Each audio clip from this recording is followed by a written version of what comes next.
Welcome in, everybody, to the Splatoon 3 North American League. We have another amazing top 8 for you today. It is regular season week 5, event 7 total if you're keeping track at home, and we've got some fantastic matches set up for you. My name is Shiny Hunter Zach, and joining me today are two very intellectually intimidating but therefore fantastic commentators. And I want to start with Nox. Nox, it's been a little bit since we've had you on. How are you? What are you looking forward to today?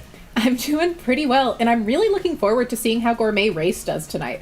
They're a team I've followed for quite a bit, and it's always exciting to see newer teams come up. And then, of course, the man's so nice. We had to have him on twice in a row. Popgun, how have things been? What are you looking forward to, especially in comparison to last week? I was about to say, I was here last week and nobody told me how to leave, so I've just been here with my camera on. I'm glad you guys need a +1 because I got nothing else to do and I don't know how to get out of here. So I'm just looking forward to seeing, hopefully not Rainmaker Mako Mart 3 matches in a row like we saw last week.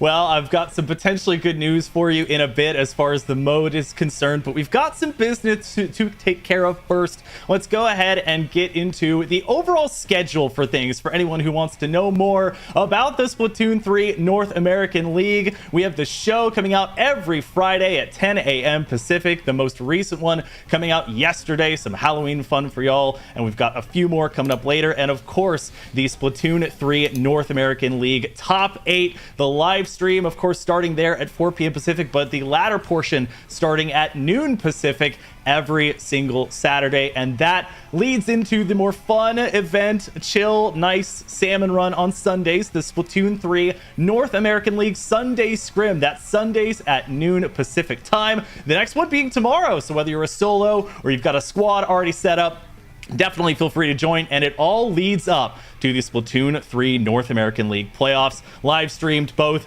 12:13 and 12:14 at noon Pacific time. You are not going to want to miss that playoff action for the Splatoon 3 North American League. And while we're getting some business taken care of here, we'll go ahead and look at the tournament format as well. We mentioned that ladder round to kick things off. That's already concluded for today. And the top 8 teams will be walking away with a cool 60 points. Of course, it's not over for these teams yet that are in top 8. They have more points that they can take home, up to 40 more, for a total of 100 points on the line if you can take top 8 in the ladder and then first, but all the way down to 5 points. So every week and participation matters, and so you want to make sure that you're showing up to as many of those events as possible. One more quick thing that'll lead into our standings as well. We had a fantastic last week, so let's check out the standings from week 4. Milky Way coming away with the win, that 100 points. FTWin in second with 95 and 5 with 85, kind of the trifecta, and of course some teams like Duck Motif and Moonlight there. And then the overall season standings, we're getting right in the midst of things. They're really heating up. Milky Way with a slim 10-point lead over Duck Motif as of right now. Other teams like fofofo, Moonlight in the mix, and quite a good number of these teams. We'll go to Popgun here in the top 16. They're participating this week. They're doing very well, and it's going to be critical that that consistency is there. I think it's fantastic that a true underdog team like FTWin has found their way into the top 8 as of right now. Barely, just 5 points over Rain Dance, who I believe is a team that hasn't qualified for a top 8 yet in one of these weeks. So it'll be, we'll see if FTWin can find a way to improve their standings and hold on to that top 8 spot. Well, and that's the beauty of a league like this one. It gives those teams that maybe have not had the spotlight shine. FTWin clearly has not had their time in the sun as of yet. But we'll continue on with the housekeeping here. We've got some rules and some stage lists to go over for you coming up. It is going to be now a top 8 best of 5, so no changes in that regard from here on out. The higher seed will be choosing the mode, and the lower seed will be choosing the stage to start. After the first game, it will swap to the winning team. picking that mode and the losing team choosing the stage. So that part will remain consistent after game 1. All of the modes are available that are in ranked play, and of course Turf War. So you have Turf War, Clan Blitz, Splat Zones, Tower Control, and Rainmaker. However, each mode can only be played once during the match. So if we go to that game 5, you will see it all. And then of course our wonderful stage list. There are 10 stages to choose from here. And Nox, quite a mix from what we've seen. There seem to be some more popular than others and some more popular for certain modes than others. Yeah, absolutely. It's a lot up to the teams and what they think they are particularly strong on, or what they think the other team won't do particularly well on. A lot of experimentation's definitely gone into it at this point in the season. I do still expect to see an obscene amount of Mako Mart, because it is everyone's favorite, it seems. Well, and let's take a look at our bracket for today. Let's get into the actual week 5 action for you here. FTWin and Sunset going to be your first match at the top there. Then we have Gourmet Race versus Abachan, so cute, in the second match. Moonlight versus Waypoint, your third match, and Fofofo versus Duck Motif. That is going to comprise your top 8. Of course, we do have a losers portion of the bracket, so it is going to be double elimination. So make sure if you do see there a team getting taken down, it is not permanent until they lose there twice. And of course, we are going to be focusing on FTWin and Sunset to start things out. And Popgun, we already know the mode. The mode is going to be tower control, but to your knowledge, give us a rundown of these teams and what you're sort of looking forward to in a match like this one to kick us off. All jokes aside, FTWin is probably one of the most dominant teams of all time, and they're making that known so far today. They haven't dropped a single game during the ladder round. They 2-0'd everybody. I wonder if there's some frustration that they're taking out on their opponents with how last week ended, where they were up 2-0 against Milky Way in grand finals, just to let all of that slip away, going 0-6 to close out that tournament. Versus Sunset, a team that is mixed up of some players who were playing on different teams earlier in the league, now kind of combining together. As the sun sets, a new one rises with a new team, but their name is Sunset, so that analogy doesn't quite work out just yet. So they got their work cut out for them in this match, though. I mean, it is going to be tough. Now, again, Nox, this is FTWin, a team that was already looking good against very high-ranking opponents like Five and Milky Way. They don't have to contend with them this week, and it's really showing, as Popgun mentioned, not dropping a game through the entire ladder portion. What are you sort of looking at for not only this performance, but through the entirety of top 8? Yeah, I'm really interested in seeing what maps they choose to go to. Well, in this case, probably what mode they end up choosing, since I doubt they'll be dropping a game in this set.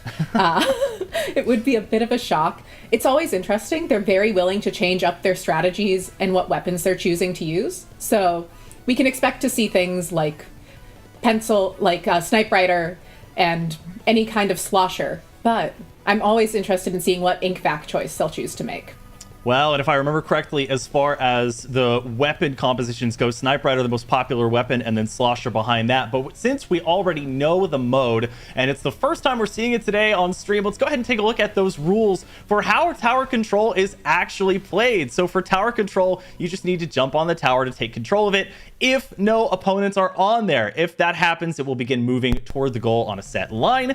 And then from there, you are going to be going through checkpoints on the way to the goal into the opponent's territory. So starting basically from mid, getting to those checkpoints, you stop on those checkpoints and then make your way through there. If neither team reaches the goal and gets a knockout, then the team who comes closest to the goal is going to be your winner. And Popgun, we talk about Splat Zones and Tower Control being some of the more, metered game modes, not often as hectic as Rainmaker and Clan Blitz. Do you have a preference, or how do you sort of view Tower Control from a competitive standpoint? It's a very easy mode to explain and understand, and it's not the most difficult to do in practice as well. It's not one that requires a lot of turf being put down onto the ground. You just want to make sure that the area around the tower is inked into your color. But the key thing with this mode is making sure you control key portions of the stage as the tower moves along. You want to make sure that fights are taken away into certain spots and that whoever is riding the tower for you gets bored, falls asleep, and then wakes up at the final checkpoint. And Nox, kind of to that point, even though there is sort of a defined weapon meta, it's not that our top 8 is consistently bringing 3 at least of those weapons to the table. We have a lot of teams today that are bringing in maybe not some oddball weapons, but some weapons that aren't seen nearly as often or that might be considered more niche. Do you think any of the teams in the top 8 today might struggle against these compositions that have weapons that aren't as sort of focal points within the meta? Yeah, I think if we happen to see Waypoint come on stream, they're a team that runs a Bulbs Tri-Stringer, not a weapon we see a ton of in competitive.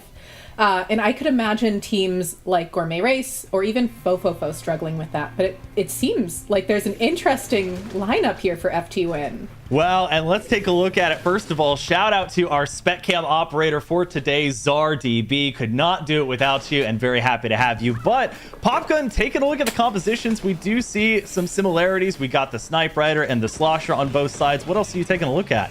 The main thing I'm taking a look at is the fact that Shaq is making, I believe, his first appearance on stream for FTWin. They have 5 players on their roster. I don't know who Shaq is in for specifically, but I just saw that and was like, hey, it's good to see some of the old heads make an appearance once again, especially a player who has a history with FTWin like they do. By the way, we were debating behind the scenes what weapon Fishy was going to bring out. The correct answer is the Decavitator. Aha! So the Mid-Decavitator comes out. That is going to be not a weapon that is mirrored today, as we watch Roman definitely get out of the way of some triple ink strikes there and use the last of that big bubbler. And Nox, Sunset, looking to just hold on. They've played some decently stalwart defense here, as FTWin's only gotten to 90. Yeah, they're doing a great job here of keeping turf control of the map, really laying down ink throughout the stage. But we are seeing Sam starting to break through with that S-Blast and able to find the first pick, getting rid of Fishy, which gets rid of that big bubbler and really opens things up for them potentially. But Sunset's really locking this down right now. Yeah, Sam tried to get the Booyah Bomb off. It's not going to happen. Fishy not able to back their way out. The Booyah Bomb won't get them, but the generic weapon splat will. Sam trying to get, I think, Happy there, who gets off of the uninkable tarp and gets taken down, looking for another there onto the Crab. Pop Gun. Finally, maybe some room here for FTWin to maneuver as they get to that checkpoint. This first checkpoint isn't the most easiest one of all the stages to clear. Some of them are extremely easy. This one's very critical.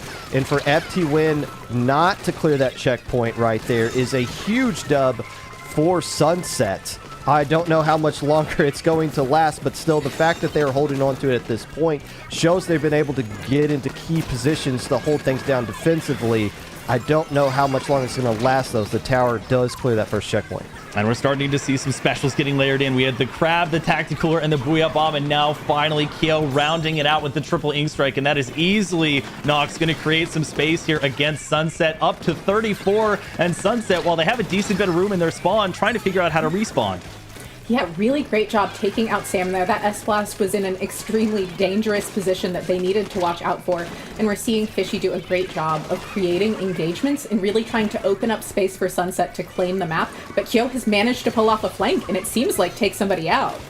And that is the danger of a sort of mid-range weapon like the Sloshy. You can see why it is the second most popular weapon, as we see 2 there going down. Looking for the third, gets it onto Ori. Might have a fourth if they swim close enough. Will content themselves, at least now, Pop Gun, with popping the triple ink strike and restarting that push for FTWin. And that's so frustrating because Sunset was in a pretty decent position to get a push going themselves, but you lose control of one of the flanks. In this case, it's on the left side, and Kyo slips right through and blows up everything by himself. Not an ideal situation, but still Sunset... Well, I was going to say they at least had something going here, but as their Snipe Rider jumps back, it's Kyo who's setting up a little bit too much real estate into the Sunset side of the map. Well, and Kyo occupying the space that Ori previously was, must feel bad for them not to be able to swim to that right-hand side square and lock that space down. Regardless, the tower moving back somewhat. Time, however, Nox not really the friend of Sunset right now as they're busying themselves getting their spawn back. Then they'll have to get mid, and even more, though, as they get Kyo to be taken out. Yeah, and with Sam jumping in there with only a minute left to go, it's just a rough situation to be in. It is still doable, but Fishy needs to find the picks they need here, and it just seems like it's going to be hard to do, even with how strong that Mint Decavitator is. because they don't have specials online to really force opportunities right now. Well, there's an opportunity as a wipeout is created in part by Fishy, and Popgun, the big bubbler, is something that could traditionally be viewed as usable on the tower, but FTWin with a decent bit of specials to take it out if they want to go that route. For now, I think they're just trying to kickstart their first push of the game. And I think that's why you see Fishy not opting to push up immediately. Instead, I need to kind of hang around the tower, opting to use the big bubbler at the ramp area, so it's not going to be directly onto the tower, but that does force FTWin to go around to this canopy area on the left here. Checkpoint does fall for Sunset. They're running out of time, though. They just have to get halfway through the second one to take lead. You mentioned how difficult the placement of that first checkpoint is, and Happy goes down there right on the tower. Roman in dangerous territory, getting attacked by a crab tank at point-blank range, as Shaq will shift focus, not get the pick onto Ori. Somebody's got to get on top of the tower to even start this overtime, and they will not have it. Nox, we thought Fishy might be there, but it is not going to happen. FTWin with a decently convincing Game 1 victory. Yeah, it can be really hard to make sure you get back to that tower in time, especially when you're needing to find that space to push forward, to find a way to get halfway through a checkpoint against FTWin. It's a rough situation to be in. And I will say, they did a great job of almost doing it. They were so close to getting back on that tower. And Fishy was doing an excellent job of really clearing space out, which is the Mint Decapitator's job. And to continue with that, line of thinking there, Popgun, they say defense wins championships, and they did a pretty good job of holding FTWin back initially, but didn't get a push of their own started until past the halfway mark. It only takes one solid push to win a game, but at what point do you say we need to be getting in and trying to focus on making even little bits of pushes where we can? Well, we know there's Splatoon on planet Earth, so I'm assuming that there's no other established planet that is also playing this game. So it's safe to say that FTWin is one of the greatest teams in all of the known universe. So the fact that you're hanging around with them says a lot. There's no moral victories here, but if you want to pull off a major upset here, you got to find ways to at least hang around. As you mentioned, Zach, just one push is all they needed to get past that checkpoint. The problem is it came within the last 40 seconds of the game, but they kept themselves in the game because they were able to not panic after losing that first checkpoint, set up defensively to hold on to that second one, and make sure they work their way back in. So they're hanging around, and that could lead to something in Game 2 if FTWin doesn't come out and get a huge lead early. Well, time clearly not on Sunset's side in Game 1, but we have our next mode for Game 2. And Nox, it's going to be Rainmaker. I would love to see if you could help us with the rules for how Rainmaker is played. Yeah, Rainmaker's a really interesting one where first you have to pop the shield to take control of the Rainmaker. It's a physical object that you need to move across the stage, and you need to carry the Rainmaker to a checkpoint, clear that pedestal, similar to clearing a checkpoint in tower control, and then you have to continue moving the Rainmaker even further forward in the opponent's territory. And if neither team reaches the goal, the team who came closest to the goal wins. And it's a really exciting time where you can see a lot of very fast last second pushes, but you can also see a lot of very drawn out defensive moments. And Nox, I want to keep it with you for a moment as we did get the stage Urchin Underpass. This has been a bit of a surprise to me just because it is a gigantic map. We see it with Splat Zones. It's a one-zone map. You focus your attention on this one little area. Rainmaker, you're all over the place. How do you feel about that choice? I think it is a very bold choice. I don't dislike it, but it's a hard one to get a good push in on. Getting through that gray area is so challenging. And especially against a team like FTWin, where they do know how to do defense and offense so exceptionally well, it's going to be extremely hard to get any kind of push in. But I guess you're taking the gamble on really trying to stop FTWin from getting through the grates and just hoping you can find a way to sneak through. And Popgun, maybe a gamble is what they need. The grate is kind of the magic line there. You have a much better chance of getting that push through and having it be a winning one if you can get through the grates. How well do you think they'll be able to adapt to the larger map? And will there be maybe any compositional changes, as we've seen some teams even pull out things like the Dapple Dualies to get a beacon online? Yeah, one of the main reasons you see teams pick this stage, and the team that did pick this stage is Sunset because the loser picks the stage, is to force the other team off of a sniper rider. It seems like it's become a weapon that nobody will touch here, period. The problem is that just means Biscuit gets to play one of the other gazillion weapons that Biscuit is overpowered at.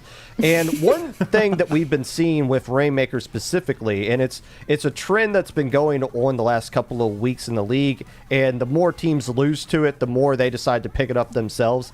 InkVac has been ruling the day with Rainmaker, and Biscuit going to the 96 gal that had InkVac last week. I wonder if we're going to see something equivalent to that here in Urchin Underpass.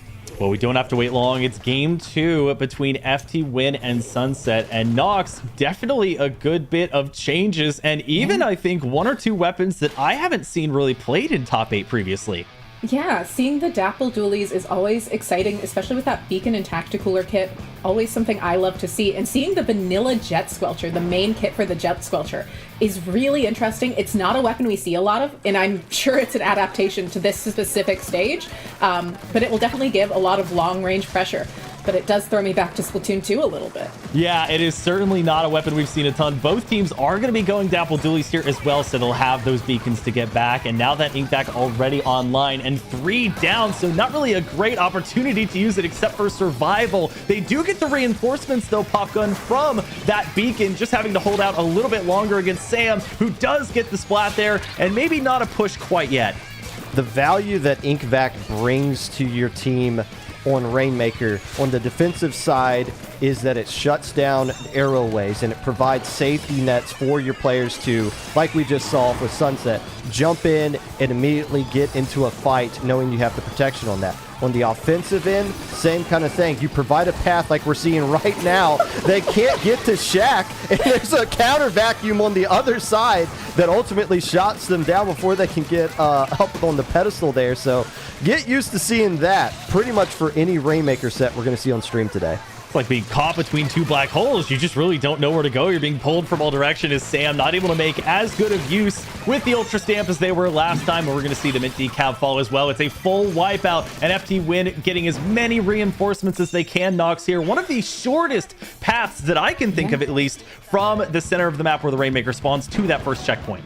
Definitely, it was the shortest path they could take, and they took full advantage of the fact that Dapple dualies is one of the fastest weapons at getting through the barrier in the game.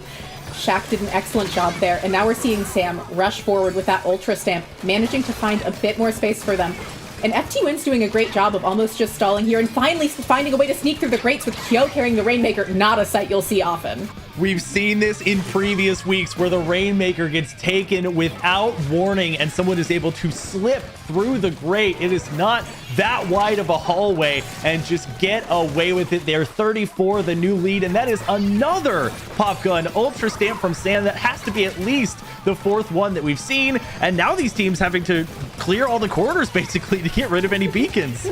That's the halfway point, but it just feels like a lead that is so difficult to overcome on a stage like this, especially when you're going up against that Rapid Blaster Pro. We've been talking about the InkVac. It also has Toxic Mist as well, which can be thrown in key areas that will slow down a Rainmaker. And I'm thinking, now if you're Sunset, obviously first thing you got to do is clear the checkpoint, but then you got to get through that grate area. That's going to be difficult to do if it's being spammed with Toxic Mist. But right now, Sunset has to prevent themselves from being KO'd right here. That's problem number 1. They've got the bigger problems right here, as we saw Sam use that Ultra Stamp to get rid of the big bubbler. That's another sort of makeshift beacon taken care of. Fishy just barely able to stay alive. They're basically all in enemy. Ink gets the splat there onto Sam. The Rainmaker gets almost exactly to the same spot, Nox. It's no extension of the lead, but once again, as we saw in game 1, Sunset and Time really not getting along very well with each other. Yeah. Time is such a crucial thing in Rainmaker. It slips away so quickly as teams are just trying to get control of the stage. And FTWin has been doing such a great job of keeping turf control of the map, really laying down their ink throughout the stage, and exerting their presence very effectively, not allowing Sunset to set up anywhere. And Shaq has been doing an excellent job of keeping paint for them, and now really keeping Ori out of everyone's hair. And Shaq staying alive, too, just both of those things, the survivability and getting the paint under, so important as we see multiple splats coming out in the midst of an ink vac there. Roman piloting that same weapon as Shaq, seeing if they can find anything there. The jump out, however, is going to happen. There is technically a push. It does get to 90, but they are still, Popgun, gonna have to worry about that checkpoint before they can get anything truly done. The checkpoint falls. They have the big bubbler down. This looks decently good. Ooh. If Fishy was able to land a splat like there, that would have been huge for Sunset. But Ori sticking around, getting a splat on the ink vac, so they're not going to have to worry about that, at least initially. And they have one to use on their own. If they can find a way to keep the Rainmaker protected right here and dodge the ink strikes, that isn't going to be stopped by the ink vac. There is still a path here, though, but once again, the Toxic Mist, look how much it slows them down. They can't even get all the way through the grates on that jump area. 10 seconds left to go, but they do slip through! Ori finds a way to get the lead out of nowhere. Sunset stays alive. You can have all of the obstacles in the world, but as long as you have the squid power to make it, that's all you need. Getting by somehow all of the Toxic Mist and things like a triple ink strike in their face on basically the only real path you can take allows for a victory for Sunset. And that is the first game, Nox, that FTWin has dropped all of today, including the entire ladder round. Yeah, and I'm surprised to see it get dropped like that, in full honesty. In my mind, Toxic Mist is so strong there. As long as you're making sure that your Rapid Blaster Pro stays up there and one other weapon, I think you can just hold that indefinitely with Toxic Mist. It almost feels like FTWin was rushing and overextended into that and really took risks they didn't need to. And Popgun, I want to carry on with that point from Nox there. How does something like that happen? You think it's so locked down. There's only this little space they can go through. Triple ink strike, Toxic Mist. It seems like you're going to have the presence there. How is somebody able to get through and make it almost to a knockout? Well, that's the question FTWin is asking themselves right now. But it does come down to what we saw in game one. FTWin controlling the objective for the vast majority of the game. One push at the very end. That's all Sunset had. I was giggling at one point with 1 minute remaining because Shaq was inking a portion of FTWin's base that neither team had inked at all in the entire. Like, there was absolutely no action going on that side of the stage. And then all of a sudden, just one final push. Sunset almost gets a KO, almost a dunk out of that. So it's really more of a question of what is FTWin doing in the back half of these things. Yeah, they're getting huge leads here, but they're having difficulties shutting down these final huge pushes that Sunset is taking a lot of time to get to, but getting so much value out of. Well, and whether through premature celebration or just being thorough with inking, Shaq getting, the job done there, but it is not going to be for FTWin, who loses that one at the end. We now go to game number 3, Nox, and the onus again will fall to you. We have another new mode to cover. Let's check out Splat Zones and see how the rules work there. Yeah, Splat Zones is a lot of competitive players' favorite modes. Your aim is to control the designated Splat Zone by covering the area with your team's ink. You need to control it for 100 count, or the countdown clock will knock out, for the countdown clock to knock out your opponent.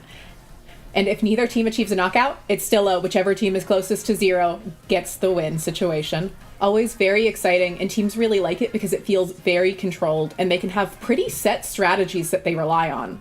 Well, thank you, Nox. And again, we'll stay with you to get the stage here, which is going to be Mako Mart. And Mako Mart, I feel, has had a good disparity between the 4 modes. If it can be played for tower control, it can be played for zones, Rainmaker. It seems pretty well neutral. And for zones, of course, it has that fun plush-shaped zone that we don't really get to see on any other maps. Yeah, it definitely has a really unique zone shape. Teams like it because of the stacks on either side of the map. It really allows for them to get to play around with weapons like Slosher, Mint Decavitator, really just anything that plays around ledges quite well, which FTWin runs a lot of. And it's also such an excellent map for that crab tank, which we're going to see both teams coming out with here. Yeah, so both teams going back to very similar compositions here. The only difference is being Fishy on that Mint Decavitator versus Sam on the S-Blast 91. Otherwise, Popgun, Slosher, and the Snipe Rider 5H and the Splash-O-Matic, we're returning back to a sense of meta or normalcy here. Yeah, I was wondering if Sam didn't get the memo. They were supposed to use the Mint Decavit instead of the S-Blast here, and we would have a true mirror match. But FTWin isn't the team that picked this mode. It was Sunset, but FTWin probably would love to go here anyways because Splat Zones is one of their stronger modes, and this showing right here in the early goings, getting a nice cancel onto the Crab Tank, Sam knowing just where to aim to get the splat there. And Sam has felt like one of the most unbelievable players offensively to watch. Whether they're on this Splatoonus or on this S-Blast, it feels like they consistently get it done. Nox just after the halfway point. Sunset finally going to try and find a foothold here, but it's just the zone. It does not feel like they're winning the map control battle so far. Yeah, they definitely have not gotten stage control here. They do not have enough ink on the ground, and especially with Kyo holding on to these triple ink strikes. But they do manage to find Kyo and Shaq. This could be a fantastic hold from them as they now have specials online, but it is hard to deal with FTWin Snipe Rider, one of the best in the world without a second of doubt. And it's very hard to deal with a Snipe Rider that's going to hit both of their shots nearly every time. Wow, and this is exactly where you want to get them set up, over sort of behind that pillow or that cushion and up on the opposing boxes. That really gives you great sightlines, even over to the opposing sort of snipe area, as we see FTWin getting rid of their massive penalty here. Sam throwing the Booyah Bomb out. Not really going to find a great angle here, but they will pop good and get it over again toward that sniper area. For now, Sunset trying to find the means to make a counter push, and they will get the zone as a result. Fishy is drawing a lot of attention away from FTWin, and every time we get a shot of Fishy, they are so far away from the rest of the players on Sunset. But you see FTWin recognizing that that has been a player who's been very frustrating for them to deal with over the course of these last 2 games up till now. So a lot of attention's being put towards that mint decap, and thus of Sunset is trying to capitalize off of that attention. Well, and it was a lot less attention that they had to put on their penalty, as it was not as large as FTWin's. They do lose the zone again, however, as we close in on our halfway point. Kyo getting the triple ink strike out. Will catch Ori there, so that's going to be a fun pick on the right-hand side. And now Nox Kyo, once again, trying to flank around and see what picks they can get. Yeah, Kyo's doing such a great job this set of finding these wild flanks to go on, managing to get in where you wouldn't expect, and now finding a wipeout with the help of Sam in Sunset's base. They are not letting Sunset back out of here. They let them take a game, but they're not going to let them take much else, it looks like. It's almost like they're doing the wipeout challenge. How many times can we get wipeout to appear on the screen before everyone respawns? FTWin now in the single digits. They do lose their Snipe Rider, trying to maintain the aggressive pace. Ori goes down, but 2 members of Sunset get behind them. They take the zone back, and Pop Gun, this one will be going on for at least a little bit longer. Sunset just has to slow down right here. There's no rush at this point. That's a lot of penalty points that's put on FTWin. You can build up some specials. You don't have to feed into the meat grinder that is Kyo and friends at this point. You see them using the Crab Tank right now, getting a couple of splats on top of it. Plus, more importantly, they have 2 more specials ready to go. They have the Ink Strikes and the Big Bubbler that they didn't need to use to cap the zone, so they can use that to start holding on to things, start pushing FTWin back. This could be a good opportunity until it's not for them to score points. Well, different mentalities for Crab Tank usage here. One staying basically on top of the sniper perch the entire time, and Shaq opting to come down and make sure that they can have an impact on the zone while extending their range that little bit. Now the counter special starting to come out. Sunset gets the zone back here, but they do have a penalty to contend with. The Booyah Bomb going to come out and get rid of that big bubbler that was there, and Fishy caught out of position by a Shaq player, Nox, that despite being sort of their support, has been very adept as well at shutting down any counter flanks that they might make. Yeah, one of Shaq's skills as a player that we've seen throughout the years is being really exceptional at backing up aggressive players like Kyo in those battles for splats. It's really important, and Shaq is exceptionally good at it. It has always been one of FTWin's strong points, and seeing Shaq doing it again is so incredible. Shaq is so good at finding the right moment to essentially go in and play cleanup, to finish off splats, and to make sure that their teammates manage to keep on going. Well, Shaq going to try and stop any catalyst on Sunset from extending this one into overtime. They're going to have the Booyah Bomb on the back of it, and it will be no resistance at the end of the game from Sunset here. FTWin avenging their Game 2 loss. Pop Gun, it'll be 2-1 in the match, and now with 1 game left to go, they've had Sunset ruin their perfect record. Do you think they're looking forward to this game, or do you think they're back in the mindset of we should be at the top of this perennial pile here for today? Well, that is the mindset that they absolutely should have, and I'm sure that it is. The mindset that Sunset has is fantastic, or at least what's coming through with their gameplay here. They aren't shying away from the moment. They aren't, the prestige of FTWin. They're throwing everything that they possibly can into the few pushes that they're able to get out over the course of this match, and they're getting a lot of value out of it. Even at the very end there, they were legit getting spawn camped by FTWin. They still broke out of it, somehow found a way to cap the zone, and was able to extend the game a little bit longer and keep trying to find ways. They are very pesky towards FTWin, and if they could somehow squeak out a game win here in game 4, and we're going to a game 5, which might be turf war at that point, that's not going to be a comfortable game 5 for FTWin. We're just one more game away from that kind of scenario, which is very bizarre to think about. I was expecting us to be done by now. I'm not. I think everybody did. Well, and we will not even have to wait till Game 5 to see Turf War, as that is going to be the mode for our next game. Let's go ahead and take a look at the rules for Turf War to see what it entails. Of course, you want to use your ink to expand your team's territory and cover more turf than your opponent in order to win that game. And that is kind of the basics of it. You have 3 minutes there, lock it down, you use all of the map possible. And Nox, we talked about compositional changes before. This is where a lot of teams shake it up, at least to get something that is truly dedicated to paint for that entire 3 minutes. Yeah, this is where we see the Reflux 450 milk come out nearly every time, and if not the Reflux 450 milk, some other kit of the Reflux. We are a big fan of seeing it in Turf War. I'm always excited to see Turf War before a Game 5. It makes me think that a team might have a dedicated strategy for it, and we might see an even more unique comp. Always a chance of it. And Sunset's definitely a team that I could imagine pulling something new out, especially since they're recently formed and seem to be very open to experimentation as well as playing with meta weapons. And it seems like that is a popular selection, the Milk coming out with the Torpedo and the Booyah Bomb, and have seen the regular variant a decent bit as well.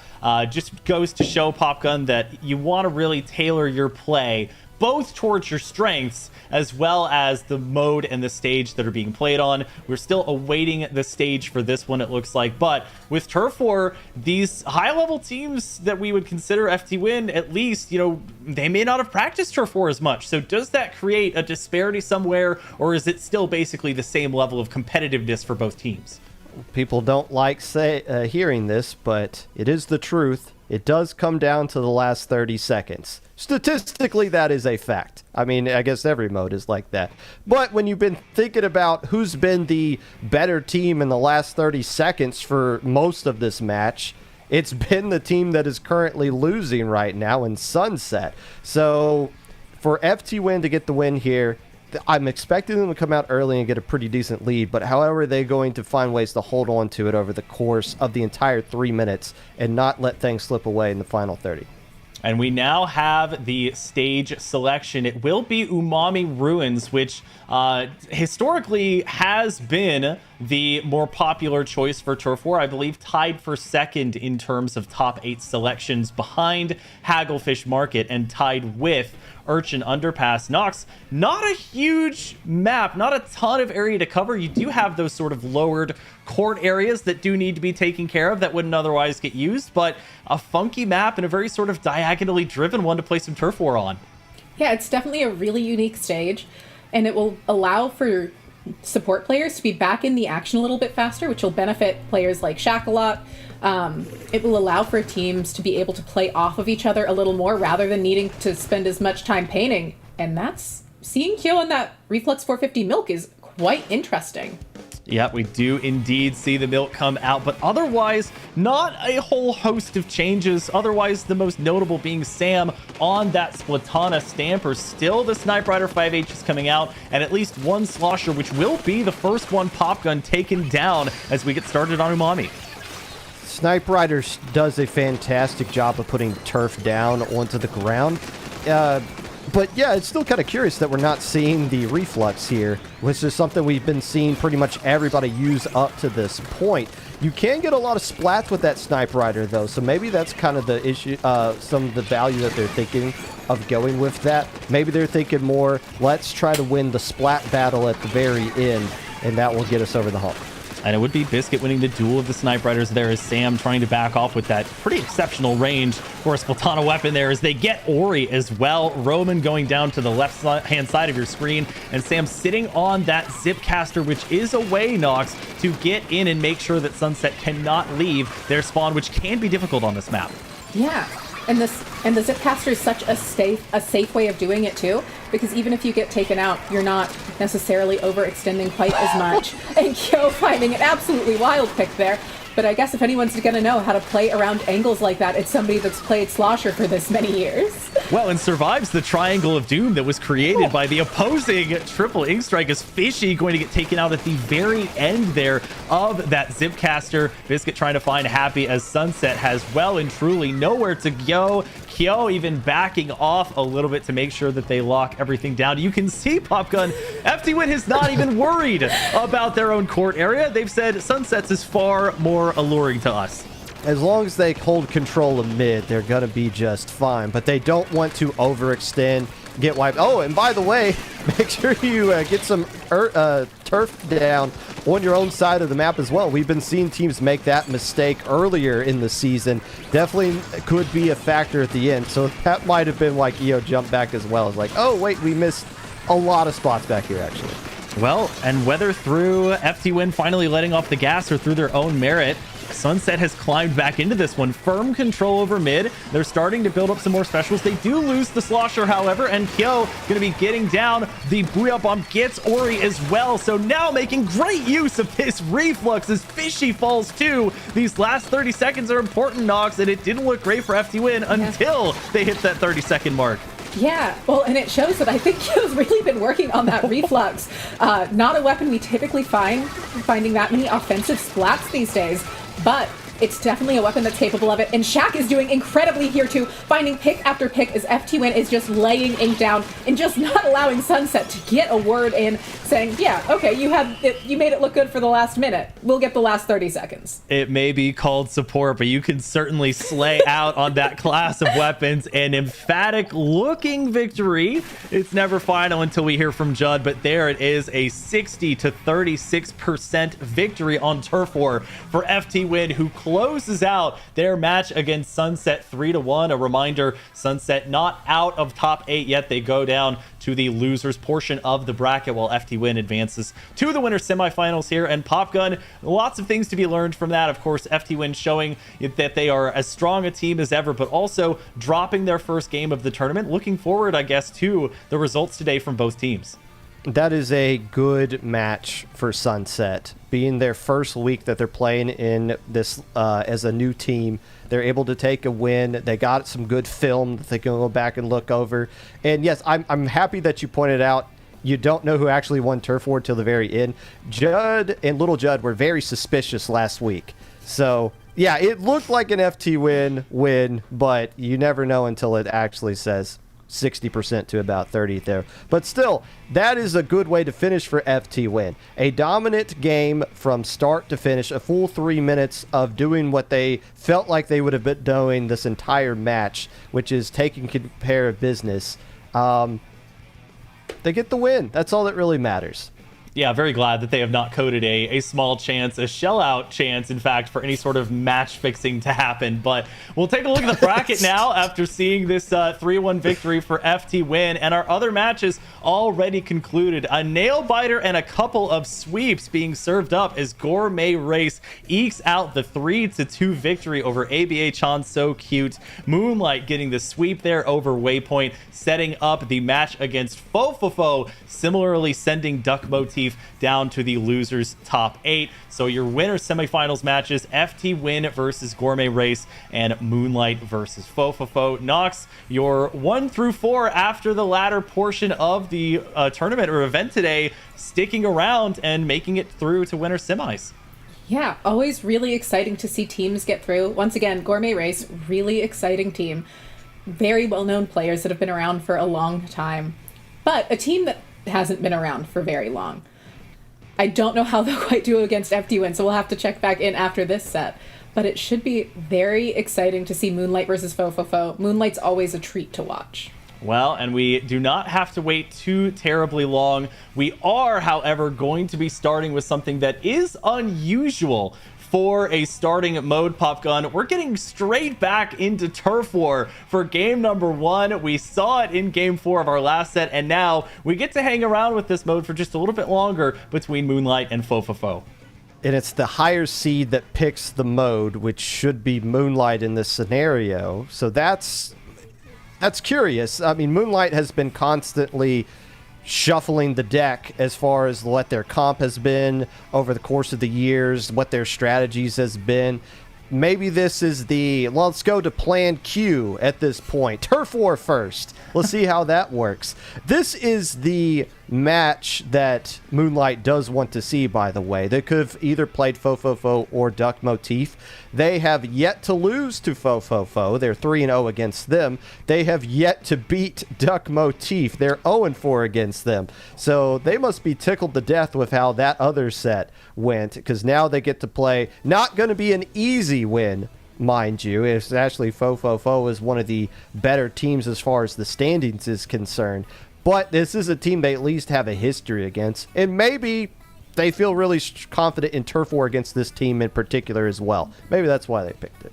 Well, if Moonlight wants to win the event today, they're going to have to potentially conquer their fears, but they'll stave that off at least for the moment. It'll be the traditional 2v3 matchup here, Nox. And looking at these compositions for Moonlight, Shadow, Basil, Omega, and Nolan versus Pika, Shiny, Leaf, and Miner. I know for a fact, at least for Gourmet Race, that you know a fair bit about this team and maybe even about their chances against a team like Moonlight.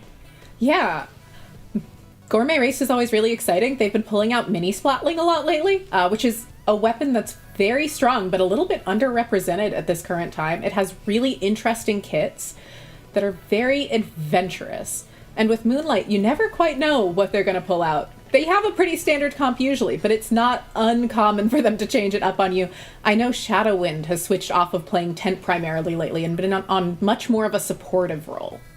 Okay, and we have seen, we talked about on some stage and mode combinations, the Snipe Rider or other players swapping. For example, we highlighted some clips from Q recently where on Urchin Underpass she was using Ultra Stamp almost as a main weapon rather than a special with how frequently she was getting it activated. But we do have the stage now, Popgun. Museum to Alfonsino is going to be the choice here for Turf War. And to the records that I at least have, this will be the first time in top 8 that we've seen this particular combination of stage and mode put together.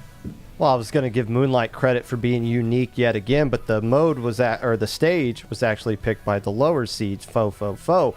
This is a map or a stage where if you were to look up the museum handbook, how to play this competitively, you send one person to flank along the right at the very beginning.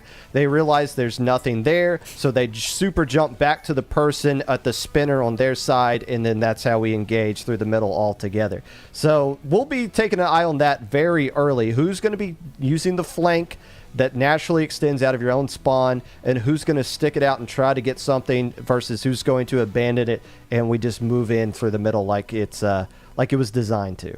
And again, to clarify, fofofo may have said Gourmet Race earlier, but a very strange and intimidating, I would phrase it as, composition that they have some weapons that are very scary on the face of it. Dat Menace, it's not just a moniker, it is a very menacing selection of weapons that they play, namely things like the Octobrush and the 52 Gal. Those are very hard-hitting weapons. But for Turf War, you know, the question is, how much do you sort of tip the scales one way or the other between the map control and the added focus on inking Nox versus something like the aggression? We'll only have to wait and see here as we look at the compositions getting into game 1 of our winter semifinals between Moonlight and fofofo. Again, shout out to our spec cam operator for today's Czar. Nox, what looks interesting to you weapon-wise? I mean, it's always cool to see 2 Splatana Wipers coming out. They're a very exciting weapon, and seeing a Splatana Wiper and an Ink Brush at the same time is very unique. And they're also opting to use the main kit of the of the Reflux 450, which should be interesting to see how they do it with, as Tenta missiles are not something we see as much of these days. definitely not. And Curling Bomb, you know, could be good to get around. Not really, of course, used for its turfing capabilities, as we see Nolan getting the Booyah Bomb down. They are being tracked by the Killer Whale 5.1, but they will jump to a teammate and get around it there. Another Booyah Bomb going to come through as Shadow trying to make sure mid is as locked down as possible. Popgun not really as much of a focus on getting to specific points on that platform for either side. It's just turfing whatever the eye can see. I like that shot we showed a little bit while ago of that Menace having to put some ink on the ground before they went off and doing what they want to do, which is take every fight imaginable. It's like having to do your chores before you get to do something fun. Can I go take some splats now? By the way, Moonlight did go for the flank at the beginning. It didn't work out, but now they have a pretty good situation right here where they have control of mid. The problem with this stage is that it's difficult to get up on the enemy's side there. There's no natural ramp like you see in the other modes. They have to use the spinner in mid, which they're trying to do right now. And on the flip side of things, for Harshy and Basil, the Sniper Rider 5H players, it's almost a treat when you get to leave your side of the map that's on, that elevated space, that sort of makeshift sniper overlook. It means that your team is advanced far enough that you don't need to be watching that sort of huge curved area and that you can survive. 3Z just trying to survive as an Ultra Stamp is coming their way. They see multiple members of Moonlight tracking them, Nox. They do survive, at least for the moment, trying to win against Omega, and they will pick up the splat. And finding Omega there is great, but they still need to find a way to break through into mid, and it seems like 44 is going to be able to find 2 splats, really getting them in, and now it seems like they're going to be able to cross over, and we're going to see that situation of the last minute of turf war is so important and so challenging, and Moonlight has to find a way to break out as they have been put into danger. And fofofo having a backup here. So trying to find the pick once again onto Omega. We got to see the Wiper v Wiper matchup. Now Harshy trying to make it Snipe Rider v Wiper, but Omega not interested. More interested in painting the relevant portions of the stage here, being tracked by that Killer Whale 5.1 Popgun. As we enter the last 30 seconds, an odd 2v1 for fofofo helps to create a 3-down situation for them. If you recall some of the highlights from 2 weeks ago, the Splatoon Wiper player 3Z was absolutely lighting it up, and if they get to the Moonlight side of the stage, they pretty much just lose. Because look, this is what happens when this player has all this room to work with. It's just locking onto someone, sending them back to their own spawn, danger in Moonlight. That is going to be game 1 going to fofofo. A splat by 1,000 cuts there at the end, as the Sniper Rider could not do much other than just charge up as much of their shot as they could. An even more emphatic turf war victory than we saw in that previous game for 64 points. Nox, what'd you learn from that game 1? That both of these teams have studied turf war a good bit, but fofofo has it down just that little bit more. It seems like they were great about knowing when not to take fights towards the end of the game there. They didn't take unnecessary risks. They kept laying down that turf, laying down that ink, and keeping that consistent pressure up without risking getting splatted themselves. Whereas we saw Moonlight really kind of overextend at that 1 minute mark. 3 players going down, and you just can't do that in turf war. It is a defensive mode. You need to keep your players around. You need to not get splatted to maintain that map control and keep the pressure up, because otherwise a team like fofofo will just steamroll through the map. And on that point, Popgun, I'm curious, as you and Nox are some of the most, sort of intellectual minds that we have in the community, how do you feel on something like turf war, where are those 2 or 3 down situations more taxing, more punishing than something like a ranked mode where the game could end at any moment with a knockout, but in theory you have up to 5 minutes in an overtime to repent or make up for those mistakes? It depends on the time. If it happens at the beginning, which we did see fofofo lose control of mid, and you saw Moonlight start to push up on their side of the map, that was an issue, but there's still 2 minutes left. When, as Nox pointed out, you saw Omega getting caught off in that corner and a couple Moonlight players getting splatted, all of a sudden it's just Basil versus fofofo, and she's a fantastic Sniper Rider player. She's not going to win the 1v4, and she's not going to stop the Splatoon Wiper and the Ink Brush from jumping over. And at that point, there was just too much for Moonlight to even stop, just because there was no time left for them to do things. No overtime to work with either. So yeah, it's critical. They had to recognize this is the time we need to back off. We need to kind of stall in mid and see what we have to work with. They put all their chips in on the 25-second mark, and it cost them. Well, we'll see what these teams do to make up for any mistakes they may have made in game one as we look ahead to game number 2, which has been set. It's going to be tower control on Crab Leg Capital Knox, a stage which we have not seen yet on the broadcast today, and a very interesting one overall. I think it's one that, is not one of the forefronts in the list that we have for this event, but still a very, very interesting and entertaining one to witness. It is, and playing around the grates on it really changes up the dynamic of the map a lot. It allows for weapons like Snipe Rider to do incredibly well. It's also a map that we have seen teams pull double anchor out on before. So we've seen things like Snipe Rider and Heavy Edit Splatling played together, which is really unique. Most stages would not allow for something like that, but this stage allows for a lot of ranged play. And keeping people out of that unankable on the top right side of the map is so hard to do. And if they're clearing there in an overtime, we've seen that be quite punishing in an earlier part of this league. And we'll see how well-versed these teams are in this stage and mode combination. It doesn't look like it's been the most popular combination for Crab Leg in top 8 so far. That award goes to Splat Zones with 8 instances, and then Rainmaker with 5, Tower Control coming in with 4. With this now, I guess, tying it for second as it being the 5th appearance. And Popgun, your thoughts on how well these teams might be accustomed to sort of the height disparity that happens, as Nox pointed out, with how much you can either use or not use the grates that are available across this entire map. Well, it's worth pointing out yet again that the losing team picks the stage. So Moonlight wanted to go here, and yet again, another unconventional kind of stage that you see with a mode like Tower Control. I kind of compare it to Piranha Pit in Splatoon 2, where the tower just stays in mid and just dances all over the place. Sometimes it's moving forwards and then it just makes a complete U-turn while still staying in mid. It's not like a straight line path that the tower is using there. So mid control is even more important in this particular stage than what you see elsewhere. And maybe Moonlight has something prepared specifically that they've been practicing for this mode and stage combo.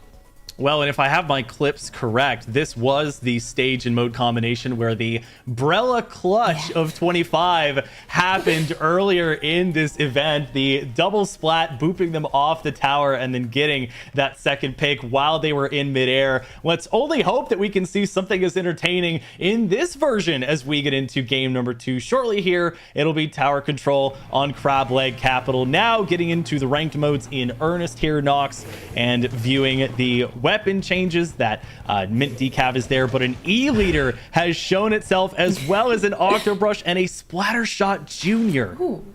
I will say, seeing Basil on that E-liter 4K is always so scary. She is one of the most terrifying players to be wielding that. She is so good at finding splats with it, but she also needs to be. You can't run an E-liter 4K if you're worried about the missing shots at all. And the Splattershot Junior was easy splatting right there. Clearly she's not worried as she gets the pick on the Junior and is also running Respawn Punisher, so is so confident in her ability that she says with the pick there onto 3Z as well, you're going to have to wait even longer to come back after I punish your poor positioning or where you opt to set up here. And Popgun already a great push here from Moonlight as they have gotten firm control of mid and once again are looking to avenge that game 1.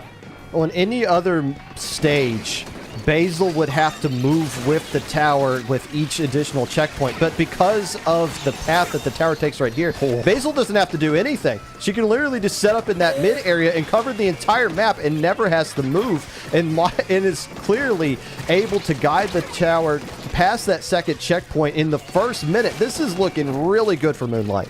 Not to harp on old phrasing, but Omega is so good at cranking 90s with that weapon. Just the little flicks going over with that Splatana class of weapons is so fascinating to watch. We've seen 90s, 180s, all sorts of things as Dat Menace uses just enough range there to take down Shadow. This is a class of weapons, Nox, that we haven't gotten to talk about a ton, and it doesn't get seen a whole lot, but it is quite difficult to get around, especially when they're right in your face. It is. It's so difficult to get around. It's so difficult to navigate with so many of these. I mean, with the brushes, with the brush and the Splatanas on the screen, it's just a very fast-paced game. And Omega's looking to break through again, but not able to get through the Junior's bubble quite as easily that time. And fofofo might have a solid chance at setting up here. But Nolan helped create a pinch, and Moonlight said, no, you're done pushing for now. We're back in control. Well, and you bring up a great point, which is that I can't believe that E-Leader players, Sniper Rider players have the wherewithal, the range to be able to do what they do. And you see how Harshy able to get the pick there, just staying as far back as possible, getting the tactical online and trying to set something up for a fofofo team who, getting close to entering the halfway point of this one, are a good bit behind Popgun. 26 depends, may not be necessarily a winning push, but we've seen ones get closer and closer on a stage like this one. The winning condition right now for Moonlight, as much as we've been talking about Basil on the E-Leader, it really comes down to that, making sure you keep her alive and on the stage. Because as long as that E-Leader is off, fofofo can find ways to do pretty much anything they want to. You saw 3Z here trying to create several flanks. You see that Menace, anytime they have a Zipcaster, they're specifically hunting down Basil and zipping right to her because they realize that is what they need to do to start getting pushes going. This time around, getting a trade with Nolan, that's not going to work out into fofofo's favor because Moonlight is able to get set up defensively, and fofofo's having a lot of difficulties displacing these members of Moonlight. And you bring up a great point. Understandably, it has been difficult for fofofo to set anything up when they are just getting called out by a player that has the height locked down the entire time. It's a map where it goes up when you get towards that sort of spawn platform, that court area. And now Moonlight, happy to extend their lead or at least get this tower pushed back a little bit more. They have the wave breaker even on the tower, seeing who they can spot, making it that much easier for Basil or their longer ranged weapons. And Nox haven't even called out Moonlight running an NZAP on this comp. There's been so much else to talk about that we haven't really gotten to it, but still a nice change. Yeah, the NZAP from Shadow here is a fantastic change to see. It's definitely their stabilizing force. Because if you're playing around an E-Leader, your comp is designed to enable them. If you're playing around an S-Blast and a Mint Decavitator, those are weapons that you are designing your comp to play around very heavily. So if you're Shadow here, your goal is to keep turf laid down on the map, to allow players to be able to move where they need to move and to be able to escape, because the rest of these weapons do not lay down much ink on the stage at all.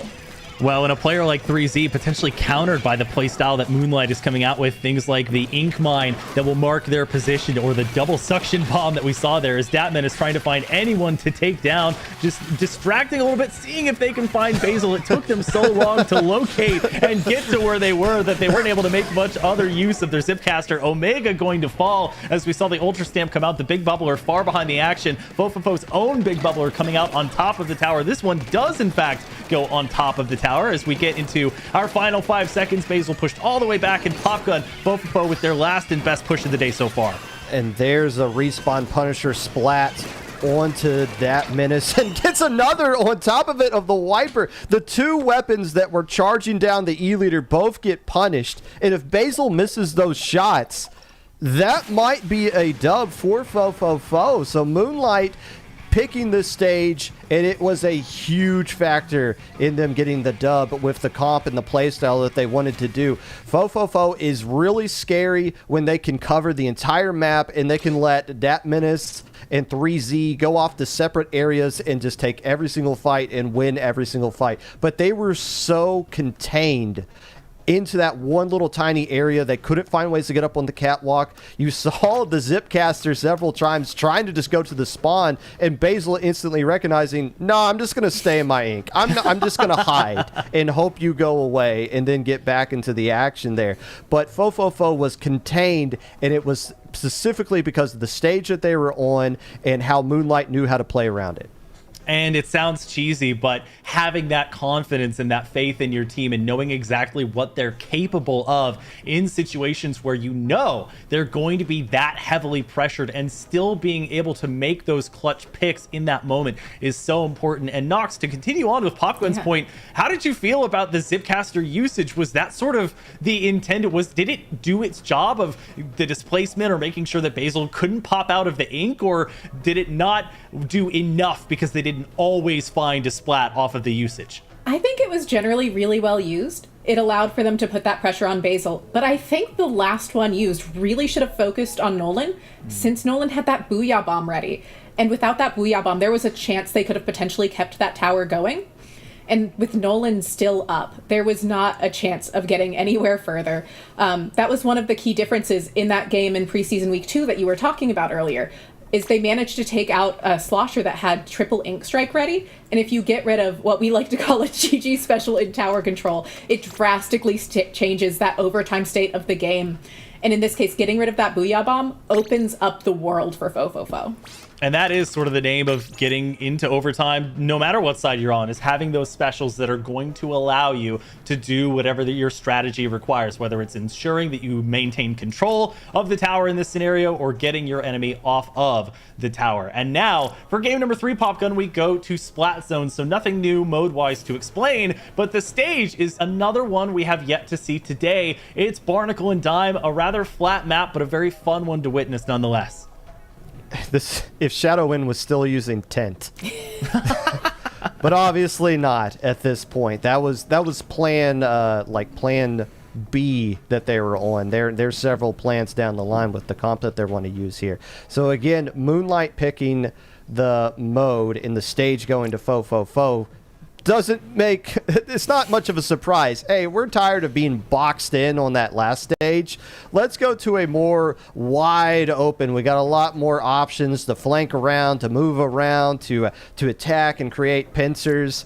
So we're seeing some really smart stage picks come out from both teams that benefit the play styles that they want. And this is not even, but Moonlight will still feel comfortable here. This is a stage they would traditionally pick in the past themselves as well.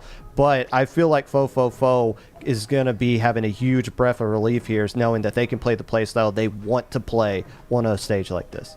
And it is one of the lesser picked stages that we do have available to us, but when it is picked, it is pretty overwhelmingly selected for this mode. So I guess not a surprise with that combination. We'll see which team can break the stalemate of power that's happened between these two teams, and it looks like Nox going back to a little bit more typical of a composition. I do see some surprises though, including our first viewing of a Zinc mini Splatling from Shadow.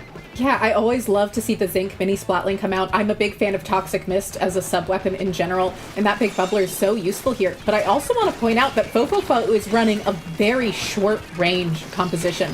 Between that Splattershot Junior, the Ink Rush, and the Splatana Wiper, they do not have a lot of range to work with, especially against things like a Zinc mini Splatling and an S-Blast. Well, it's going to be the battle of weapons that can farm specials rather quickly, comparing the Splattershot Junior and the Zinc Mini, as we see Omega trying to lock down some of these jump-ins from fofofo. Here comes 3Z with the Ultra Stamp as Dart comes back from their spawn. It looks like they will get taken out in the effort. Moonlight losing a couple members. They will be back soon, but overall Popgun retaining control. These two teams are highlighting how impressive Big Bubbler can be on a map like this. We talk about all the room that you have to flank around and how 3Z is able to get behind and Omega has to come back and play a little bit of defense. But that Big Bubbler can eliminate some of those alleyways and kind of force players to go down to certain paths if they want to find ways to get what they want to try to get accomplished. By the way, Moonlight's about to get the KO right here unless fofofo can find a way to break out. Oh, Nolan get a little bit too far overextended right there, getting splatted. 3Z getting eliminated as well, but doing just enough to stay in this one.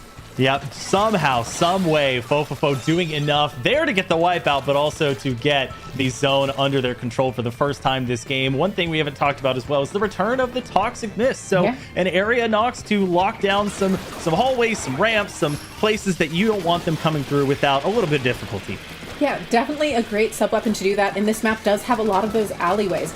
I will say, that Menace on Ink Rush is not going to care about those very much. And one of the nice things about them running this Ink Rush is that Ink Rush lays down turf like nothing else.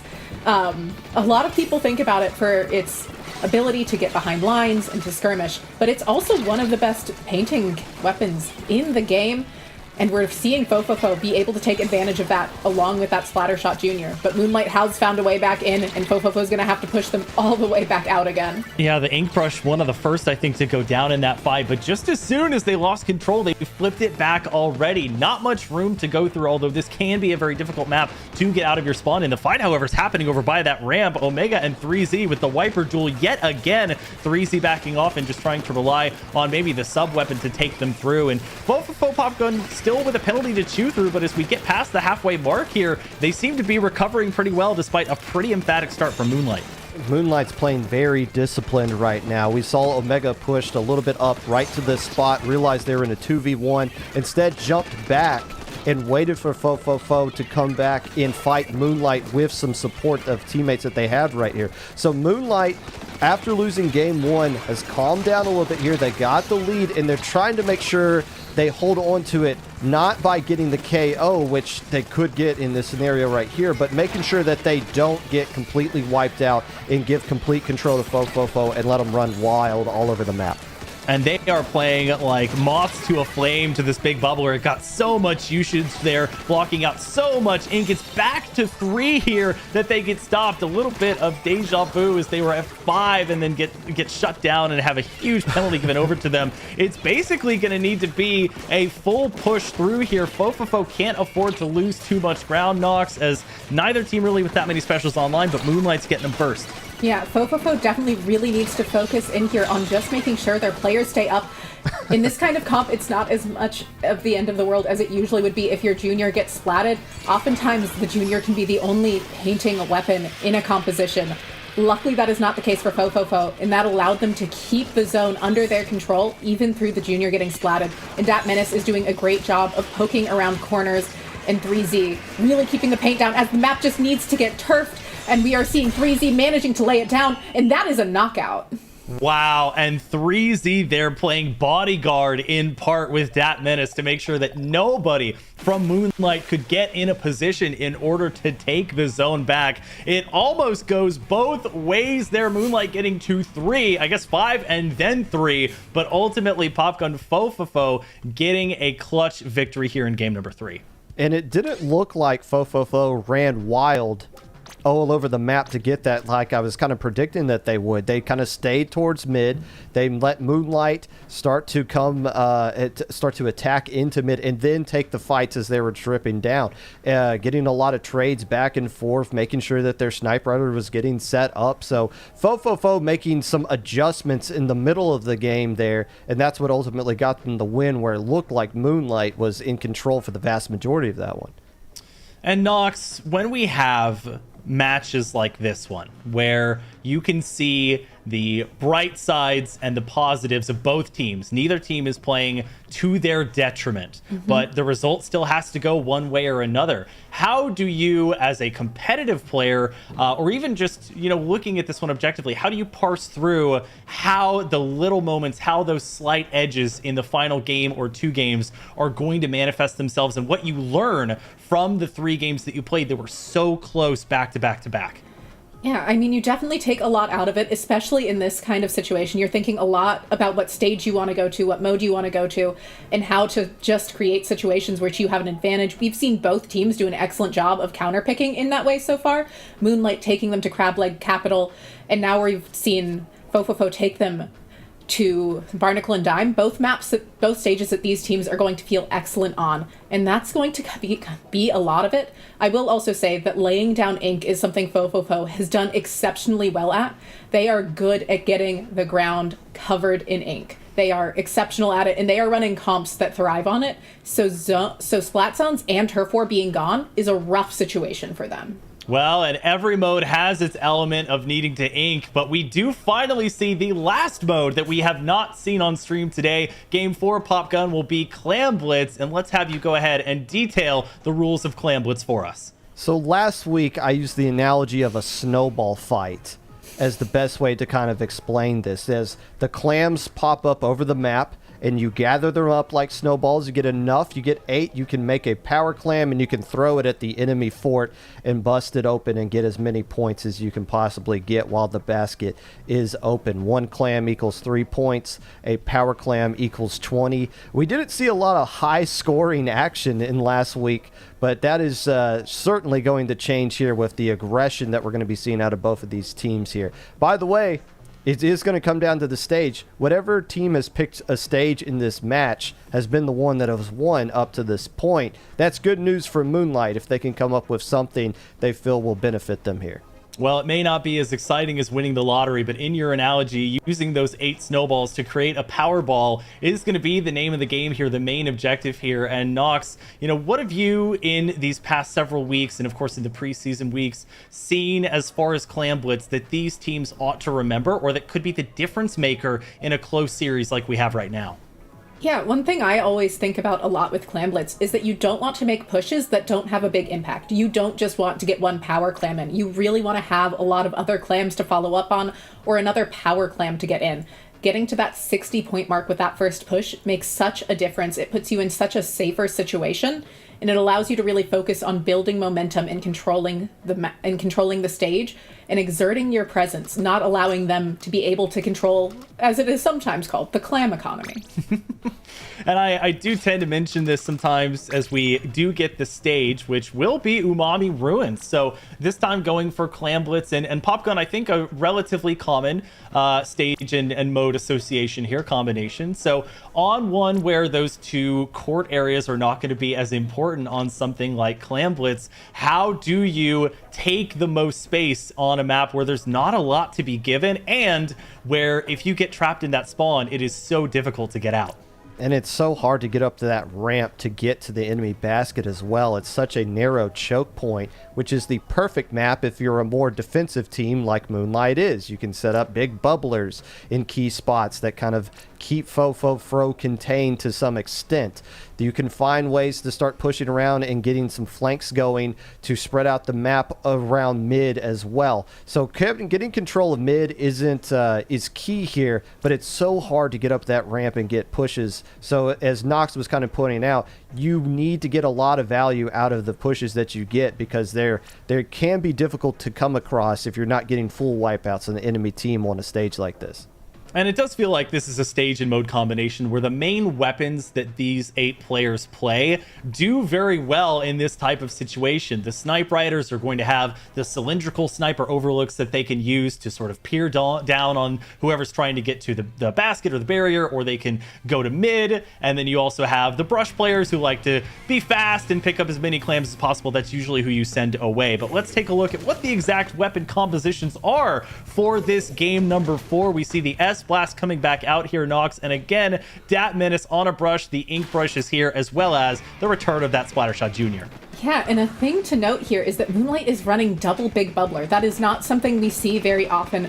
Both that Zinc Mini Splatling and the Mint Decavitator are going to be able to get those out and will allow for that S-Blast to play very aggressively. But with that being said, fofofo has found 2 early picks. They've got clams coming in, and they're going to have a tacticaler to keep this going, and that bubble is set up in such an excellent spot. And what an early push here. I can't remember a game where we saw them get past the 50 mark before we got to 30 seconds. The wipeout is there, Popgun, but a huge early lead for fofofo. Will the pendulum be on the other foot, and can Moonlight even find enough clams to get something like that started? I'm not going to lie, I blinked. And I missed all. What happened? It's not even the first minute yet, and they already have a score that's not quite winnable on this map, but one that you feel really good about that you got in the early minute. One of the worst things you can do is get wiped out while you are making a push, but it benefited fofofo that their Snipe Rider was able to come back so quickly and was able to shut down Moonlight from just charging back into their own base. So it kept Moonlight honest and has created this little bit of a stall out situation in mid right here, which fofofo is starting to bend into their favor. And Dat Menace looked like they created some very successful opportunities there. It looked like they sharked in their squid form for about 10 or 15 seconds, got the 1 pick, and then traded for the double. And that's created somewhat of an opening, at least in map control for fofofo, but they only have 4 clams to work with the stat menace right back to it. Wastes no time, still sharking around. That one, though, not as successful. And Nox Moonlight, they appear to have been doing a little bit better with the clam economy, and they forced a 3-down situation. They have. They finally found a 3-down situation. It very much so felt like fofofo was controlling the pace of the game for a minute there. But now Moonlight's been able to get their big bubbler set up. Now has a Booyah Bomb to continue this push. It seems like they're going to be able to keep a slow trickle of clams coming in, and that Booyah Bomb was held for such an incredibly long time, but it was great to see. And now another power clam goes in. They just need to get 3 more little clams in, but I don't think they're going to be able to find it with just the Snipe Rider up. But a push to 9 is pretty impressive. But they have lost stage control in the process. I mean, even though we don't see a Snipe Rider against the world type of play, what we do see is Moonlight coming all the way back and basically claiming the lead while still having 2 specials online. They saved 2, I believe a Booyah Bomb and a Big Bubbler for after they've passed the halfway mark on their own clam count. So getting multiple power clams in, very effective. Now, it's not going to be just 3 clams anymore. They've got a pretty gigantic penalty to carve through here, but it's going to be still needed. And Popgun back in that neutral state. This one has felt like it's gone a mile a minute. Now that Moonlight has been able to get set up after getting punched in the mouth early, and they can get those big bubblers out, and they can start finding ways to get the Booyah and the tacticalers ready to go and get Basil into this mid position to where they can support the rest of the Moonlight players. Things has been going their way. And yeah, they got a little lucky that during the time that they were making the push, all those clams spawned at just the right moment for them to gather up as they were going through. That can work back in the fofofo's favor right here. So they're going to pop the basket, and they're going to have a bunch of other clams to work with as well. The problem is somebody's got to go back and get them. Well, and that was the right moment for an Ultra Stamp to come through and start this push off. They do lose a couple of their members, but they will have the big bubbler at least for a little bit to try and jump back in. However, losing all but Harshi, who is going to survive with the power clam in tow. That could be used to get rid of the entire penalty Nox if they make another push. For now, however, Moonlight trying to set something up themselves with 13 clams on the board and back with that map control in mid. Yeah, Moonlight's doing an excellent job of keeping paint down on the map, especially against a team like fofofo, which does have such high ink output. They are able to try and keep them under control. And Moonlight's doing, I mean, Basil's always such an incredible anchor. Does such a great job of letting their teammates have an opportunity to get back in. She's so fantastic at it. And especially with those 2 big bubblers, they're just able to play so defensively. And the Toxic Mist should help them play defense as we're getting into the home stretch of this game. Well, and Basil playing in some kind of changing positions. Like that box in mid is kind of awkward because you don't have the height. 3Z bearing down on them with the Ultra Stamp. Will they have enough room? It doesn't look like they're able to find them. Throws it out, gets Nolan, and there's the break on the barricade. They get through and they take the lead. It's going to be the power clam coming through, and the follow-up and a very back and forth clam blitz game is finally going to resolve itself for fofofo, who takes the winners semifinals match 3-1. Popgun. What a finish. What a finish. It looked like Moonlight was in control of things, but they got turtled up and they didn't have the specials ready to go. And that hammer came out at just the perfect time. If Basil had 5 charges ready to go, maybe Basil finds a way to get the cancel on that hammer, but was caught in an awkward situation to where they had to retreat. And once you get the Snipe Rider just chased out of your own spawn, and you get this hammer just running wild, you got this wide open path. And again, that one push Moonlight had, it was hilarious. As they were going to the basket, it was like they were at the marathon and somebody just kept handing them water as they're like, here's a clam for you. Yeah, like everybody's got 7 clams going up to the basket. That seems to be what happened for fofofo at the end there. They finally got to the basket with it wide open and with everybody having a ton of clams ready to go. All the stars aligning at just the perfect time. fofofo able to come out and finish strong after the huge opening that they had there. And I suppose that's the level of collectiveness and collaboration that you can expect from a high-level team. With that match out of the way, let's take a look at how our bracket is shaping up. We, of course, had one other winners semifinals match going on at the same time, and FTWin will make it through. They do drop another game, their second of the day, this time against Gourmet Race, but they make it through as that #1 seed to the winners finals, and they will face fofofo. Otherwise, we have the losers top 8. ABH on So Cute taking out Sunset 3-1. They will advance and play Moonlight in the losers quarters, and Duck Motif with a sweep against Waypoint, and they are down currently 1-0 in their losers quarters finals match against Gourmet Race. So pretty fun. Nox, we'll get your thoughts on this one really quick. What did we even watch there? 1 minute we're talking about the fact that Basil is doing so well at positioning and they're getting chased by the Ultra Stamp, but they survive. And the next, all chaos is breaking loose for Fofofo. Well, and that's kind of what happens if you want to run an Ink Brush and Splatoon Wiper together. Your goal is to create chaos. You were running 2 skirmisher weapons to really keep the pressure constantly on the other team. And with 2 big bubblers, it's sure great defensive power. But Ink Brush and Splatoon Wiper are weapons that are going to care about that a lot less than most traditional weapons. They don't care as much about Toxic Mist because of how mobile they are, and it allows for them to just break through entry points.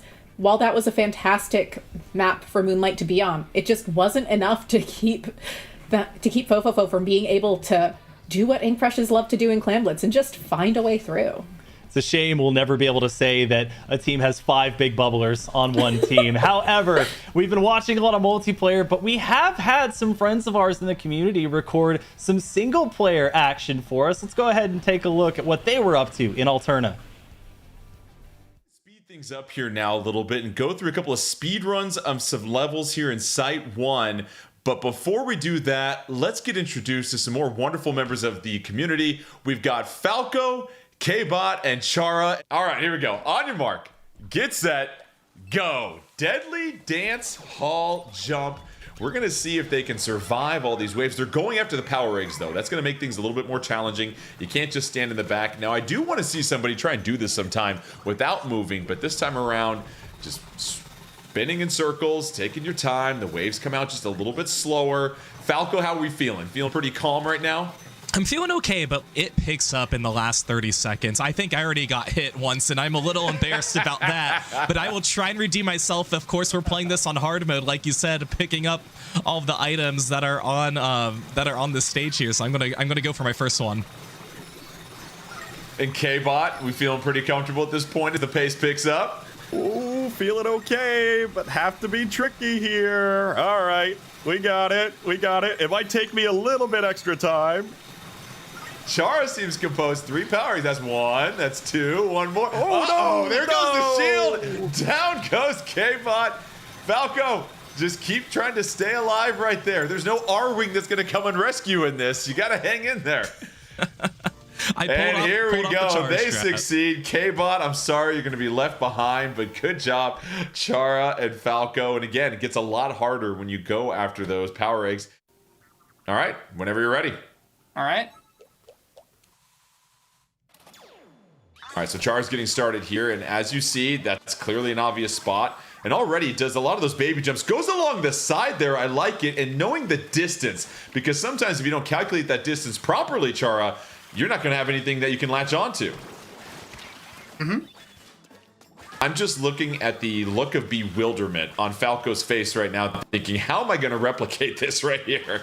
Yeah, Jordan, I don't think I could if I tried. Especially there are moments where Chara is taking a route that definitely does not seem intended, kind of going a little bit under the stage as well, and pulling off a bunch of Zipcaster maneuvers that I know I can't complete with. On your mark, Yeah. Get set, go. You know, as somebody who doesn't really play a weapon that has Zipcaster anyways, it's I think it's a little unfair, but that's okay. I'll still give it my best shot. Hey, you're looking great so far. I'll tell you this much for someone that doesn't do much zip casting in competitive. Nice snag at the top of that floating pillar.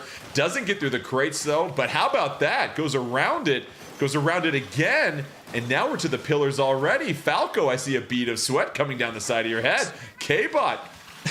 I'm still pretty optimistic, Jordan. We'll see. What's that supposed to mean? Here we go, K-Bot.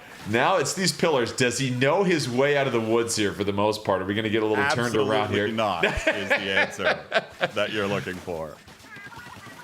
And then finally, you've got the rings that you're going through. Feeling pretty confident at this point, Falco. Don't mess up. You're getting close to the goal here. You're good. There's a lot of pressure, Jordan. One more time. Hey, Falco, very nice. I'll take that. Very nice. What was the That's a official new time? record for me, 57 seconds. I'll take it. Going down to the second pillar here. Trying to avoid some of those shots. Gets it on. Avoids the scope. One more. Avoids the scope again. Go for the shot for the goal. Hey, K-Bot. Okay. Very respectable. Very respectable. record. I would say that. New record. Hey. Nice. One's across the board. Everybody wins. I love it. We've got time for one more. We're going to go to Site 2, Level 4, Splitting Crosshair.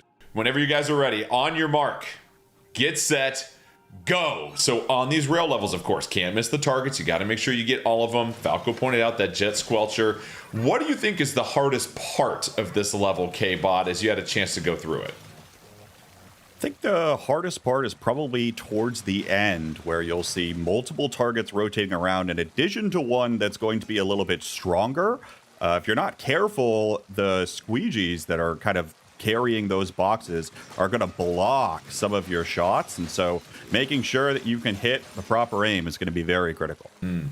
And again, you're navigating the rail, you're trying to just identify the targets, and you got to be very quick. And it feels like sometimes, Falco, if you get behind on one target, that's what throws you off, because all of a sudden the timing of trying to hit all of these with how fast you're going by all of them makes it really difficult. Yeah, sometimes I feel like I'm moving my controller in a motion that is not very intuitive, Using very that motion- different than when I typically play Splatoon, but that adds to the excitement in the challenge. I call it steering the bus. You've just got this big wheel that you're turning with the motion controls right there. But so far, all three of you are looking pretty flawless. Looks like you've gotten every target for the most part. Now we're getting closer to that most difficult part at the stretch end here. Getting a couple of power eggs here. It looks like all three of them. And once again, Chara right before everybody else getting it done. But guys, great to see you as always. Thanks again for joining us, and we'll see you soon, all right? Great to catch up with what's going on with Alterna, and the big wheels keep on turning just as they do with our top 8 here for the Splatoon 3 North American League regular season week 5. It is event number 7 if you're keeping track at home. Back here again with Popgun and Nox, and Popgun getting right into our winners final shortly here between FTWin and fofofo. What do you think of the matchup between these teams? How do they sort of shape out against each other? Both these teams do have a week championship under their belt. Fofofo won week 3, FTWin won week 2. This is just the second time these two teams are meeting up against each other in this league, though, up to this point. Unless they played earlier in the latter stage today, but leading into this week, they only had one match and went into FTWin's favor 3-1 in the week 2 top 8 standings. So this is it's not that these players aren't familiar with each other, but as far as this league is concerned, fofofo has improved a lot. They got their first win ever against Moonlight just the set before this one, so maybe they can find ways to catch FTWin a little bit off guard and steal a win from them as well. And they will have to likely vanquish their demons, as they did play earlier in the latter stage part of the, I believe, 10-match run that FTWin had without dropping a game 2-0 in favor of FTWin over fofofo. And Nox going to be starting it out with Turf War. Don't know what the attraction is to Turf War today, but I'm happy to see it. And we are going to Crableg Capital to start this one. So we could see some grades, but they may be used in different ways because we're starting with that Turf War. Yeah, they probably will be used pretty differently. I still expect to see the Snipe Rider 5H come out here. It's by far its best, not by far its best map, but it's definitely a stage it's particularly strong on. It's a stage that Snipe Rider thrives on. Of course, we still expect to see the Reflux 450 come out. No shocks there. But I'm really interested in seeing how FTWin chooses to deal with fofofo, considering how scrappy fofofo has been throughout this and how much they have been running around all over the place. Well, we will not have long to wait in order to find out how these teams match up against each other. We'll be getting very shortly into our winners finals between FTWin and fofofo, starting out, as always, with the thank you to our SpecCam operator, Czar, who is keeping it easy for us to watch, as always. FTWin versus fofofo. Here are the weapon compositions and the return again of the Reflux for Turf War. One of each type, Popgun, as Kyo is going to be bringing out the new Milk and Dark, going to be sticking with the OG variant. Well, if you're going to be using the Tenno Missile variant, and you're going to have to lock onto the Splatana Wiper and the Ink Brush that are running all over the map, forget that. Let's just pop a Booyah Bomb and just throw it in mid and let them do that rather than try to locate all of these other players right here. By the way, Sam doesn't need the help of Tenno Missiles. seems to be doing just fine, at least until 3Z said, nah, I want to take that fight as well. Yeah, Sam, with how aggressive they are, calm and cool under pressure, as they had sub-weapons, antenna missiles, backing them into a corner, but still getting the pick there. And now Kyo looking to see if they can find one. Dat Menace able to take them down. And Nox, I know we had a lot to say about Shaq in the last match that we got to see, and about them playing in general. Are they your player to watch, or do you think there's somebody else maybe that could shake things up? I mean, Shaq is definitely an interesting player to have on the stage. Not one that we see very often. But the players to watch on FTWin are pretty much always going to be Biscuit, Kyo, and Sam. They are the main roster for a reason. Biscuit is so dangerous on that Snipe Rider, and Kyo has just been a staple in the scene for so long that you see his presence on a stage, and you are just going to feel a little bit of extra pressure. And obviously, a Splatana Stamper is something to fear. And definitely with that type of movement, as Sam is able to take them down. I so badly wanted to say shack them up, but opted against it at the last second. But we'll refer back to it now. And speaking of Shaq, hanging on to that crab tank, it's looking great so far for FTWin as we're past the halfway mark now. Waiting perhaps to see when the right time is to use that crab pop gun. They do have multiple specials online, 3 in fact, and starting to use those grates that we were talking about, and maybe that can help prevent fofofo from dropping down off of that platform. Almost all the specials for FTWin are ready to go. They're being very patient with them, almost to a fault, to where they're getting splatted before they can use them. Here comes the Booyah Bomb and the Crab Tank at the same time now, with a Zipcaster ready to go, but the Zipcaster gets eliminated as well. So FTWin's being very patient, almost too patient, because they're getting splatted before they can even use their specials here. Well, and this is something that we saw fofofo do in the last set, as they were not uncomfortable with in the waning last minute, say, of a game, to make sure they were pushing the gas down all the way, holding W, if you will. And 3Z would be at the forefront of that, but they don't have the range to counter something like that pencil. Dat Menace Nox trying to make sure that they can lock down the potential return of this Zipcaster, getting the soda as well, but gets taken out in the interim. Yeah, very impressive. Obviously, Biscuit on this Snipe Rider is a force to contend with as they look to find 3Z and are able to, allowing jumps in. It still might not be enough, but FTWin is able to lay down quite a lot of ink right now, but Harshy finds Shaq, and it's going to be a nail biter here from Judd, as we are seeing such a mess of splats in mid. It's the battle of the Snipe Riders to end this one out, but in the end, FTWin with almost the 10 percentage point disparity there, gonna get the game 1 victory in our winners finals. And I loved seeing that, you know, Biscuit does like to, when even they're pressured, if they don't get to set up on that high ground with those grates, they like to be kind of back by where that ink rail is. It gives them a little bit of coverage. They can body block or absorb some shots, and it gives them time to charge up that shot where they need to. Popgun, you know, in your impression there with how fofofo performed against Moonlight, and then game 1 going into it, will this be enough of a start, do you think, to get something cooking here? Well, they took the L, so that's never going to be a good way to start off a match. The one thing I did kind of notice, though, is we've been talking a lot about the ink brush and the Splatana wiper that they use, and how that's kind of an unconventional combination. But we did see a moment there where it did kind of work in conjunction with each other. We saw Dat Menace moving around, trying to draw attention with that ink brush, not really interested in taking a fight with anybody, instead just interested in, hey, I'm going to a spot that's going to be very annoying that I'm at. Shaq recognizing that, trying to get the splat on Dat Menace, and before they can even get there, 3Z is already closed in and is getting a splat against Shaq before Shaq even realizes they're taking that fight. So this kind of distraction, hey, look at me, I'm the ink brush, and then here comes the actual splat coming in on the back end. When those two are working together, we talk about how they like to work separately as well. They can find ways to play off of that, and they're going to need a lot more plays similar to that, where they got that same kind of synergy if they want to get back into the set.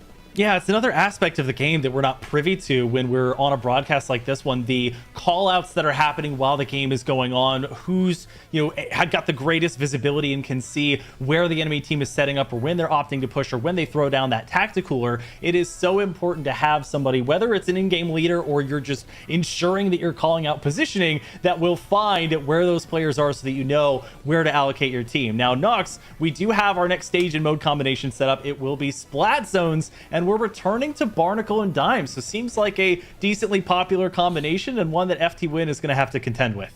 Yeah, and I can see it being a favorite of fofofo specifically, because like Popgun was talking about, that Inkbrush and Wiper want to play off of each other so much. The Inkbrush wants to distract, wants to be able to find flank routes, and this map is exceptional for that. There's a lot of paths you can take, there's a lot of angles to find, and the Wiper is able to keep up. Along with that, they're running a Splattershot Junior. Everything they run turfs exceptionally. They lay down so much ink that if one player goes down, they can still hold on to the zone without really having to sweat it much, which allows their Inkbrush and Splatana Wiper to play so aggressively. Whereas FTWin has players like Shaq that really need to focus on not getting splatted in order to keep the zone, because that Splash-O-Matic is their main paint source generally.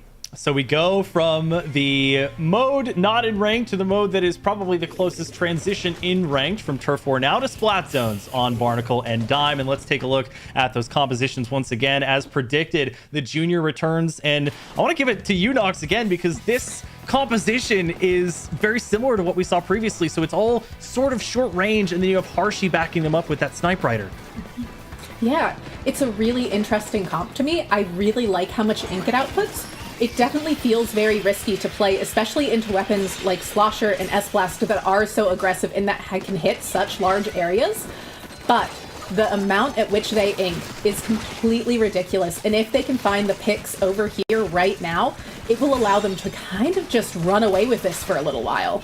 Well, and Datman is having to do some running of their own as they find a target. That target pops a crab tank, and then they see another target, but are not able to get within range. And Popgun, as a result, fofofo getting their first points on the zone. It will flip now to FTWin as Sam past the zone, throwing the Booyah Bomb and seeing if they can catch anyone out. Well, I thought Sam was going to get the splat on that Menace right there. They threw the Booyah Bomb in the perfect spot, not to get the splat, but to force that player to move, and Sam just kind of misread the movement of the Inkbrush right there. That's kind of a tricky thing to get a read on in particular. But fofofo doing a good job of getting back into control of the zone. They might not have the resources to hold onto it right now, but as Nox has been pointing out, they have such a really good inking comp that they can just keep flipping it back and forth, and it can be kind of a tug-of-war situation that we see right here. If fofofo can't find a way to create a lockout, they're in a really good position to do just that, though. The ink economy booming for fofofo as they are well advanced of the zone and making sure that nobody from FTWin can get in. They do have a big bubbler down and also getting the tacticaler ready, so it's not as if they've set up without anything backing them. Sam with that Booyah Bomb once again, and they will fall to 3Z right after using it. It goes to the left-hand side of the zone, so it will only force them to lose the zone temporarily, and 3Z is not contented yet, Nox. They do finally get taken out by Sam, but that eats some precious time. It definitely did, and it seems like those triple ink strikes that Kyo had ready did not come out in the most useful way, potentially. But now we see Shaq and Sam moving together, forcing a jump out, and Kyo and Sam now really going to be able to hold down this area. Though admittedly kind of staying in an area that you don't want to for particularly long, and now finally spreading out. And it almost feels like there is a set place that the tacticaler goes on this map, or at least this stage and mode combination, which is just right in front of the zone. I've seen it placed there by both teams already as FTWin gets past the halfway mark, and Dat Menace does a great job of getting that zone back. So penalties to both sides now as both teams again in a neutral state here. Popgun trying to find those specials. It does swing pretty heavily now in favor of fofofo, and maybe another lockout state that FTWin will have to break through. Now the question fofofo has to ask is, how do we play this? Do we go right up into the enemy base? Do we take the fights to them? We saw 3Z on the left side try to do just that, and it doesn't really result in any splats. Instead, it just creates more ink on the ground for FTWin to use to build up their specials and start throwing everything into the zone. So this is just where the tug-of-war splat zone, the classic situation, comes into play right here. At least it should, if Kyo can get a splat, which they don't. And here comes Hammer on top of it. Excuse me, it wasn't a tug of war. fofofo just pushed it across the finish line and tied up this match. The objective view and the sort of 1v1 view of that stage and mode, not really mirroring each other, as fofofo held out on the objective side of things and ensured that they got it there. Nox, thoughts on how well fofofo adapted compared to game one? It looked like the couple moments that they were keeping FTWin sort of backed up didn't really give them much room to breathe. That's the kind of pressure that they need to continue applying if they want to come out of this match successful. Yeah, and not to harp on it again, but they're able to hold those spaces so well because of the amount of ink they're outputting. Being able to have the ink brush, the Splatana wiper, and the junior all being able to use their specials, all being able to keep the ground consistently painted their color, shuts down things like the S-Blast and the Slosher so exceptionally well. And if Sam and Kyo can't move forward, FTWin, I mean, obviously Biscuit could hit some miracle shots. It's Biscuit. But that's not a way you want to rely on getting in. You don't want to have to rely on your Snipe Rider to break you back into the game. You want to be able to allow your natural plan to happen. And it almost seems like there was a miscommunication about when to use Booyah Bomb and triple Ink Strikes at one point, because if used together, those easily cap that zone, even with the weapons fofofo has turfing. But they weren't used at the same time. It does feel like the miracle shots have to be the exception and not the rule. You cannot rely on having those all the time because they are that miraculous. Now, these are great teams, and Popgun, I'm interested to see as we look forward to a currently unknown game 3, where do you go now that we're effectively in a best of 3 set, and with two teams that, have gotten to know each other pretty well throughout the course of this Splatoon 3 North American League. If you're fofofo, you got to feel good about the fact that you found a home base that you can consistently get wins against some of the best teams in the league here. Splat Zones on Barnacle and Dime has been the one mode where they've been able to get wins against Moonlight and FTWin in the same week so far now. So that's something they can file away for later, because they are definitely going to be making playoffs at the end of this one.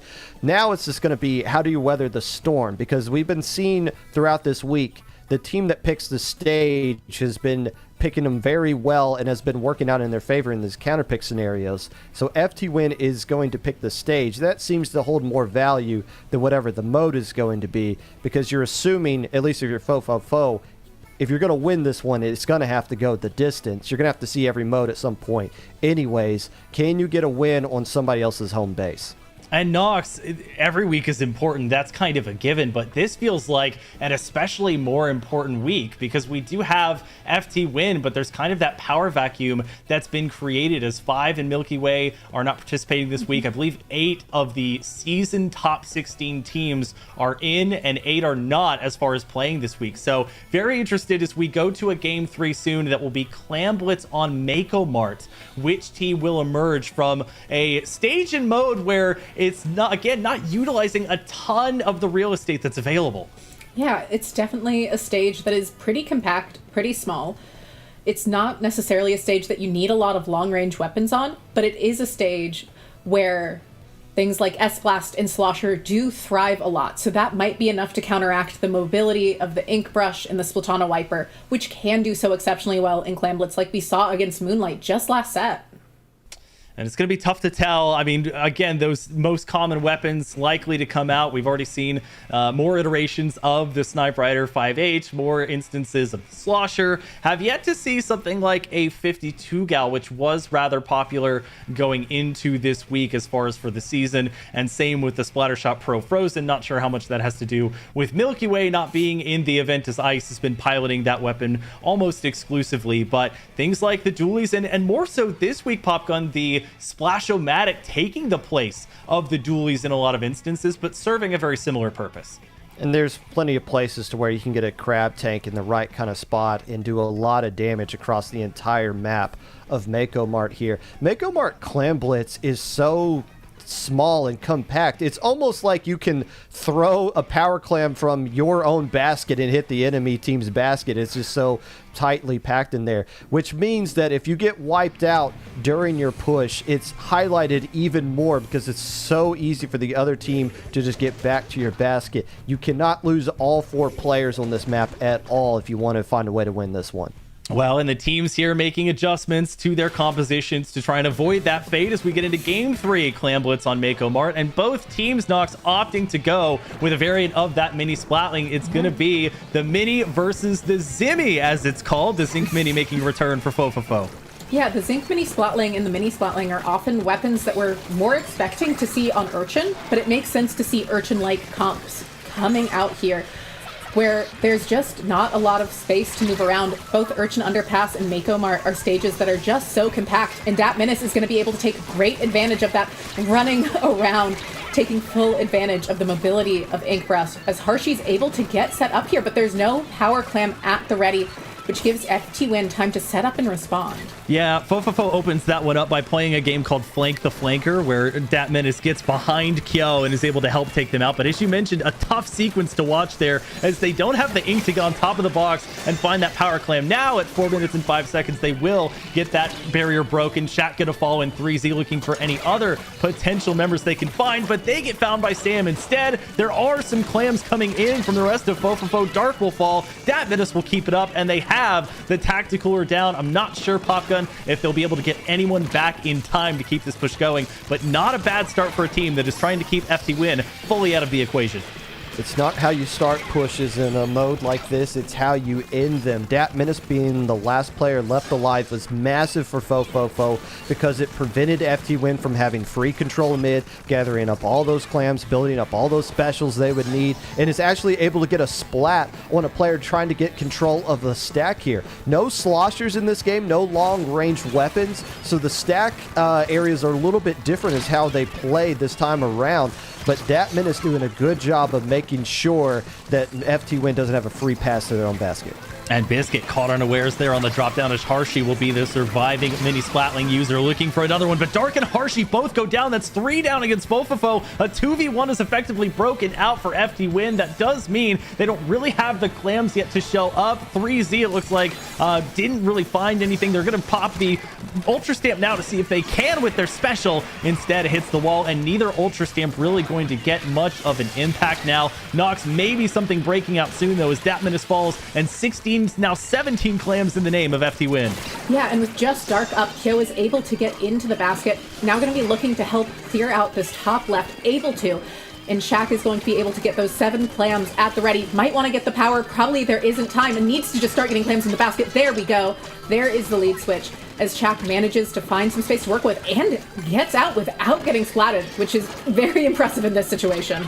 Well, to borrow the analogy from Popgun, this push isn't ending. The best ending is one that doesn't end until you get the KO, as FTWin claiming the lead pretty comfortably. Still have a couple of members surviving, but they will not be within the confines of the area near the basket, so that will be the end of their push. Under 2 minutes left to go. 47 to push to beat now with FTWin in the lead. And Popgun back to the neutral state. fofofo hasn't really focused a whole lot on the map control side of it. Harshy trying to get to it now, but they've made do with very little. Fofofo is lucky to be in the situation that they're in right now, where they're only down by just a few points. It seemed like FTWin left a lot of points on the table during that push right there, in focusing on making sure that they have enough players left alive to shut down a counter push, as fofofo isn't really finding a way to establish control of mid at this point. You see a lot of players using different weapons right now, and that's coming to play right here because you got a lot of players off of onto kind of their secondaries that they've been using up to this point, and that's going to be playing a role in how they clutch out this last minute. And with under a minute left, that sequence kind of tells the full story of that. Big bubbler is in. You have a couple players trying to get rid of it, and they go down as a result. However, FTWin losing every member except for Biscuit, who was on the verge of being another casualty, but ends up getting out with 45 seconds left. fofofo with a chance to reclaim that lead. They would need more than this power clam. They get to 62 while they have the follow-up. Harshy desperately going back for clams. They would need 2 to take the lead here, as ties would go to the first team. They do get some shots there, and they are able to take the lead, Nox, with 30 seconds left. They are. This will give FTWin another clam to work with, thanks to how the basket mechanics work. But they need to find a way to get in. They're going to need to find a way to tame Dat Menace and find a way through. As Dat Menace finds Kyo, that is a huge pick. And now looking to find a way forward. Biscuit laying down some turf. And this is a really tight situation for FTWin, and Sam needed to get out of that unsplatted and was not able to. And overtime, sometimes notoriously long in Clam Blitz. Let's see how long this one goes. FTWin gonna get the big bubbler down, but they'll get splatted. 3Z gonna fall. Biscuit gonna try and stay alive. They're getting shot at from Dark, and they get pincer attacked, and that'll be another splat. Dark trying to find any targets that they can, making sure that nobody from FTWin can get that pity clam. Shaq trying it, not gonna make it happen, and now Kyo gets it, and we'll put it there. Amazing job. Popgun, what did you see? Oh, I think we got to ask the ref right there. I saw that hit the basket, but just not enough frames left. That would have popped the basket. That would have extended overtime for FTWin, but Kyo getting there just a little bit late. And fofofo steals one. They're up 2-1 against FTWin, a team that they were 0-2 against in matches going into this one. A team they lost to earlier today, 2-0 during the latter stage when FTWin was invincible. Now they got a huge advantage. And by the way, we've been talking about getting wins on other teams' stage picks. That was FTWin's stage pick that they got a win on. So now if it does go to a game 5, you're going to have fofofo, who's going to get control of the stage pick yet again. Things are looking really good for them right there. And yes, FTWin almost popped the basket, but at the end of the day, they had to rush in and try to make something happen. That was a great defensive effort by fofofo. That's why the final clam got thrown by Kyo so late, because they weren't just turtling up. You saw that menace push up to mid, take fights, and start to move over to FTWin side of the base. Make sure they don't get set up. Put the pressure on them. That is when fofofo is at their best, and they played that expertly at the end there. Thought my eyes might have deceived me by not seeing the "we've taken the lead" moniker in front of the stage. Nox, I guess I want to hear your thoughts as well on that one, because that was kind of a chaotic ending. It was a very chaotic ending. It was a very interesting ending. And it really shows how much the stage makes a difference. While FTWin might have picked it, it's an interesting stage to take that mobile of weapons to. And it also did force FTWin onto weapons they don't usually play. It's not unheard of to see Kyo on Mint Decavitator by any means, but it's much more common to see Kyo on Slosher. And seeing Biscuit have to switch off of Snipe Rider there also really changes the dynamic. Shaq is not usually their tacticooler player. So it kind of put them on the back foot, and it almost makes me wonder if they were trying to deny this stage pick for a different mode. I would be a little surprised by it, because I would expect them to just want to win outright. But it could be possible. Well, it's a play so nice, we have to look at it twice. I think we have a replay that we could go to check out the ending of that one, because it was chaotic. 3Z trying to engage, Biscuit surviving in the midst of this big bubbler. They barely have any ink to work with, and they peek out just as the big bubbler is going down. Dark are going to help to secure that one. Sam trying to get that power clam through, and Datman is helping to lock it down. Dark and Datman is using two very short range weapons, and there goes Shaq on the very far left, now center of your screen, allows the jump in to happen, gets taken down as a result, but there is a power clam picked up by Kyo. It is spinning quite literally to break the barrier, and as Popgun mentioned, frames, literal frames away from this match being the complete opposite story. And now, Popgun, this game 4 becomes that much more important for them as we go to tower control on Museum de Alfonsino. If you're fofofo, you have to win this one. I mean, we talked about the advantage that they'll have counterpick wise if it goes to a game 5, but you've won 2 in a row, and you win one in a, I don't want to say heartbreaking fashion for FTWin, but definitely a frustrating loss, considering they had lead, let it slip away, and couldn't find a way to get the power clam to the basket a little bit quicker.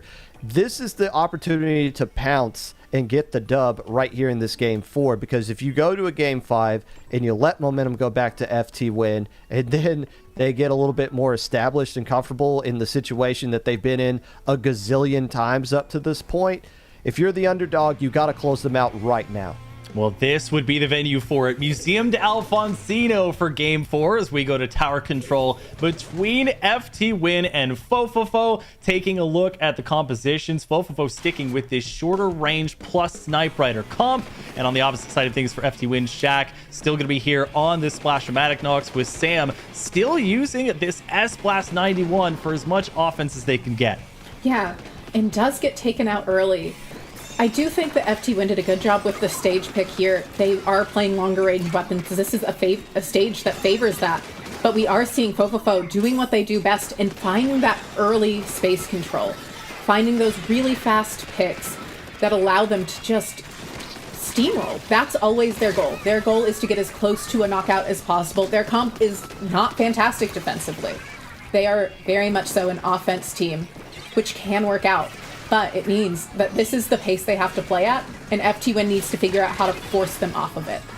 Well, and Biscuit trying to make the most. They're backed off as Shaq having to use the crab tank away from the action, but in a high ground space. That will help them to get fofofo 3 down. They do lose multiple in the process, so it's not exactly a clean sweep as Shaq is going to get some chip damage off with that burst bomb. Harshy backing off, and this is oftentimes Pop Gun where these Snipe Riders like to play, is this sort of curved lip to see if they can get any picks. But, of course, as we're seeing now, fofofo trying to make another push happen. They're more than happy to extend forward.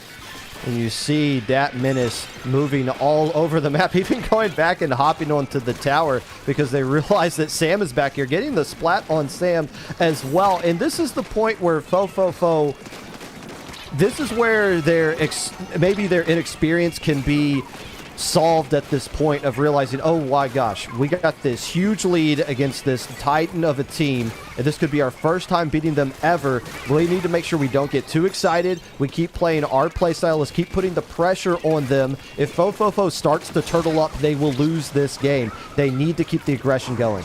And FTWin with some picks to be excited about there, as Kyo is able to get one, and a nice direct by Sam is able to secure another one. That's going to be the main range discrepancy down there for FTWin, trying to push forward. Sam looking for another one and gets the nice direct onto 3Z, builds up the Booyah Bomb and holds it for the right opportunity. Dat Menace is coming around. Will they be caught in it? No. But Kyo going to make sure that they stay up here, gets the triple ink strike down. Shaq with the crab, and this might very well knock be the lead, and they will take it at checkpoint 2. Yeah, 3Z managing to find the pick there, but not soon enough to stop the lead switch. Kyo not managing to quite stay up there. Really great splat bombs consistently coming out of fofofo, but FTWin doing a great job of getting fofofo staggered for a second and allowing themselves to regain control and space as Kyo is rushing the tower, grabbing the tacticooler, and finding a splat in the process. It's another one of those splat bomb picks that you gotta respect. It's almost like you know you're going into an unwinnable battle. You saw how much of the ink was not in their favor where they were jumping down to, and just opted to throw and roll the splat bomb out, and it worked exactly in his favor. So a very good job of getting that through. Datman is similarly trying to make use of the splat bomb as fofofo pushes forward here, close to getting the lead, and they will with the help of that big bubbler. Kyo backing them off of the tower, at least for now, Pop Gun. But with 1:45, you almost don't want to let FTWin get into any sort of prime position, because this is still a decent bit of time left. Oh, that is almost a double wipeout, but Dat Menace being the last player left alive, getting to this third checkpoint is massive for fofofo. They were essentially tied right here, and they clear that checkpoint. It doesn't matter that they got wiped out. That does not matter. Clearing the checkpoint essentially broke the tie that they had with FTWin right here. Now they got a full checkpoint lead, and it's very difficult to get the tower all the way around to that area because there's so many areas that you can go to defensively for fofofo to defend it, and that's what they're going to be looking to do with Harshy right here. But 1 minute left to go. fofofo is staring down a monstrous win. You may have heard of dueling pianos. How about dueling wipeouts? As FTWin trying to press forward, they do get the pick there onto Dat Menace, and fofofo trying to lock it down, trying to stop a game 5 from happening. FTWin pushing forward. Shaq gets a lot of shots there. Is going to be able to take out Dark. Looking for the second. Is going to content himself with taking down the big bubbler, and will jump on top of the tower for the tacticooler buff there. Looking for any other picks that might come through. Harshy flanking around. Shaq trying to get up in the faces of Dat Menace and Dark. Doesn't find them, but gets the assist, and it's 2 down for FTWin. That's the lead for FTWin. Can they get the knockout? They will secure it. The Booyah Bomb for victory. And Nox, we are going to a game 5. We are. FTWin really turned it around there, and a lot of that was Shaq playing excellently off the specials of teammates. Going in with those trip strikes fantastically. I was very worried about the fact that FTWin did not have somebody on that upper right side faster during that push, but Biscuit was able to hit the shots to make those splats happen, and just, they kind of had to brute force it, but because of how short range fofofo is, they were able to. And Sam's chip damage with the burst bombs and the specials, it just all worked together for FTWin to be able to just barely pull that together. Yeah, Popgun hadn't really seen Museum much before this. This turned out to be, as Nox alluded to, a very bomb-heavy game for some reason. Just a lot of using the sub weapon to trade back and forth, the Burst Bomb and Splat Bomb being sort of among the more popular ones. And I noticed too, Harshy coming around trying to get into that prime position. That's while they're taking the lead. So I get you're trying to not be in a position where you can be picked off or seen as easily, but a lot of time used to get around on that high ground and sort of try and figure out if they can get a pick from behind. And that's where the experience of FTWin comes into play. Anybody else, oh my gosh, we're down 2-1. They just cleared the third checkpoint. There's not much time left. We're about to get a major upset here. They're going to be super excited with a statement win. No, let's go take a fight in the bubbler, because I know that Kyo's going to be throwing ink strikes in there as well. Any other scenario, you lose a fight in an enemy team's bubbler, but knowing that the support is coming, you're going to be fine. Biscuit being patient on the tower because they know when the tower rides at the perfect spot, Sam is going to jump off to it and get into that prime position to where they can control the right side, and Shaq pushing up as well. That was a textbook push in a high-pressured situation that only gets made by teams who have tons of experience. And that is why fofofo is going to look back at that one and say, we had them dead to rights. How did we let that slip away? How do they keep getting away with it? FTWin always finds ways to squeak out wins like that. It sounds like not everybody's read the textbook cover to cover. Sometimes you can get by the exam just reading a few chapters or looking at the notes. But Nox, what's better than a game 5? And we're going to a pretty hectic stage and mode combination for this one. Rainmaker, the last mode left, and we are going right back to Urchin Underpass. So seeing this huge map yet again used for such a hectic mode. And it will be exciting. This is a map where we're going to see interesting weapon picks come out yet again. We're likely going to see FTWin go back to those Dapple dualies. And it's a stage that I would say likely does favor fofofo. Ooh. But we're seeing a classic coming out here from Biscuit. I don't know how many people still know this, but Biscuit very much so used to be a Nautilus player. This is a fantastic pick to see. FTWin's going to be short on ink, but they're such a tenacious team that never gives up, that it's going to be very impactful here. And Popgun on the surface, it is not a kit that blows your socks off. I mean, Point Sensor and Inkstorm, we almost never see Inkstorm come out. What position do you think this will give FTWin, who now is losing a couple members and maybe giving fofofo the first checkpoint? This is Biscuit doing everything they can to get the win. Saying, you know what? Let me just go back to my roots. Let me get the weapon that made me Biscuit. That allowed me to get on FTWin in the first place and allowed me to become the monster and considered one of the greatest players in the West. Now, the trade-off for it, they don't have that ink vac. In fact, there's no ink vac on either side. That is something FTWin has been using almost exclusively in Rainmakers the last couple of weeks. But if there's nobody on the other team alive, it doesn't really matter what specials you have, apparently. And it is a frantic push off of that right back as FTWin gets the first checkpoint, and they have plenty of room to get the lead. Shaq gonna get up on the high ground and see if they can see anybody from fofofo coming back. Dark on the left-hand side, but Datman is the immediate threat. Kind of backs off the Rainmaker, doesn't fully commit, but they are able to get the pick there, I believe, from Harshy, as 72 now Nox, the new number to beat. These teams, lots of aggression, but only a little bit to show for it objectively. Yeah, not a lot to show for it as of yet. Lots of scraps, lots of back and forth. And I almost wonder if that Nautilus was in part picked for Point Sensor to keep a better eye on that ink rush. But FTWin needs to figure out how to play defense here. This is not a great comp for it, but Shaq able to find the exact opportunity to drop down. It's still in such a risky position, though. Lead to fofofo here as they try to extend it. They're up to 52. 3Z going to get the pick onto Shaq, looking for another, but can't find a potential squid to splat until too late. Harshi going to try and jump back into the action. Datman is sharking and gets Biscuit, but gets taken down in the process. And I think for now, fofofo going to have to content themselves with getting to 52, close to the midway point, and also Popgun close to the midway point of the match. These teams really leaving it all out here for Game 5. Yeah, definitely a situation in which both of these teams are struggling to find a way to move forward, as we're seeing Biscuit taking full advantage of the fall off of that Nautilus, but the killer whale comes out.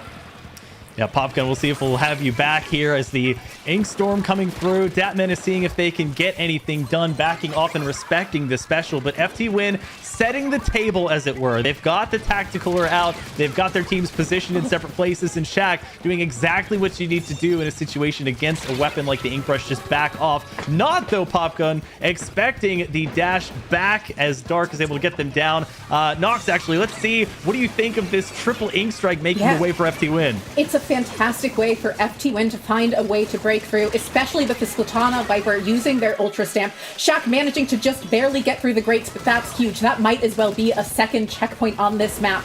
And we are seeing Sam still in their faces, skirmishing with that Splatana Viper, able to completely clear space, able to find what they need, and they're still in fofofo's base. This is a great position to be in, but they want to get more points on the board.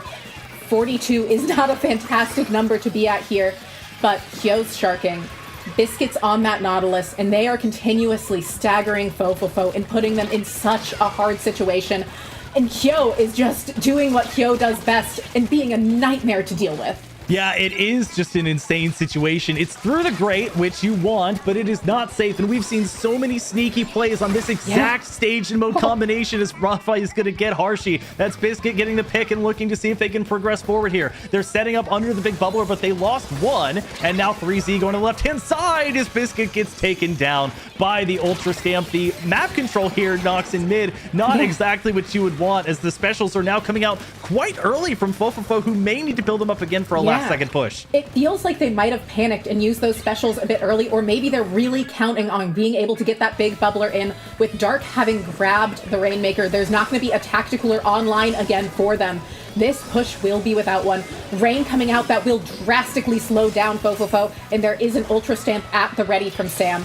This could change the game at any moment, and there are trip strikes. There are so many specials from FTWin, and they need to be sure to stagger them out slowly and to not take unnecessary risks. They just need to defend the grates. Obviously, they can't turtle up too much, but the hammer comes out, finds the Rainmaker, and FTWin manages to get the game. An unbelievable sequence of events, so back and forth. And as we discussed, the micro skirmishes that came through again and again for these teams has been so fun to witness, but it is FTWin holding it down, and after a tense match, making sure that they lock down their place in grand finals here. We, of course, will still have fofofo coming through in our loser side, but Nox, a phenomenal way to have our winners finals end off. Completely phenomenal. So impressive. FTWin has such great composure and is so good at staying calm under pressure.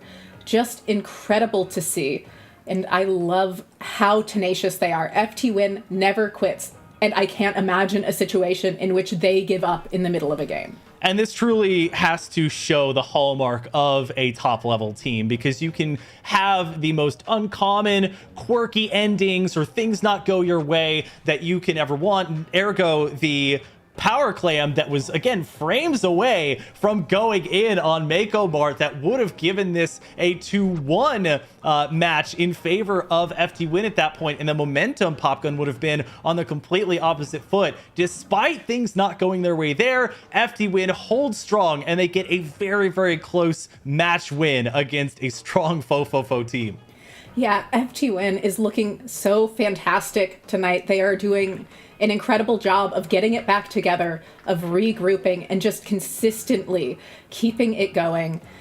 Shaq doing an excellent job of being essentially an anchor during that game. That's one of the things you'll see when Biscuit switches to other weapons, that the support, whoever it be that week, whether it be Hexen or Shaq, will kind of take on a pseudo anchor role where they're the ones allowing their teammates to get those jumps in.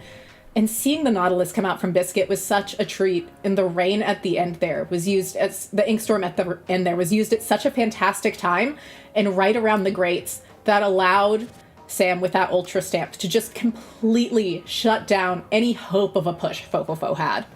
Well, and we will have our bracket up for you shortly that is going to show where we are now that Winners Finals is concluded. A super exciting 3-2 win for FTWin to put them in the grand finals. Let's update you on the loser side of the bracket. Moonlight gets the victory over ABA Chan So Cute 3-1 to advance to losers semis. And that match will be against Duck Motif, who after defeating Waypoint takes down Gourmet Race 3-1. So bracket-wise, one of the only upsets we've seen today, of course, fofofo with their win over Moonlight being another one there. And hoping now we have Popgun back, would love to get your thoughts, sir, on the way that match shaped out in the winners finals and what could be coming up as we look toward loser semifinals next. And I think we're still muted here. So, Nox, again, let's look now. We've gotten, I guess, your perspective on the winners finals. Perhaps. For losers here, Moonlight, they get some pretty clutch victories. They do suffer a little bit of an unusual defeat against fofofo in the winners semis, but they're back on the winning track. How then do you parse a battle against Duck Motif, who is kind of a difficult team to look at in terms of what will they bring to the table? They've got such a hyper offensive minded composition that they're kind of difficult to combat. Yeah, it's really interesting. And I will say, Popgun brought up earlier that Moonlight has not lost to fofofo before that set, but has lost to Duck Motif many times. So this is going to be a rough set for Moonlight. Moonlight's very much known to have teams that kind of check them in bracket. They have very specific strategies that work very well against the vast majority of teams. Hypernova, for example, used to be a big issue for them, and it wouldn't shock me if Duck Motif has a similar situation going on. Duck Motif is a very fast, aggressive team, and Moonlight tends to be very methodical. They also run weapons that will allow them to put a lot of pressure on Basil, not allowing her to find the space and positions that she wants to use on the Snipe Rider and on the E-Leader, really limiting what Moonlight can do, especially now that they don't run that Tentabrella anymore. That was a focal point of Moonlight's game, is despite everything that was happening, Basil remaining cool, calm, and collected. And we've talked a lot on the opposite side of things about Duck Motif. Haven't looked at their composition yet, but how aggressive they can be. And here's why. Drifty, Kara, Bandit, and Red Shell, I believe, being the roster. The weapons that they play, in part, things like the 52 Gal, the Pro Frozen. For Red Shell especially, the Octobrush or Octobrush DeVoe or Wiper variants. Those are things that are going to be super difficult to combat when they're right in your face. And potentially another anchor style matchup or backline style matchup, as they have Bandit rounding them out, who is also not afraid to play the E-Leader 4K scope. So should be a super fun match between two teams that know each other pretty well at this point. Yeah, and I will say one of the interesting dynamics that you just brought up there is the E-Leader 4K scope versus just the E-Leader 4K. Basil tends to run just the normal E-Leader 4K, doesn't tend to run the scoped variant, which allows for a lot more mobility and flexibility. Although that scope does allow for a tiny bit more range that they might be able to use to their advantage. But I'd say generally in Splatoon 3, mobility wins out at the end of the day. It's that slim in terms of preferences and trade-offs that you're giving between, even the same weapon, basically. You're just deciding whether you have a scope or not. It's not even weapon variant or weapon class. It is the same exact sub and special that you're going to be coming out with. So I am very excited and wonder, too, if that will impact the stages in particular that are selected. The modes, of course, we are going to be looking at. Wonder if we'll start with anything quirky, like we've been going to Turf War first a couple times. And, I think we had one that started with Rainmaker. So not the traditionalist view, if you will. But with these two teams, I'm sure scrimming a whole bunch, we'll look to see what their modes are. While we have some time, let's take a look real quick at the season standings overall, and especially where some of these teams lay. So Duck Motif, 285 points. They're second in the season standings. Fofofo, who was so close against FTWin, fourth in the season standings. FTWin, of course, they're eighth right now, trying to continue climbing the ladder in that top 8. And then a team like Moonlight, 225 points. They're trying to catch a few of these teams. So as we have such a event that goes week after week after week, that consistency of play becomes that much more important, especially if you're trying to gain ground. It does, and FTWin has had to miss a few weeks, and that's part of why they're looking so low on points compared to what we'd expect them to be at.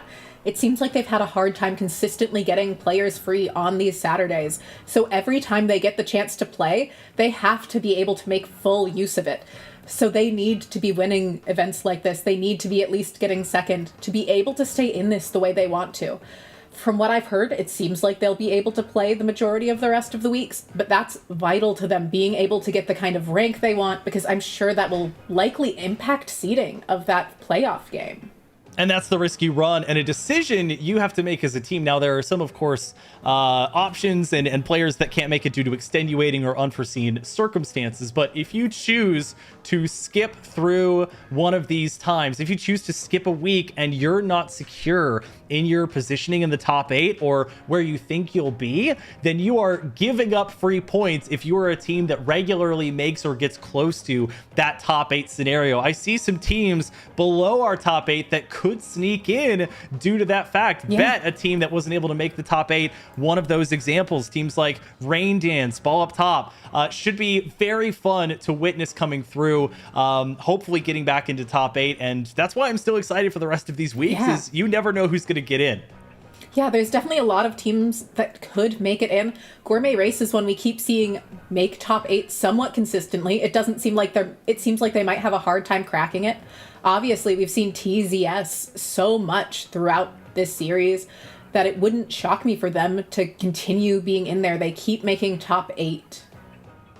Well, and they all want to make it to December 13th and December 14th, the live streams that will happen at noon Pacific time, just as you can see these tournaments starting. Of course, these live streams starting at 4 p.m. Pacific, your top 8 ladder portion of the regular season. And very excited to see how the rest of the regular season shapes out. But we still want to look forward to what types of matches we're going to see between the winner of this set and trying to find some form of vengeance. The winner will be playing Fofofo, which, if you're looking at the bracket, Nox, and you're seeing that Fofofo put up a very close game 5 and ultimately just lost to FTWin, that has to have you at least a little bit shook or wanting you to get the mental fortitude of, it's not just FTWin that we need to get through. It's a lot of very talented teams, including this Fofofo team that's awaiting the winner of this match. Yeah, FTWin is such a beast that for Fofofo to get them to a game 5 is so extremely impactful. It's going to be very rough for either of these teams to have to contend with. But Duck Motif especially is a team we've seen contend with just about every team out here, along with Moonlight. These are both super strong teams that want to push for first or second. First or second makes such a difference for them in the standings. They really want that. And maybe it allows them to get to take a week to rest up between these tournaments, because it is an endurance test for these players. It's such a long day, and it's amazing to get to see how long these players can maintain this. And the rest is hard to come by, especially if you're in this loser side of the bracket early. You could be playing set after set after set, and that's after, even though they're best of 3 on the ladder side, some of these teams are playing 12, 13, 14 matches before you even get into top 8. Now, there is that sort of, you have a 1-hour cooldown period, and then you have some time maybe to get with your team and get into the lobby, but it is not a lot to keep yourself warmed up, but also bring down your mental back to an even state that is so important. You don't want to feed too much off of emotions, because if it goes not in your favor, just as we saw in winners finals, that pendulum swing right back in the favor of FTWin. If you're Fofofo, now you do have some time to think. You're waiting on the winner of our upcoming match. You have to even the mental back out and say, okay, now we know we can play them. We just have to have the results show it this time.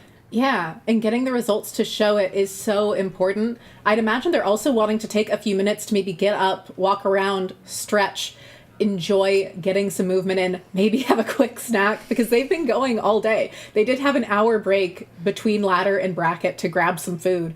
But during something like this, it takes so much to be alert. And it seems like we are going to be getting into it here, and I think we're starting on Rainmaker on Museum de Alfonsino. All right. Well, we have our first game of the losers semifinals here. Moonlight versus Duck Motif. Shout out, as always, to our spec cam operator Czar, and I also want to shout out the returning caster that I believe we have back. Popgun, welcome back, buddy. Why don't you help us break down these comps? You know, I'm trying to figure out where I am exactly myself at this point. I think FTWin knocked me out as well, but here we are. Moonlight versus Duck Motif. Oh no, this isn't good for Moonlight, considering every time these two teams have played against each other, it has literally gone the distance, and Duck Motif has won every game 3 and game 5 here. Vacuum coming out from both teams because they do have the splatter shots scope that both players are using right here. So Vacuum has returned for Rainmaker yet again. And we've seen anchor weapons aplenty, as now we're getting a whole new battle here, Nox. It's the splatter scope versus splatter scope, in addition to seeing things like the paintbrush Nouveau come out, something that we knew was a possibility, but it's one of those weapons you have to see to believe. It is. It's always an exciting one. It allows for teams to throw around so much ink. It allows them to play so aggressively. But that's not going to be enough to get them through the first checkpoint, as we're seeing Red Shell diving forward, but not able to capitalize on anything and almost overextending into 2 members of Moonlight, as we see Shadow pull off an amazing trade. The first checkpoint almost a given on many maps, this one included, even though you do have to make it up that ramp. And now both Chargers in their position. One now taken out as Bandit, I think, was flanked around from behind. Basil not going to be the one picking up the Rainmaker. It will be the support player Shadow instead on that end zap. Vexen trying to see if they can find anyone, but it's 3 members total of Moonlight that are tracking them. Nice shot there on uneven ground. Gets another one onto Zap. This is truly using the Rainmaker as a main weapon here, Popgun. And with the Ink Vac backing, they will get that first checkpoint. The Ink Vac seemed a little bit overkill as well. There's only 1 player left alive for Duck Motif. You'd be really wanting to use that vacuum right now to clear the path to get a huge lead on top of this, but still, they probably just wanted to make sure, because there's only 1 checkpoint podium on this particular stage, that just get it out of the way and now build up more specials and try again. So important not to overextend before your time. Shadow backing off in that frame of mind to get away from the missiles. Vexen, again, very aggressive in trying to track their target. They will go down in addition to the Wiper, and now's the time for Shadow to move forward, at least to this pillow. A couple members of Moonlight will fall. Will they be taken out? They get 2! What are they doing with this Rainmaker? Give it to them as their main weapon. They don't even need another one here, Nox. And Moonlight still pushing forward, maybe getting a chance to put it on the pedestal, but they fall just short. Yeah. Falling just short on this map is pretty good, though. You're not upset with a push to 7 here. It's a hard map to make that deep of a push on. Usually about what you'll see is a push to 20, maybe a push to 10. But a push to 7 is really exceptional, and Omega's doing a great job of doing what Wipers want to do, of being a distraction and being a nuisance. The missiles coming out are going to give Duck Motif a chance to stabilize, as Moonlight's had a couple members go down, and it's put them on the back foot, especially as they have not inked their base very well, which will allow Duck Motif to move forward very quickly. Yeah, Red Shell going to be the one moving in, alongside the Ink back there, helping to get that Rainmaker on the pedestal. You remember they got to 64 last time and were not able to, so having to use a little bit of time there to dunk and then break that Rainmaker shield. Bandit right behind the Rainmaker. We'll see if they're the one that opts to pick it up. They do have Zap right next to them. 2 end zaps, by the way, something we haven't truly touched on yet, as Duck Motif finally gets it started here. Popgun, no specials online other than this Booyah Bomb that will not find its target. There is a way for Duck Motif to get lead here, as huge of a mountain that they have to climb. 7 remaining on a map like this is really difficult to get across. But if they can find the right path to get a vacuum on that straight little alleyway area there and get some protection going, get a couple of splats along the way, they can get the KO. The problem is Moonlight isn't going to present that opportunity for them to do just that. They need to keep pushing with the Rainmaker. They need to keep forcing Duck Motif to use their specials defensively and not have everything ready to go on the offensive side side of things. So now they need to go and start pushing up. With 43 seconds remaining, they're not going to add to their lead, but they're going to take a lot of resources away from Duck Motif. Yeah, now the keys have truly been turned here. Moonlight having tons of map control, and the calm and collective attitude they exhibited there as a Ultra Stamp was effectively behind them. A trade coming out between splatter scopes. That's got to be just a tip of the cap moment. Just respect for the craft. Is Vexen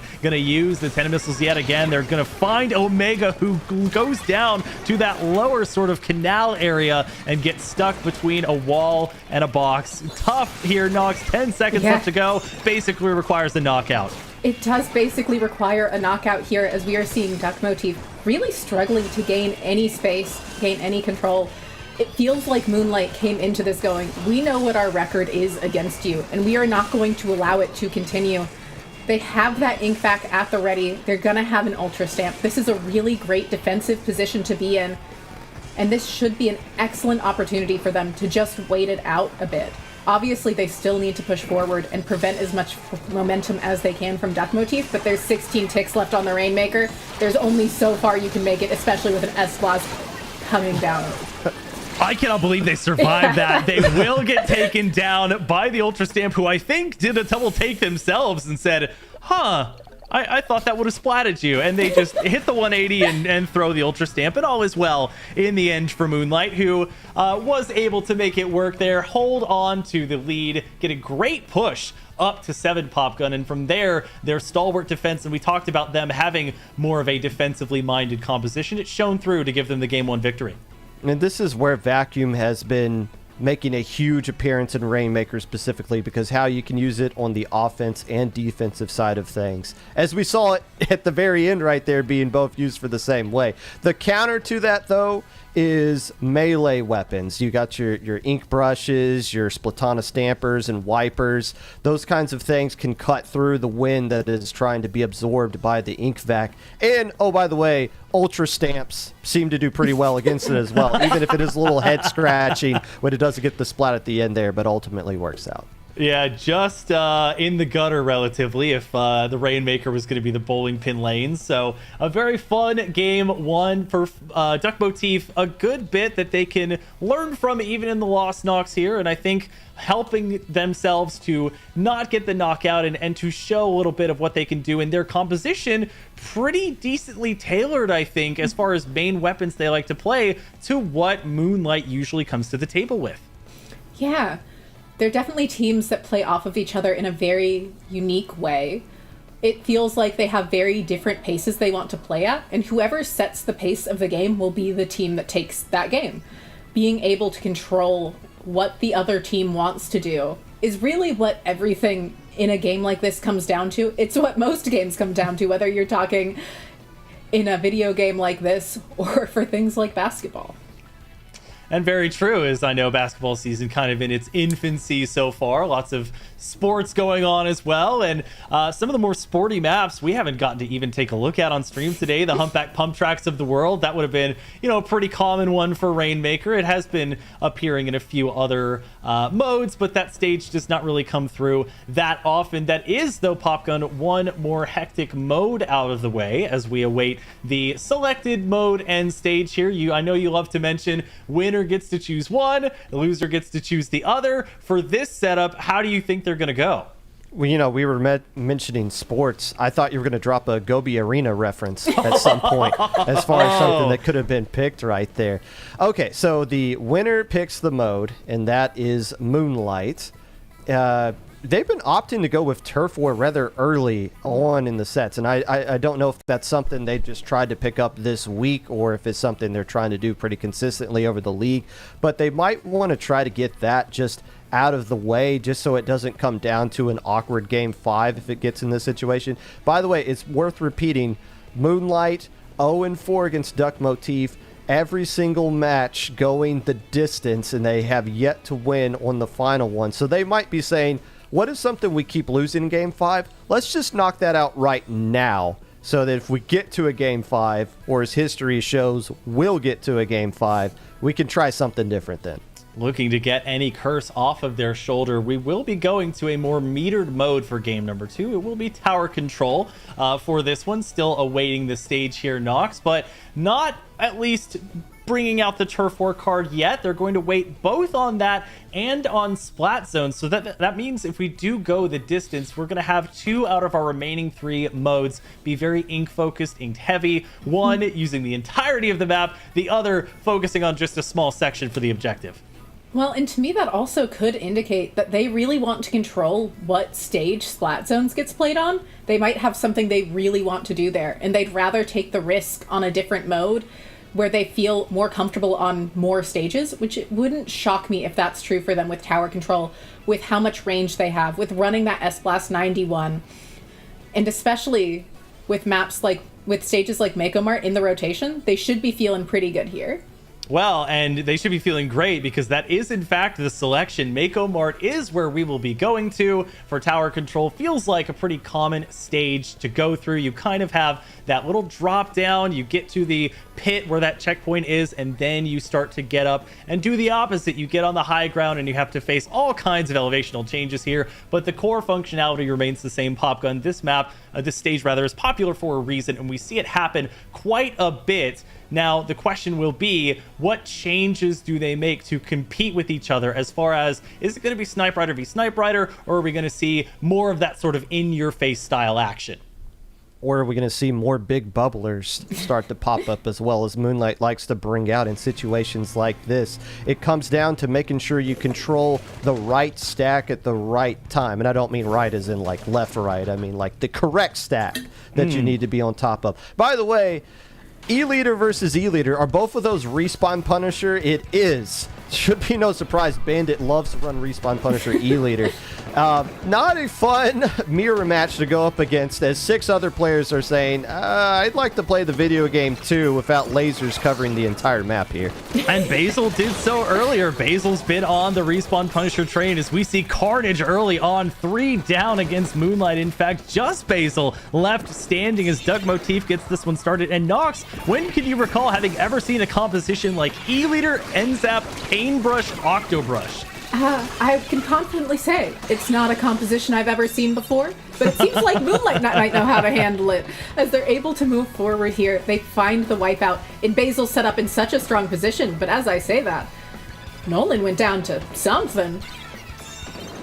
Well, it feels like a interesting time. You know, you're having these wave breakers come out now, so you're putting a lot of emphasis on finding where they're going to be set up, because you are using a good bit of the map. We saw in previous instances on this stage that Kyo would flank around on the slosher, see if they would find something. Obviously Kyo not in this one, but lots of flanking to happen. We can see the Zipcaster helping to try and make that work as Zap is going to go down. Shadow also locking down the tower as Moonlight gets to the first checkpoint. And Popgun, it's surprising how much of this is not played on the tower and how much the offensive team is able to get onto and have an effect on this sniper perch area. So Moonlight knew exactly where they needed to go initially. You saw Nolan get splatted early on at the beginning of that push. That's because they were in the right positions, but the tower wasn't back in mid yet. So they needed to wait for the tower to get in the right spot, but they were exactly where they needed to be. Moonlight gets the lead right now. That doesn't matter. What matters is that they cleared that first checkpoint. It's very frustrating to get past on a stage like this, so getting it out of the way early on, and now you can start attacking that second checkpoint. That's where the real value is, more so than just getting a small 7-point lead. And to Popgun's point, of course, the checkpoint marker itself kind of goes away as we see 2 great directs there by Nolan, showing how to use the S-Blast, throwing out the Booyah Bomb, not really even knowing anyone was confidently up there, as we see Omega fall, another one on Moonlight get taken down. So Duck Motif with the rebuttal following a quick double there. Nice trades back and forth, and Nox, as Popgun mentioned, 61, not likely to be a safe push.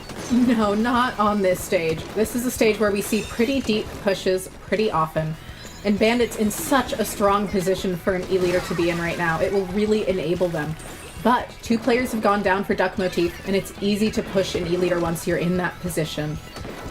That being said, Moonlight did not take the opportunity very quickly. They're not really laying down ink the way they need to. They're not moving quickly as forward as I would have expected, and it feels like they're playing a little too safe potentially. Yeah, could be a lack of a sense of urgency or an over-reliance on trying to group up or play that defensive game. Omega, the only one not playing that way, as they were in the midst of 3 members of Duck Motif and get taken down. A couple of specials seen there for Duck Motif, the Tacticooler, and of course, we see the Zipcaster going out there for Red Shell, who doesn't need it to get the pick there onto Nolan. Looking for another one as they climb on the tower. Gets to almost 3. Omega took at least 1 shot there. They will be the survivor, but get taken out almost instantly after Popgun with the big bubbler in tow. So that's 1 special not online for Duck Motif to have to worry about. I always feel bad talking about Duck Motif because we spend so much time talking about Red Shell, but come on, like, what? They go with that player, and the Zipcasters are just so on point with everything they're trying to accomplish right there. But the rest of Duck Motif is doing a good job of capitalizing off of this distraction. You see Vex getting in the right spot, getting several splats there with the paintbrush, and keeping Moonlight at bay, keeping them back from the tower. No, they don't clear that second checkpoint, but what is happening more importantly for Duck Motif, so much time is getting bled off the clock on this push right now. By the time it gets back in the mid, Moonlight's only going to have time for 1 more push. And Basil was so far backed up as Nolan getting another couple of splats here, trying to get any of the members of Duck Motif to peek their heads out and see if they can get a direct on them as well. The Tacticooler will come out with 30 seconds left to go here, Nox. Nolan was holding onto and used the Booyah Bomb, but it did not come out. The Wave Breaker there, and Moonlight says now is the right time for us to get these specials online. Yeah, and the Zipcaster rushing Basil down, forcing her into an awkward situation, really not allowing Moonlight to regain control of mid at all.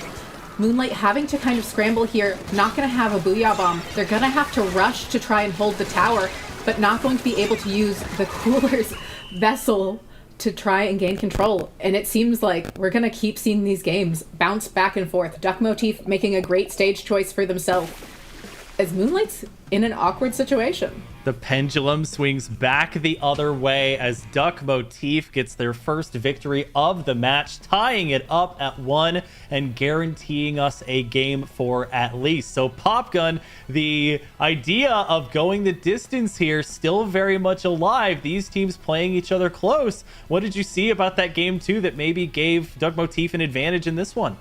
Well, it's just the pressure that they were able to apply with the specials once they were able to get set up. You saw Moonlight consistently trying to get into the spots where they knew they needed to. Oh, checkpoint 1, we need to be over here on the ledge. We get Basil on the right stack to get all the range. Shadow Wind, you drew the short stall, you have to ride the tower, I'm sorry. But once they got through that first checkpoint, they had a lot of difficulty getting into the positions they needed to start pushing because they spent so much time on defense. They would get a splat on a player for Duck Motif. Well, here comes another one. You take care of the Octobrush, here comes the Paintbrush right behind it. The pressure being constantly provided and making sure with that scoped E-leader, which has just slightly a bit more range, making sure Moonlight can't pop their heads up in any kind of positions right here. I wonder how many times Bandit got splatted. It didn't feel like it was a lot, and that probably had a lot to do with why Moonlight was pushing up. But again, none of this matters. Can we just skip these next 2 games and go right to game 5? We know it's going to happen. History says it's going to. Let's just get right to the dramatic conclusion. Popgun says we don't even need a best of 3. All we care about is the best of 1 finale, but we've got some more modes to get through, Nox, if we want to make it there. Game 3 will be Clamblitz. So we are, in truth, getting the 2 ink-based modes, the most heavy ones, done last here, going to that slightly more hectic Clam Blitz, awaiting the stage here. But how will that proverbial pendulum swing this time over? Do Basil and the rest of Moonlight find their footing yet again, or do the members of Duck Motif build off that momentum? Yeah, I think it's definitely very feasible for Moonlight to refine their footing, to regather themselves. Like Popgun said, it's something we've seen them do frequently. Clam Blitz is a mode they have definitely practiced a lot. They're very familiar with it. The stage will make a big difference here, and they do get to control that. It's also very different for them to play into another charger with such a different comp surrounding it. Because like I said at an earlier point in this, when you're playing around an E-leader or a splat charger, you're really focusing on setting them up to find the splats they need to. If your E-leader or splat charger is not finding the splats they need, they are essentially a dead weight to the team, which sounds harsh, but it is just accurate to how the weapon plays. It does not ink. It does not do support. It does not get frequent specials. It relies on finding those splats to maintain control of the game. Nobody wants to be fighting a 3v4, so protecting your backline all the more important as we now have gotten the stage confirmed. Popgun going back to some Umami ruins here for Clamblitz. So we've gotten to see this a little bit. We know how little room there is to work with, and that can create lots of skirmishes and one-on-ones in all corners of the map.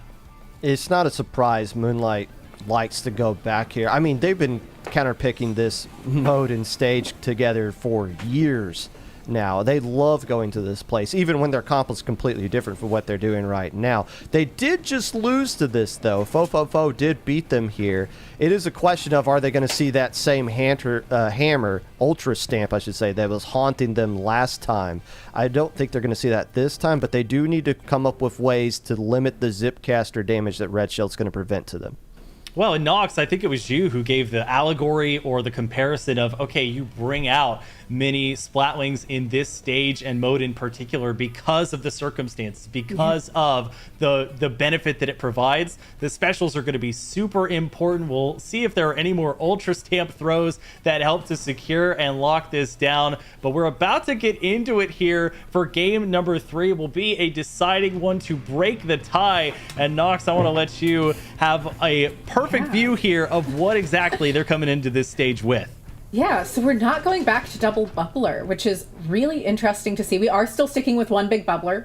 We're using the Snipe Rider, not something we always see in Clamblitz. And the big change here is that we're seeing Nolan on that 96 gal deco for the first time tonight, which has Kraken Royale, something that used to be very strong in Clamblitz and is by no means bad now, but is not the beast it once was. You can no longer jump to it right under the basket, but it still allows for a way to force entry really easily, especially with 96 gal, allowing you to have that splash wall and just do things like this. Just allow you to make some shenanigans happen. Well, and as that comes out, the big bubbler mini variety, it looks like, was born as it came through, just popping up under a grate. A wipeout happening, though, for Moonlight. So the specials well worth it as they allocate enough time to find those clams. Nolan, you can see how far backed up they were, had nowhere to go, and they get splatted as a result. Red Shell trying to find a target with the Zipcaster, but Popgun, it's also about the displacement that it provides and backing them off from pivotal areas. Duck Motif got wiped out with Moonlight in control of mid and clams, and they couldn't score the basket. They couldn't get there, and credit to the Zipcaster being one of the reasons why, being able to take the fight quickly back to Moonlight, like you said, displace them a little bit or buy some time for the rest of the Duck Motif players to get into position. But a missed opportunity by Moonlight. Still 3 minutes 30 seconds left to go, but you don't know how many more chances like that you're going to get. Yeah, a missed opportunity, not a toxic missed opportunity, but certainly one nonetheless, as we see yet another wipeout. Moonlight playing to their strengths, and this time they will not miss, or missed as the way would have it. Vexen gets taken down as we see multiple clams going in. They were prepared for this one in earnest, and even a few clams waiting for them on the sniper perch of Duck Motif as no one is able to go forward here. The rest of the team, in theory, scrambling to get those clams online as Zap, it feels like I have only really seen them, Nox, when their name has appeared next to being splatted. Yeah, Nolan's been doing an excellent job of just really doing a great job of being a long-range slayer, which can punish that Octobrush and that Paintbrush so easily. That being said, Bandit is hitting shots, which is exactly what you need to see if you're going to commit to something like the Fire ZF splatter scope in this mode. This is not a mode where you typically will see splat chargers. It is brutal for them. Bandit is confident enough to pull it off and has teammates that trust them enough to pull it off, as we're seeing multiple players go down for Duck Motif, and a potential push could be coming. Yeah, I hate to keep harping on the backline duel, but it feels like the yang to the yin of the offense that Duck Motif in particular is bringing here, and it does not work without it. However, Duck Motif going quite a few down, and in this time, Moonlight does not have any wasted moments, it feels like, Popgun. They are effective for the objective with whatever they're doing. Now, granted, the first push kind of contradicts that because they didn't actually get a power claim in the basket, that they have felt prepared even when they're back on defense, getting clams ready for when they do go back on offense. What are all these pushes being initiated by? Nolan's Kraken. Every single time you're able to just run right into the enemy base, displace them in a more effective way than what the Zipcaster has been able to do. And even though Moonlight didn't find a way to pop the basket there yet again, it's completely slowing down Duck Motif. They are back in control of mid, though. They do have some ink strikes that are thrown into the zone. They're not going to have Nolan's Kraken to bail them out this time, as 2 more players from Moonlight are getting taken care of. This is a great opportunity for Duck Motif to get the lead. Oh, they get it immediately! My gosh. I believe that was 3 power clams effectively going in at the same time. 80, 60, 40, now down to 31, and it keeps going. Vexen with the pick there onto Nolan. There was a clam right next to them that breaks just as they get there. Zap helping contribute to the cause, looking for Shadow. They get a couple shots, won't find them, but they'll distract them for the moment. It'll take 2 more clams for the victory. Under a minute to go. Can Duck Motif find them with the 2 members that they have surviving? 1 goes down, and it looks like they back off Bandit. So Moonlight surviving the 11th hour here, and that, Nox, is going to be such a fascinating turn of events as now Moonlight with 20 clams under their belt. Yeah, Moonlight has a big potential push ready. They have great specials ready for it, but we see Shadow go down. Not what we want to see here. The bubble had to get used early. The Kraken hasn't been used yet because there's not a way to really effectively use it yet. I imagine we're going to see the Ultra Stamp finding Red Shell. That's a great pick, but it's not going to be enough as 2 players are still down. And Vexen might be able to find Shadow again. It just takes 2 swings of that paintbrush to find a splat, but Nolan's able to be set up in mid. Omega manages to play cleanup. And like we said at an earlier point, this is a mode that can have such long overtimes, but the Zipcaster disrupting everything. The Power Clam is in a rough position, but they have 2 down, and the Zipcaster's ended. Well, the Power Clam trying to get started in earnest here. They're going to use the big bubbler to get that through. They're going to get almost all their penalty taken care of, and Duck Motif's only going to have their NZAP online. That's going to be the full wipeout, and here they come, getting as many clams as they can. Nolan helping to contribute to the cause. No specials to work with anymore, however. Just sitting behind the splash wall and trying to get it up as much as they can. Basil contributes. 1 member jumping there. That's going to be Shadow, who has multiple clams at the ready, but they fall, and it doesn't look like there's anyone available to pick up those remaining clams. Duck Motif swarms up to the sniper perch, but they get taken out. It's just the ZNF splatter scope. Omega helping to lock it down. The triple ink strike not fully used. Omega with the Ultra Stamp online. Bandit going down, and that's going to be them falling to Vexen. Vexen trying to get a pick. They will finally find it onto Basil, and they're at 14 with just the 96 Scaldeco online. It took a little bit, but Duck Motif finds their defense and takes the lead in this match 2-1. And I think you take a little bit of a lead right there too, Zach, to get some breath in you. I'm sitting here wondering what's going to go first. Is Moonlight going to get the lead, or is Zach going to run out of air? Because that push just lasted forever. And part of the problem was, I mean, they're at the enemy basket. They got the wipeout.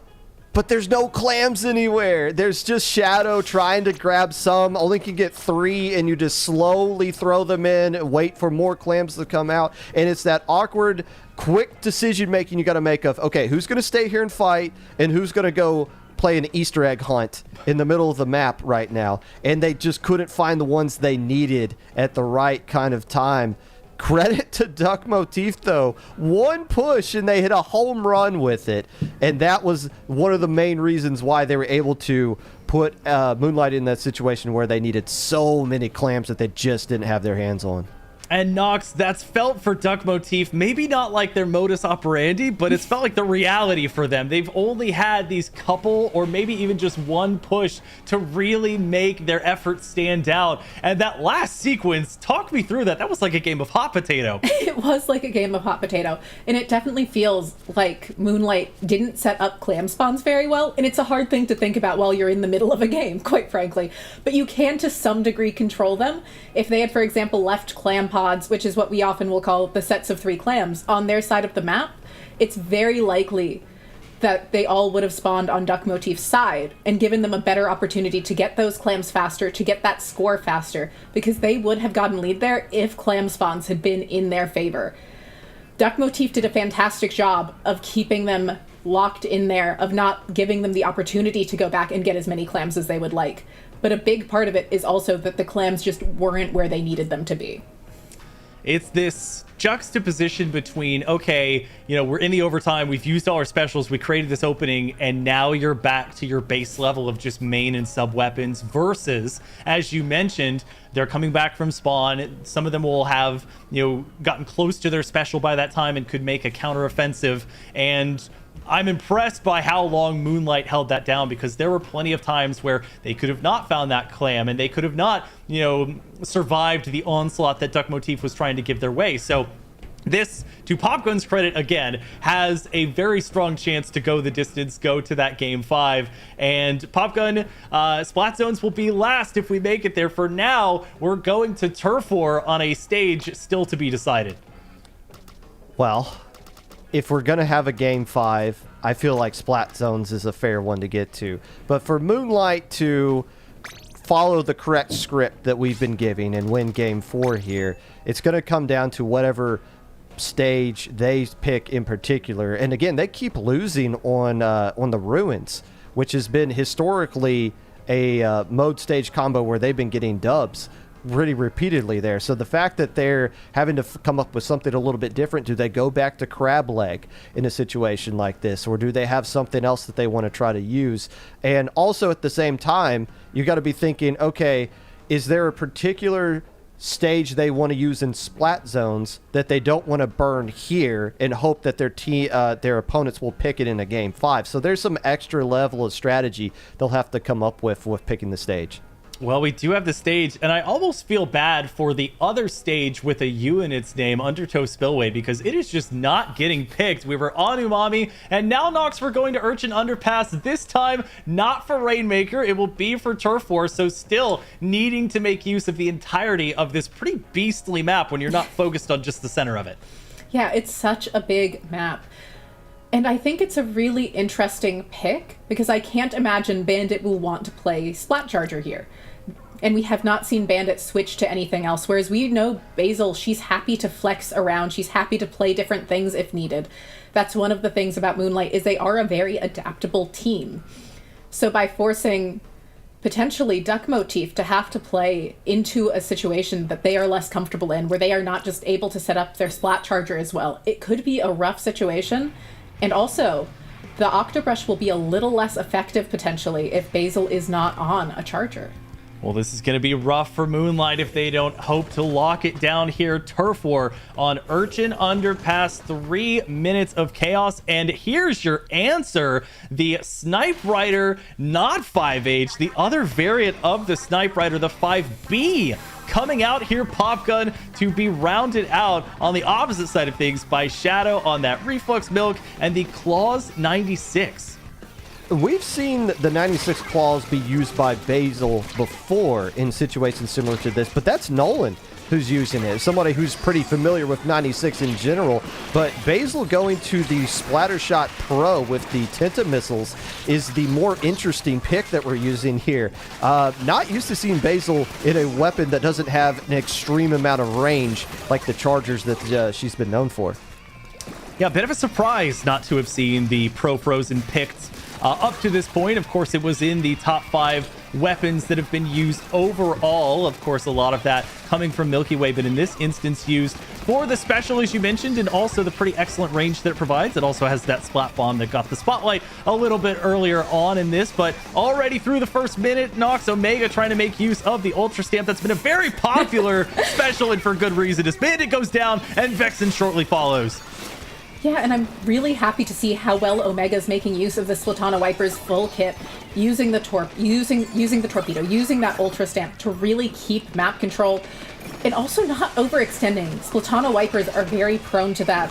Most of the time, it's a weapon that can move so quickly that it outpaces teammates, and being able to keep your awareness well enough to not do that is very impressive, especially as we see Nolan now being able to play cleanup so wonderfully and finding amazing splats, as they're really putting Duck Motif on the back foot, and we're getting close to that last minute point. Yeah, Moonlight is really showing the staying power that they have when they get in mid. If all you need to worry about is the map control, they can be looking left and right here, Popgun, for any potential flanks that come out, and that includes the Zipcaster that has provided a lot of displacement for Duck Motif. And Omega doing a flank situation right here. And keep in mind, we're under the last minute now, so every splat is going to be critical. Omega going for it there, getting the splat onto Bandit. But keep in mind, the last time that Moonlight was playing Turf War that we saw, they made the mistakes. They overextended a little bit with about 20 seconds left to go, got splatted. It ultimately lost the game because of that. Do they make the adjustment right here? They got Duck Motif in danger, and Omega pushed way up here. That is going to be some permanent ink on the ground for Moonlight on the enemy side of the map. It's going to really slow down Duck Motif here in the closing 20 seconds. Yeah, that was Omega hungry for Bandit here as we see Shadow trying to lock it down. Duck Motif losing 2 members there. They're going to have one back pretty quickly. The Octobrush staying up in front. That's Red Shell as Omega tries to see if anyone comes through there. Sitting on the Ultra Stamp. Zap gets marked. Can they find him? Gets Red Shell there instead. I think Zap went down too to something different. And that will be 3 members of Duck Motif down in the waning moments of this one. Moonlight also looking like they were charging a Booyah bomb there, Nox, but it does not matter as we, the prophecy being fulfilled, are going to another game 5. And something I would love to point out there is just look at how beautifully Moonlight's base was painted on that stage. There was not a drop, there was not a space of the stage left showing, and that's what you want to see. They also did an excellent job of just knowing that they have 2 weapons that outrange the Paintbrush and the Octobrush, and just knowing that they can sit back, they can wait, they can control the pressure and the pace. They don't need to overextend. They can let Omega go in, have some shenanigans. Omega's still good enough at getting out in time. But you saw the 96 Gal Claws and the Splattershot Pro Frozen kind of sitting on opposite sides of mid and just watching those potential drop points and being able to just completely shut down anything that wanted to get there and never allowing the Snipe Rider to get far enough forward to be a real threat. Yeah, the Snipe Rider 5B was a very interesting and surprising choice. It's something that, we haven't seen a ton of. It has had, a few instances of play here and there, but it is, of course, far less used than the 5H variant. And I'm going to go for Professor Popgun here. I would love your thesis statement or summation on how this match has played out. You clearly know the history of these 2 teams. What will this chapter end like? If it's going to end differently and Moonlight finally overcoming their demons and beating the Ducks in the game 5, I think you just got to stick with what we saw at the end there with Omega. Nox kind of pointed out how Omega was making a lot of great plays. Omega just took over that last final minute. It started with the flank that took care of the Sniper Rider from Bandit, and it just didn't stop at that point. Catching players who were jumping back in, pushing up into the enemy base, and putting all the fights on them. When Omega plays like that, Moonlight just wins. Even against FTWin historically. The problem is getting Omega unlocked and working in conjunction with the rest of the team. But if I'm Moonlight, I'm really happy with how my team closed that one out and the momentum that can be transferred over into this upcoming Splat Zone game. Well, if I'm Duck Motif, I'm trying to pull out the Flying V in this game 5. Not really much of a time to wait. They're trying to make it through and continue on to the losers finals, where fofofo still awaits the winner of this one here. We do have the stage for you for Splat Zones. It's going to be Barnacle and Dime. So running it back here again, Nox, a quite popular choice for this mode and stage combination. Yeah, and it definitely seems like this is a stage that we have been seeing Moonlight struggle a bit on. And we saw fofofo, another team that runs those brush-type weapons, really thrive there in large part because of how many flank options there are. Admittedly, they were doing it with an ink brush and a Splatana wiper, but a paintbrush and an octobrush will do it just about as well and play around the height and ledges even better, which will be interesting to see how Moonlight comes up with a strategy to deal with. And it wouldn't shock me if they try to stick with 2 of those more mid-range shooters, like the Splattershot Pro or the 96 Gal. Well, this is it. Winner moves on. Loser goes home, at least until next week. Taking a look here, one slight change that I've already noticed coming out from Red Shell is going to be the Octobrush, or the Comet's Octobrush rather, coming out to join this Paintbrush, NZAP, and E-Leader combination. On the opposite side of things, the Pencil returns, the 5H Snipe Rider version, and the Semi Pop Gun to round things out. Kraken versus Kraken matchup makes sense. You got a lot of flat room to roam around here, a lot of great ways that you can chase away players and allow the rest of your team to come in and cap the zone. So I like it, especially when there's not like a bunch of poles and walls that you can use the Zipcaster for. Let's go with the invincible special that forces you to run away from it. And it is going to be tough to see as we see one already coming out. Now the dueling Kraken Royales, they go after different targets, but the result will be close to the same if they can get zapped. Nolan not finding the target they were looking for, having to hide behind their splash wall to recover a little bit. But Moonlight Nox doing a great job on the objective itself and getting picks to boot as Nolan finds a couple. Yeah, Moonlight's doing a fantastic job of taking better advantage of the range they have. I love that they're running 2 more mid-range weapons here. Nolan has gone down, but they have the Zinc Mini Splatling able to keep the zone pretty locked down, but no, Bandit cleans that right up, able to start moving in as we're seeing Moonlight just kind of going, what if we paint? Ooh. And I think what if we paint's gonna work out for them as they beat their demon, like Popgun said earlier, and are gonna make it into losers finals here. The curse is lifted in ironically the most emphatic and quickest game that we've seen all match. Moonlight dominates Barnacle and Dime game 5 to defeat Duck Motif and Popgun. As you mentioned, that is no small feat and something that they can take pride in going into these losers finals. It was all calculated.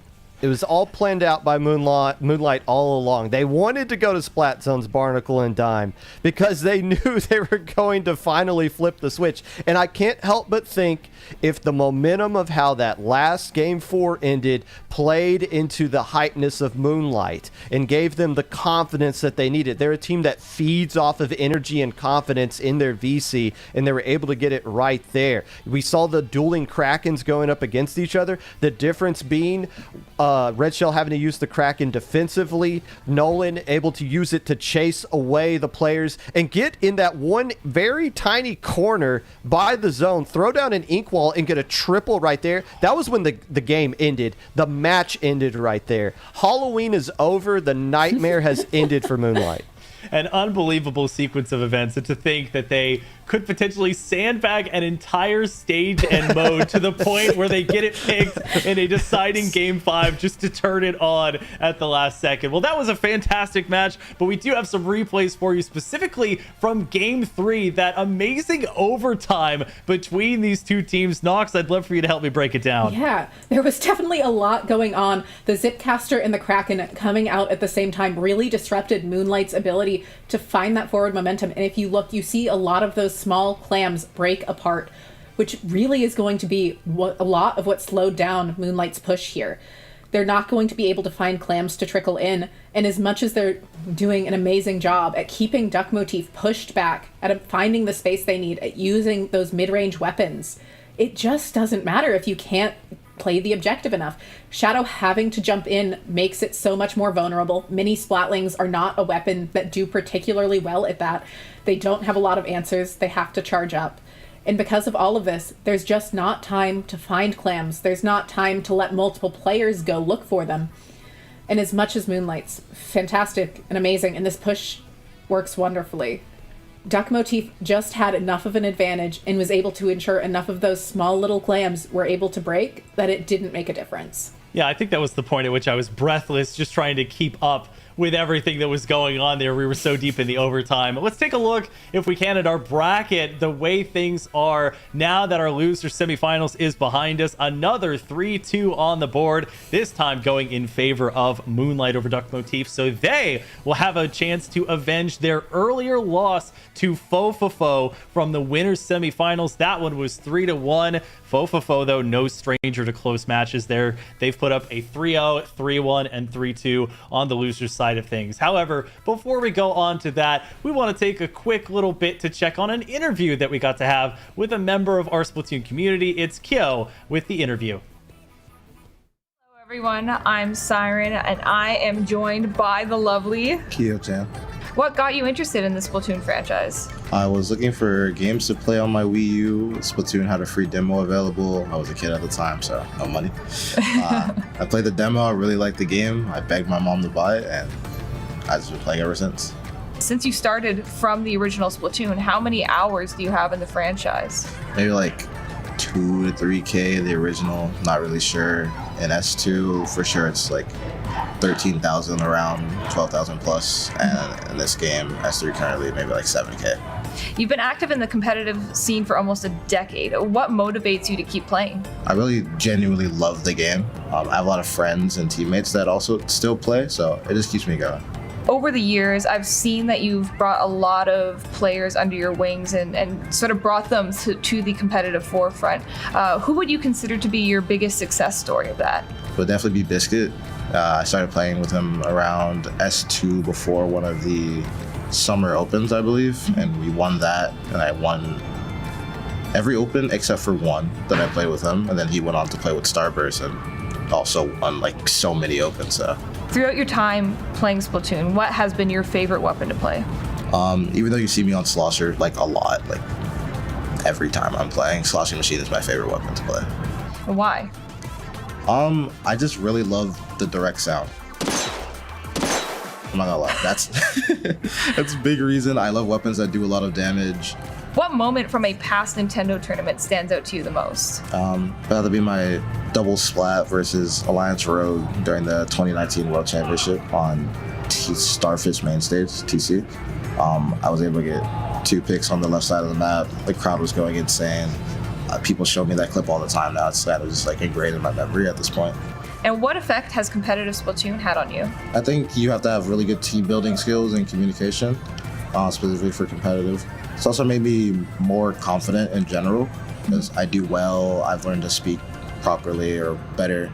I'm just generally able to interact with people. And what advice would you give to somebody who is just getting into competitive Splatoon? I would say be open to ideas, playstyles, weapons, and try to find a balance of what do you want to do the most to succeed and how much fun you can have doing so. Because like personally for me, like my favorite weapon is Slosher Machine, but Slosher is better, but I still love Slosher, so it's like I'm just giving myself the best chance to win while also playing what I love the most. Thank you so much for joining me today, Kyo. Thanks so much for having me.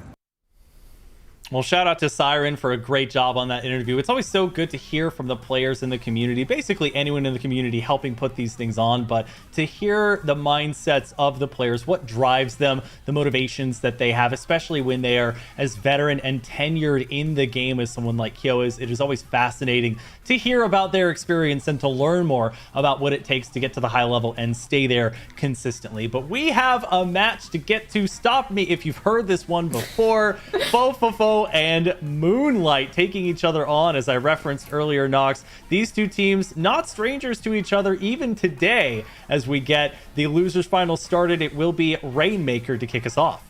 Yeah, and to reference Popgun as my primary source yet again, they have fought Fofofo many times.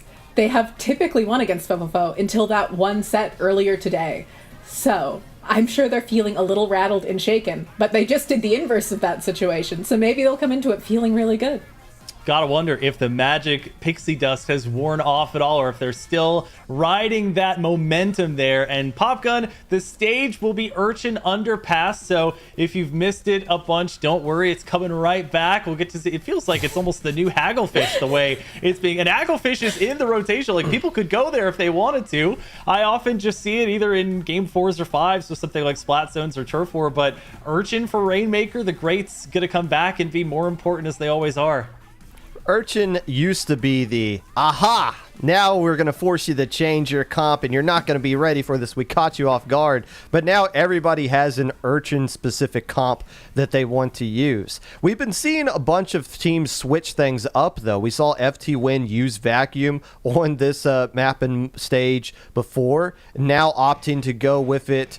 Not use it on the second time around. So I wonder if there's going to be some adjustments being made by these two teams as well on this particular situation, even though we've seen this one quite often so far just this week alone. And Nox, knowing how these two teams play each other, especially given that Moonlight suffered their first loss to this particular team earlier today, do you think that prompts them to change up their strategy? Of course, they're going to have the specified one for the mode and stage, but do they now play this team any different because they lost to them earlier, or is it business as usual? I think they might change their strategy a bit, but not so much because they lost to them earlier, but because they just played against Duck Motif, which has a somewhat similar comp and dynamic to fofofo, I can imagine they're going to rely more on that mid-range like we were seeing in the last set. And I think that that might enable them to find the win here. Well, it's losers finals game 1. As always, gotta shout out the Spec Cam Op Czar. So happy to have him here doing his thing, and there are few better, if any. We have the now signature, I would suppose, Dapple dualies for this map on both sides, as in Kraken Royale just happens to swim by, and Datminus gets the 1 and the 2, looks for the 3, and Popgun just can't find it onto Basil. You can't lose track of a player like that. The Datminus just going straight up the mid and almost getting a triple on top of it. I mean, might as well have gotten him because Moonlight was clustered in right there. But the one player who you can't lose sight of is Datminus, because they do exactly that. And Datminus known, in fact, for that effort, sharking around and getting that momentum. But now, Nox, maybe the shoe on the other foot. There is an opportunity with this Rainmaker shield broken, but some good fights being taken as Dark gets one, maybe 3Z gets the other. It's going to be close. fofofo trying to set it up again. Yeah, fofofo is doing a great job of just continuously getting this Rainmaker back, but Moonlight just consistently shutting them down. But we're going to see them get through Grates by a good bit, having to try and use tap shots just to get the Rainmaker. Nolan barely getting it. And fofofo is in a great situation here. A push to 38 is fantastic. Menace finds Omega. We are seeing them rush forward. Sure, there'll be a vac ready, but it's not going to be enough. That Menace didn't make the podium though, but Hershey doesn't care. Oh, and just in time, Moonlight stops the push. But fofofo still in a really great position. What's better than a push to 38? How about a push to 1, if not a knockout, as Moonlight makes sure to do their due diligence to not have any reoccurrence of clips that we saw previously where players were able to hide out and just get the Rainmaker back in that sort of ramp area that leads to the final checkpoint here. Omega going to throw out the Ultra Stamp and not find anybody, but they will have the Torpedo lock onto a target here, Popgun, and now Moonlight trying in earnest as they extend their best lead of the day. I'm scratching my head trying to figure out how Moonlight could possibly win this game. It seems almost impossible. I didn't even know you could get to 1 remaining on this map. You can actually KO somebody here. That's what Moonlight's going to have to do. The good thing for them, they're able to clear the checkpoint here, so that's out of the way. They still got half of the game left to go. We haven't even crossed the halfway point at the timer, and they're trying to find some ways to set down some beacons, although 3Z's doing a good job of cleaning that up. fofofo just has to keep the aggression up. I mean, this is their game to lose at this point. I mean, is this deja vu? Okay. I mean, my this time, I goodness. know it's not because Basil went down this time, so Datminus actually got the triple, but that was, stop me if I'm wrong, Nox, the same exact play, was it not? It feels like it. And I will just say, fofofo has a really great defensive advantage here because they have the Toxic Mist and the Big Bubbler on that Zinc mini Splatling. The amount of control they have is completely shocking, and you can tell they're coming into this game fresh. You can tell they got that little bit of a chance to rest, but didn't let themselves get cold in the process. And now we see Dark just using this Rainmaker to stall out time, taking advantage of the fact that it is probably technically the strongest main weapon in the game, and just doing a beautiful job at it. Yeah, and we've seen some actually pretty nice sequences with the Rainmaker, 3 and 4 splats at a time, and doing a great job there. But with a minute and a half left to go, we'll see if Moonlight can do anything with the 3 specials they have online. They've been just holed up in this sort of crow's nest, if you will, not really relenting until right now. Finally, they get the pick here, but it's just so silly to see all of this happen. And Nox, I want to give you the look at, with these 3 specials, where do we go from here? I mean, this is definitely a situation where we see a lot of potential for a good push. I don't know that it's a knockout level push, but we have the ink back ready, which puts in a lot of work. We're close to the Tacticooler. I imagine at this point we might even wait for it. I don't know if that's a choice I agree with, but I don't know what else you do here because you're so desperate for your specials. And Omega's survived for so long now. I just want to highlight that. We saw Omega go on a major flank, survive it, and manage to come back to their teammates. The Ultra Stamp comes out. Omega's gone down. Hershey is in that bubble, but we're seeing Shadow managing to survive. They need to try and get through Grates. It's better if they do it sooner than later and treat it as another checkpoint where they need to expect to need to pop again. Yeah, surviving, but for a while was stuck in a veritable Venn diagram. Look at 3Z from behind. I don't think Basil sees. Finally, they catch on. Gets Basil, but they notice soon enough to where Omega can help to change things around. Omega jumping closer to a teammate or perhaps a beacon as Dark trying to do the same to get around and see if they can make this Rainmaker shield as difficult to pop in the waning moments of this one as possible. They do lose the Octobrush, but they stop Moonlight from breaking that Rainmaker shield. That's as much a part of the game as anything. Popgun as fofofo puts together a pretty nice looking game one. And you wouldn't think fofofo won if you look at the final stage view right there. Moonlight made that more interesting than it had any right to be. I mean, that the final minute, they're just getting splats, they're holding on to their specials, and it's like, what is going on here? But still, even though you climb partially up the mountain, they had so far up to left to go, and fofofo was allowed to make a little bit of misplays and a little bit of mistakes there at the end because it didn't really matter at that point. They had everything kind of locked down. I like the fact that they didn't pop the Rainmaker at the very end, instead just doing just enough damage to make sure it stays as purple as possible to the shield. They could have popped it, instead they just backed up and just let it seesawed and just bled out the time right there. But credit to fofofo for getting the huge opening. And Moonlight, however, I mean, obviously you don't feel good that you lost, but you're saying, is there something there in that last minute we can take in the game too? A regular Sisyphusian effort from Moonlight as they continue trying to roll that rock up the hill despite the futility of it, or at least that's how it seemed. And Nox, you know, of course, Dat Menace with the double that could have been a triple, and then the double that then turned into a triple. Those were obviously pivotal plays. As we go now to splat zones, what do you think the driving force will be for Moonlight? Because right now for fofofo, Dat Menace is looking like a likely candidate. Yeah, I agree. Dat Menace is looking like a likely candidate for fofofo. But Moonlight, I think, almost just needs to focus on playing as a unit like they have been, taking advantage of their mid-range weapons, which we saw them do exceptionally well last set, and really focusing on playing their pace. Because if they play a really fast opening, fofofo is going to beat them to it. Fofofo plays a faster comp. They are going to be more mobile. But if they let fofofo run into them as a wall, fofofo doesn't have a good answer to that. It allows for them to really get to control the situation.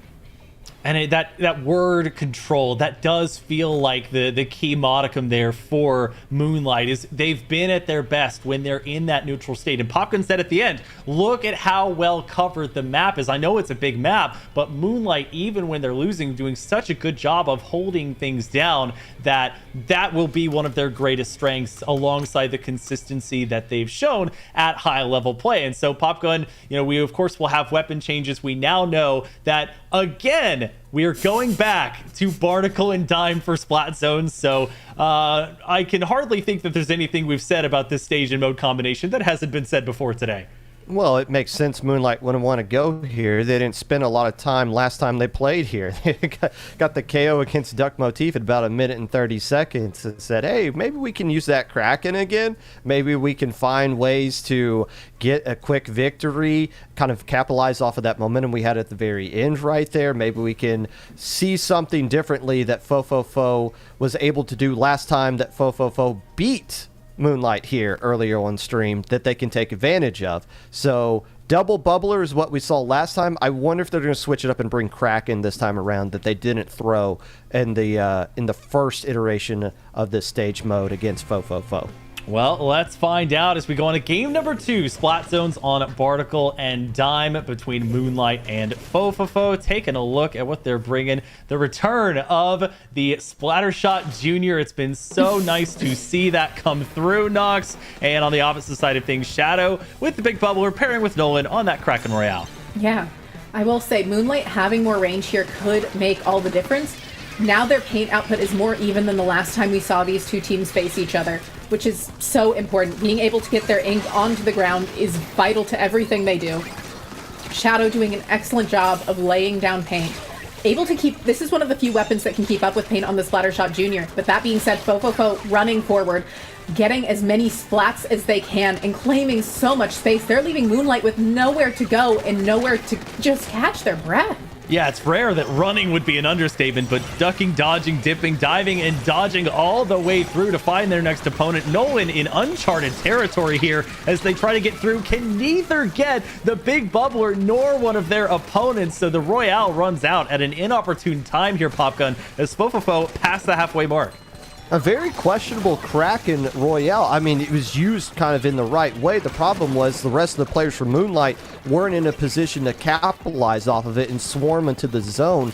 And then Nolan's special just ran out and there wasn't anything left to do. So now we have to rely on the Ultra Stamp if you're Moonlight, which is going to be going in right here. Does get a splat on the Wiper, but gets traded themselves. Datmin is starting to push up, taking fights and pressure away from the zone. Fofofo running to a huge lead in this match, up 2-0. They've been dominating the first minute of both games so far. I mean, what are we doing with this stage and mode specifically? It has just been the last two instances just like lightning over and over and over again. One team gains control and it is a vice grip, Nox, where they're not letting go and they're using that aggressive nature, and their comp is pretty well built for it on the fofofo side to their advantage. Well, and they can go down a couple players without a lot of consequences thanks to having that Snipe Rider, thanks to having that Splatter Shot Junior that can lay down paint, that can control so much space. If the Junior has that big bubbler ready, they can really just roll out those splat bombs very consistently thanks to the fact that it has, I believe, a 55% larger ink tank than other weapons, so it's able to use its sub-weapons drastically more often, which kind of gives you a second pseudo-anchor, especially when the big bubbler's out. That allows for that Menace and the Octobrush to keep, sorry, not the Octobrush, for the Splatana Wiper to keep continuously going in on loop without having to hesitate. And there's just so much ink output. I think that this comp from Moonlight allows them to output just as much ink, but they need to shut down the Ink Rush and the Splatana Wiper first to be able to do anything. And Popgun, you know, I don't know if it was just these last two instances, but Kraken Royale seemed to play a pretty big part in both of them, or at least they were prominently on display at times. We are going to tower control for game 3 here. Do we see them return, or was that just a specifically Barnacle and Dime Zones modus operandi? I wonder if they're trying to just get away from the double bubbler they were using before because they feel like it didn't work, and the Kraken was just a, well, this worked last time, let's see if we can make this, use this as a good way to displace people. The problem Moonlight has had these first couple of games, they're getting sped up, and they're trying to play a little bit quicker than what they're designed to do. Last time where they were using the Kraken, if they had just held on to that for like 3 more seconds, let the rest of their players come back in. And I know your initial instinct is we need to stop the bleeding. We need to get control of the zone before they get a huge lead. You can let the other team get a huge lead and build up your specials and go in together. Moonlight needs to get back to that play style if they want to get back into this match. Yeah, to borrow vernacular from the hero shooter genre, it almost feels like fofofo has that sort of dive or rush-based composition, whereas it's poke on the opposite side for Moonlight. They're just trying to hold down space and keep it locked down and maybe not feel like they have to move too far past that. Whereas for fofofo, Nox, they are all about, it's sort of fast and furious action, high octane, just if you're not moving at 1,000 miles an hour, then you're not playing the comp correctly. Exactly, and Moonlight needs to take advantage of that and know that fofofo is going to push into them, take advantage of the fact that they outrange them, that they can get sight lines, and just really control the space. And it seems like we might be getting to see this on this next stage in mode. And taking a look, Crableg Capital is going to be the stage that we end up going to. So it's been somewhat popular today, so not surprised to see us go back. In tower control, we've already seen some pretty solid moments on this combination in particular. Popgun, your thoughts on this stage for tower control specifically? This is the only stage that Moonlight has beaten fofofo on today. Tower control at Crableg. So it makes sense to go back here, because they're pretty much out of options at this point. And again, it does a good job of highlighting what Moonlight wants to do and minimizing the strategy that fofofo is trying to put out here. But there's a little bit of an adjustment. Hold on. What's that is happening Harshy here? coming out with the E-Leader that has Kraken with it, on top of it being scoped. Beacons as well. So there's the adjustment. Fofofo saying, no, we're not going to do this E-Leader nonsense again. We can play this game ourselves. I mean, I want to give this one right to Nox. What are you seeing from this E-Leader v E-Leader, but not the same E-Leader matchup? Yeah, I think it's really interesting. The Kraken E-Leader is obviously a more aggressive kit.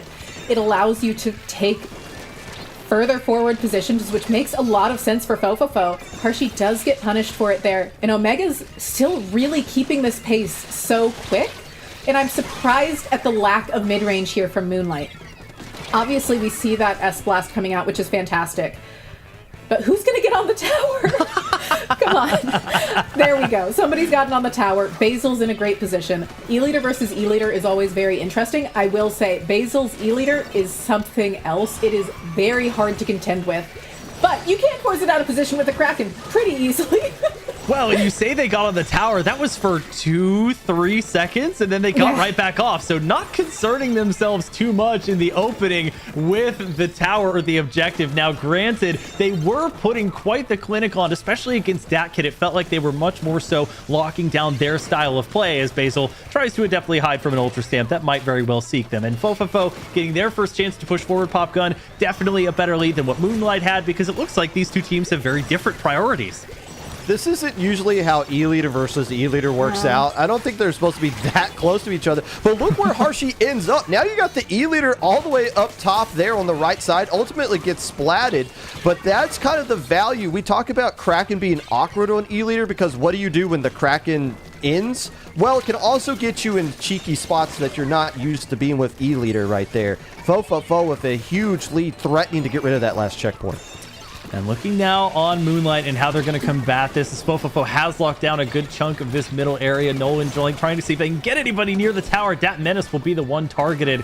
Now just trying to avoid the laser of doom as Hershey looking for their next potential victim. And the Kraken Royale coming out too, seeing if they can find anyone, and just has enough to get to Omega there. So locking down a pick here, Nox. Fofofo feeling like the team instead of Moonlight that has the patience and the wherewithal to maintain this map control. It does feel like Moonlight is very shaken in this set. And Hershey is getting so many Krakens. E-Leader is not usually a weapon that we see get a lot of specials. Seeing how many Kraken Royales are coming out from it is very wild. It's definitely changing the pace of the game drastically. And now there's a wipeout onto Moonlight. I don't know how they recover from this. It's definitely possible, but it's going to be ridiculously difficult. 2 minutes plus a potential overtime for Moonlight to surmount what could be a very, very difficult number to get to. 24 is quite respectable, and fofofo extending it here, getting into the 22 markers. Dat Menace gets a pick before being taken down. The tower still going as no one getting beset upon by a Kraken Royale, as Hershey will take them down with that tactical or buff in tow. They've made it to the third checkpoint. Only 2 members left for Moonlight. Will this be it? They reach 2. Nobody on top of the tower. Hershey running as quickly as they can, and nobody to contend with them. Fofofo sweeps through Moonlight in the losers finals, and Popgun, they're going to be the ones advancing to our grand finals against FTWin. Well, if I'm Moonlight, I'm still feeling good about this week because you finally got past Duck Motif. Now you got to figure out Fofofo, who has just beat them on the one stage that Moonlight was able to get a win on earlier. Other than that, that was a really good set for Fofofo, coming off a Game 5 loss where they were up 2-1 against FTWin. His question is, how are they going to respond? That is a statement win, not just by beating Moonlight, but in the fashion that they were able to do so. My only concern with that entire match is that now more people are going to start using E-Leader, especially the Kraken one in my solo queue lobbies. And as a Splatling player, that's the last thing I want to see.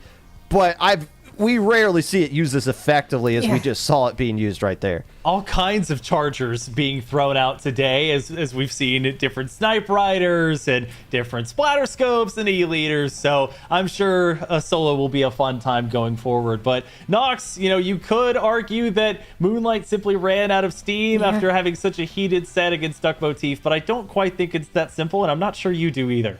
No, I definitely think it's that they can't find their pace against Fofofo right now.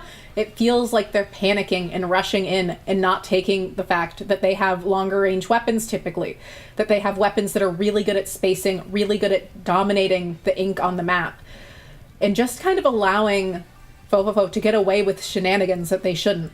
They have, like 96 Gal especially, can punish things like Ink Brush and Splatana Wiper so effectively if you catch them out early, that it feels like they were just thrown off their game. And it feels like, especially how many Krakens Hershey got in that last game, made it ridiculously difficult for them to do anything. I don't know that I've ever seen an E-Leader 4K get that many Kraken Royales. As you mentioned, it not often a priority for the E-Leader player. They are usually focused on the long-range game and not getting into the face or personal space of the other E-Leader that happens to be taking up the game. But folks, we are back to another familiar matchup. Grand Finals is coming up next between FTWin and fofofo. But first, let's check out a quick replay from this past match. It's going to be from the first game that we saw, and it's on Rainmaker Urchin Underpass. You see Dark getting around here and trying to get Nolan, is able to successfully do so, looking for the drop in, finds Shadow, but Shadow has a role of their own. Omega swims right by them, says, hey guys, and I'll be going, bye guys, and gets taken care of. Fofofo right here as well. So a lot of these matches and happenstances, Popgun, happening in such close proximity, even the 3v3s, 2v2s, etc. The long story short of it is this went to a game 5 last time, and it was very, very, very close. Thoughts and impressions as we see this matchup run back again here, Popgun? For FTWin, who ran through the ladder round in a perfect run, 2-0ing everybody, including fofofo, I believe, who they played earlier today, has been a little shaky, even though they've been undefeated in matches so far in the top 8 round. So the question is going to be, with how last week ended, with FTWin being up 2-0 on Milky Way in Grand Finals, a team that they beat in Winners Finals before in a Game 5, are they going to be able to put that away and just say, okay, that was last week, let's forget about it. Let's not let fofofo get the statement win that they're so desperate to get. I love the fact that fofofo is playing not afraid of the moment, and they are hunters. They want to get this win, and they want to make a statement right here, because we've been talking about the 3 teams that are the favorites to win this entire league. Well, who's going to be the contender? Fofofo is the strongest team to do that. They're just lacking that statement win, but they are not afraid of the moment to go out and get it. Well, Nox, whether it's the monkeys on the back or the chips on the shoulder, they have a few things that they might need to prove here, as they lost, of course, the Winners Finals 3-2 to fofofo, and as Popgun mentioned, are trying to get through this sort of funk that they were in last week. As we go to Turf War on Crableg Capital to start this one out, what to you would say, oh yeah, I think FTWin's got this? What kind of showing would it need to take in Game 1? I don't think it would take a giant showing for me in Game 1, especially since it's Turf War. I think getting the win in Turf War is a great showing in and of itself for them, and they've been doing a fantastic job at it. Crableg Capital is a very interesting stage for them, though, because it is so different than the other Turf War maps they've been playing so far today. And they have been running relatively short-range stuff on Turf War. So Crableg Capital does not lend itself to that. And I don't know how they adapt to that while still running things that all of their players are comfortable on. You mentioned unusual, the second least popular mode for this stage, only ahead of, I believe, Clam Blitz, as that has not yet been seen in a top 8 setting with this stage. So, Popgun, lots to look forward to here. Any players you think might be the breakout or all-star moment here, or is it going to be purely a team effort? I'm interested to see what Shaq is able to do. I mean, we were talking about this being a player who's been a part of FTWin for many, many years now, just coming back, getting their sea legs underneath him yet again. And this is a curious Game 1, because this is the same exact mode and stage that Game 1 was last time these two teams play. It's funny how we keep getting these same things over and over in these rematches between these two teams. I'm picking Turf War. Oh yeah, well, we're going right back to the stage you beat us on. Wait, why are we doing that yet again? But with fofofo, we've seen them make adjustments with their comp each time. Same thing with FTWin. So we might see some comp changes, at least coming from fofofo's side, because they might feel like if we're going back to this stage, it's because we got something we think works specifically. The idea of that mutual competitiveness and showmanship to say, okay, we recognize that the last match was close. We recognize that there were some moments that maybe could have gone either way. We're more than happy, whether we're on the winning side, losing side, what have you, at least for this game one, to run it back on the same stage and mode that we brought it out on in Winners Finals, with the stakes raised even that much more. So as y'all mentioned, I think lots of opportunity here to see some hero level plays, but also to prove the level of consistency that is demanded in a series where you have 8 regular season weeks and you have to participate. You can get points rather in at least 5 of them. So lots of opportunities and openings for both of these teams to prove, hey, we deserve to be considered among the best teams that are here, especially as we get closer and closer to this playoff time. And Nox, anything, I guess I'll give you the same question as well. Any players or teams that you're looking forward to, or do you think maybe team moment as well?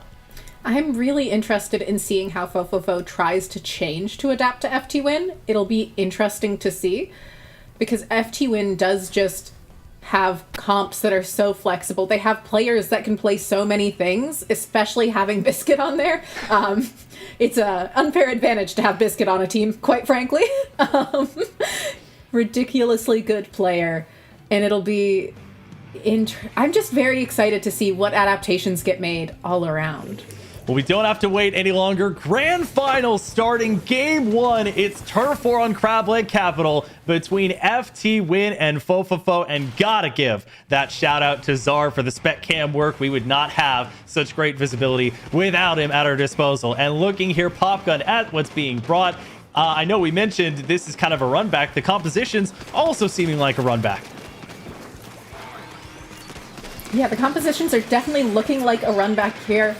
As Biscuit is on this Snipe Rider, one of Snipe Rider's best maps. Not that it's particularly bad anywhere, but it's particularly strong here because of how the map is laid out.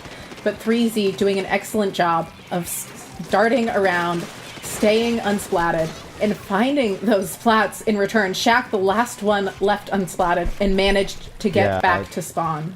Yeah, it feels like the Ultra Stamp has been kind of the unsung hero, or the special that people are consistently going back to. And Popgun, who I think we have back now, there was a lot of talk about the Ink Vac and Rainmaker, and of course Tactical is always there. You know, we're seeing specials even in Turf War like Ultra Stamp that are focused on that aggressive edge.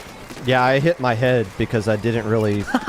I was just like, we're not changing anything. We're just going to run it back. This is just the scrim where it's like, hey, can we just redo that just one more time? But so far, it seems... I mean, it's Turf War. We've only got 1 minute in. We got 3Z able to start pushing up right here. And it's the question of, can you start holding this space pretty consistently? Because FTWin is jumping into some traps, threatening up by 3Z. So fofofo off to a strong start.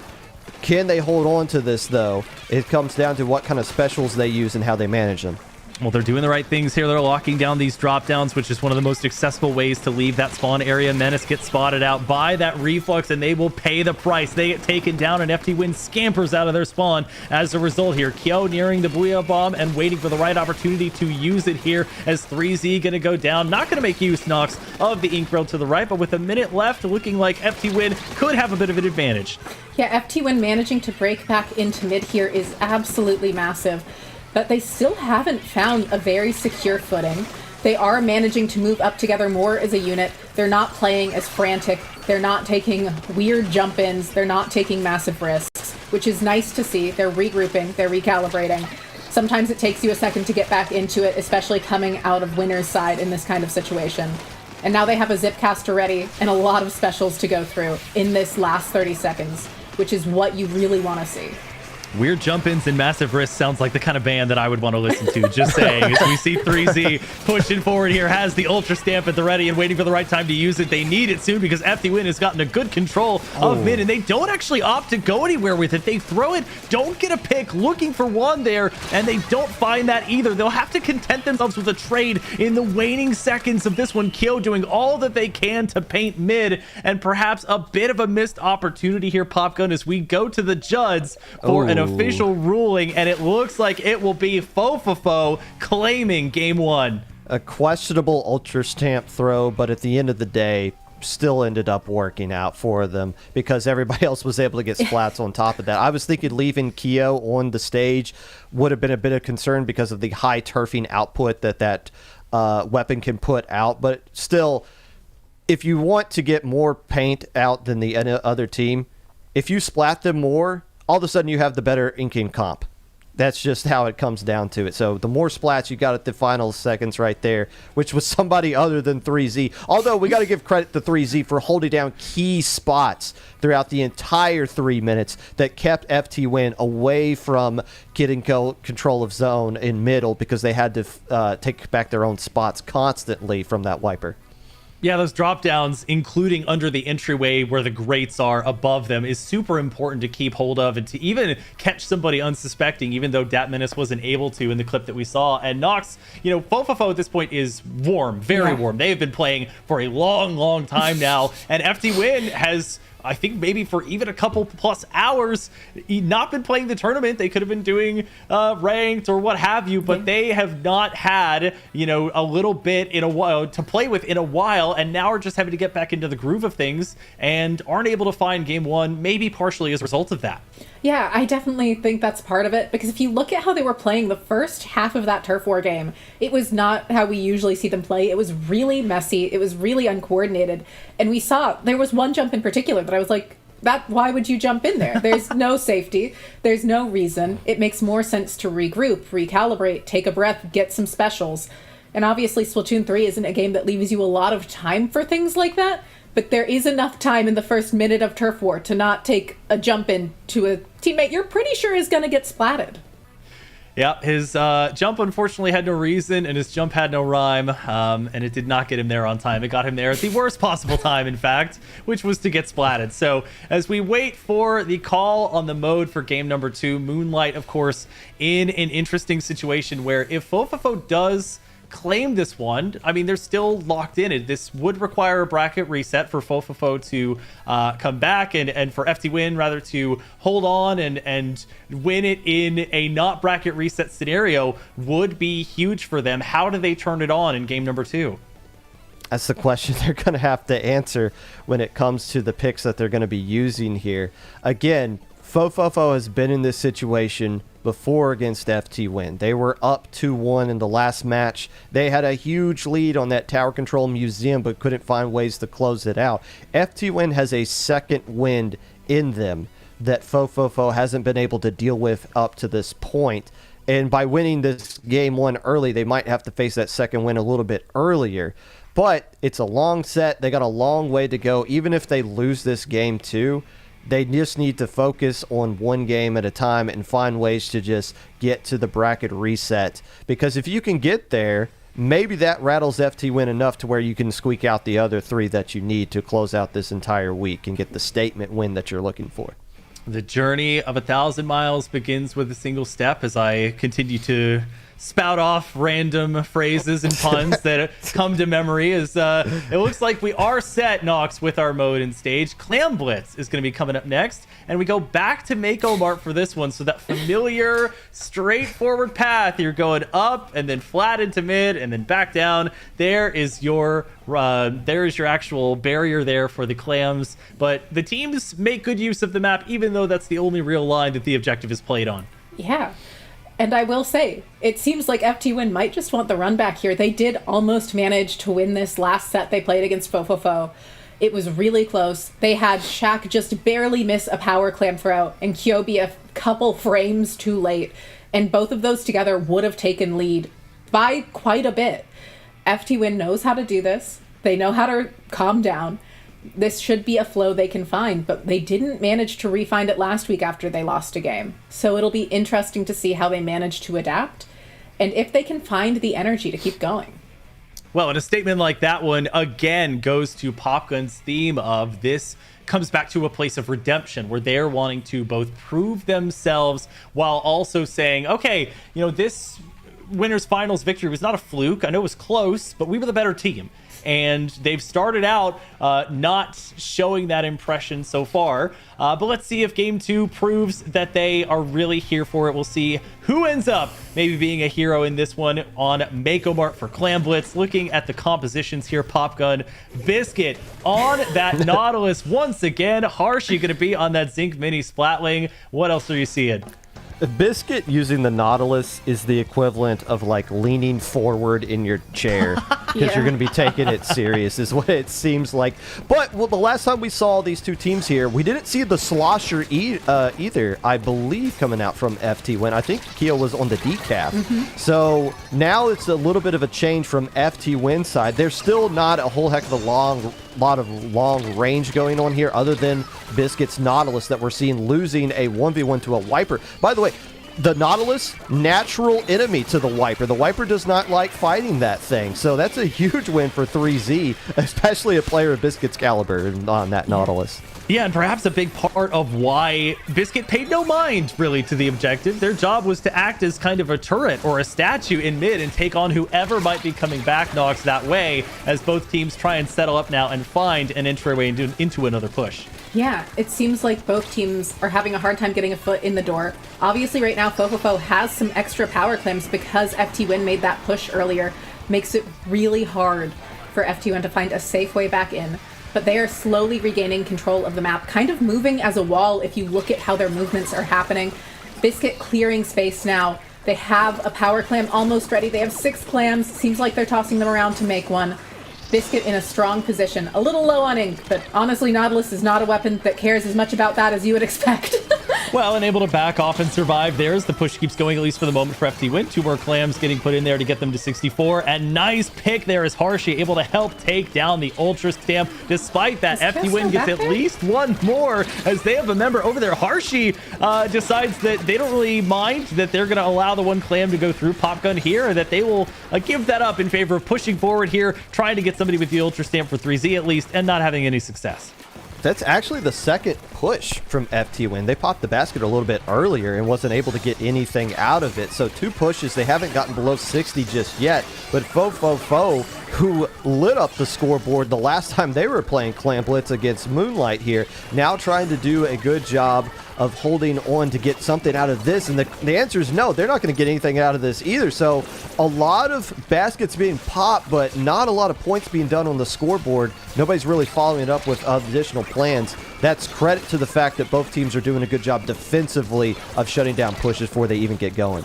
And power clams just being left on the table left, right, and center here as fofofo going 2 down kill, trying to see if they can get any additional picks. And Biscuit gonna looking like they'll get this one started. The penalty gone. Do they have the follow-up? Shaq, it looks like, gonna go and see if they can either put together a power clam or deposit what they have. Kyo remaining the offensive edge as fofofo was allocating themselves to the right here. Nox now trying to get ahead of the barricade, and it's just back and forth in this game too.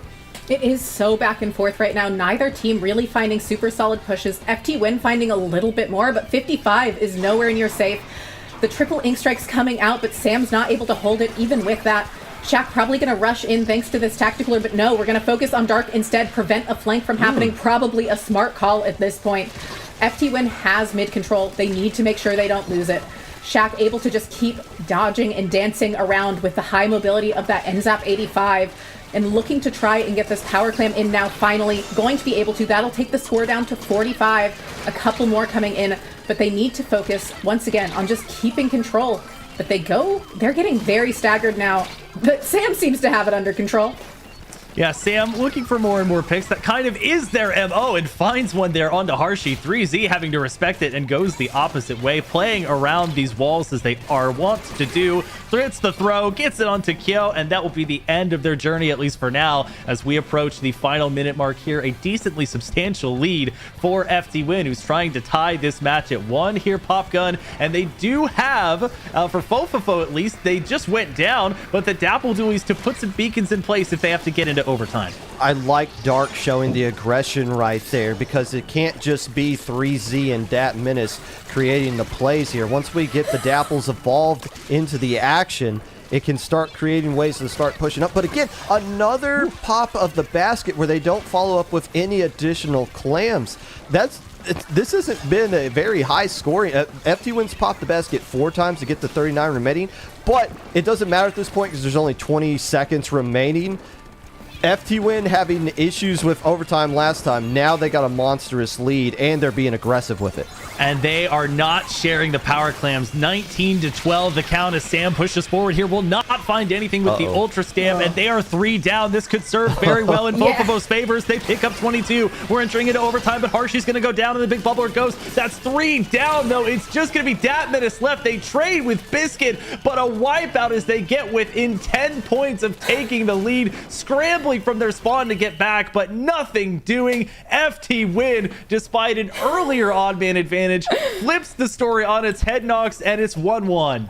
Yeah, you do have to not get wiped in the last, much like Turf War. You can't get wiped in the last little bit of Clamblitz. You will get heavily punished. It is a mode where it can swing so wildly. There is no forgiveness. The fact that FTWin didn't get more punished there is shocking to me. That is not something they should have been able to save, quite frankly. They got lucky that Kyo is a player that is able to drop in and take fights like that. That is not a situation that most teams can manage to save.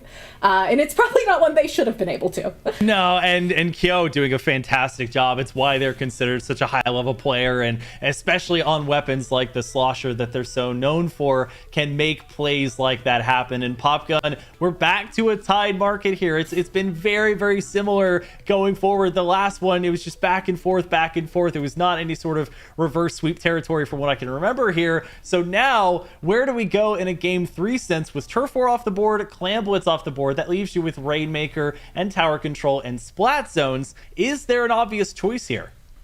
Well, if we go to Rainmaker, they're going to have to go to the underpass because that fits the theme of what's going on here. What's so bizarre about this? FTWin won on the stage they lost previously. Fofofo won on the stage they lost previously. So we might just get a repeat of the stage and modes, but just the opposite path, which means we're going to a grand finals obviously here. But again, FTWin's making the adjustments this time around. We saw a big, when 2 players are changing their weapons, that's 50%. That counts as a big comp change for your team going there. But we are seeing FTWin making the adjustments from loss to loss and finding ways to capitalize off of it, even though that wasn't the prettiest Clamblitz game for either team. I don't think anyone's leaving that one feeling proud other than FTWin about the fact that, hey, we just won it. That's all that really matters. Even if they leave some things on the table there, the win is what counts. And I don't know about the chronology. It looks like it might be getting out of whack here because we'll actually be going, Nox, to Splat Zones on Barnacle and Dime. Again, stop me if you've heard that one before, but it's maybe if you want an MVP or a mode and stage of the day, that's probably it. It seems like it. We are seeing it consistently. Fofofo seems to really love it, which makes sense. Their comp does exceptionally well on it. I will say, I think FTWin is a good team to be able to handle them on this stage.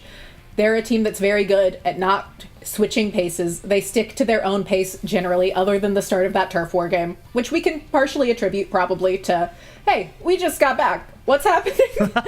And it'll be interesting to see how they cope with the very fast pace of Fofofo. And again, not long to wait. So all tied up yet again. We would need a bracket reset from Fofofo if they won our grand finals. And this would be their next step as we get reduced down to a best of 3 in these final games here. Popgun, I see Shaq on that Pro Frozen and a similar looking composition, especially on this stage and mode from Fofofo. That Frozen Pro is going to provide Tenta missiles. Not going to crank them out as much as we would see in Turf War, but Tenta missiles does a good job of forcing the enemy team out of the zone. So if you're in a situation to where you need to wrestle zone back, a good way to chase them out is just to light up everybody with Tenta missiles, let them run, and then jump on top of the zone. But again, we need to see that in conjunction with players up and moving around for FTWin. The special used by itself is not going to accomplish anything. And Tenta Missile is a very dual-purpose special here. You can see Harshy having to get away from the zone for that very reason, so that the ink there is not affecting it, but also calling out where the enemy is set up. Their location is so important when you're in comms with your team and can play like that. Not quite the same in solo here, as we see the Ultra Stamp come down, not make anything of it, and FTWin Nox having their shot at the zone. Yeah, and to jump back to what you were saying about Tenna missiles for a second, I am really going back to the point that I think Nautilus and Tenna missiles are a direct response to that ink rush. I've seen teams with Kyo in the past respond to carbons in a similar way of just switching to constantly keeping them marked, and it would not shock me if that's what's happening here. And I think it's been working out for them pretty well overall because it really limits what that menace can do.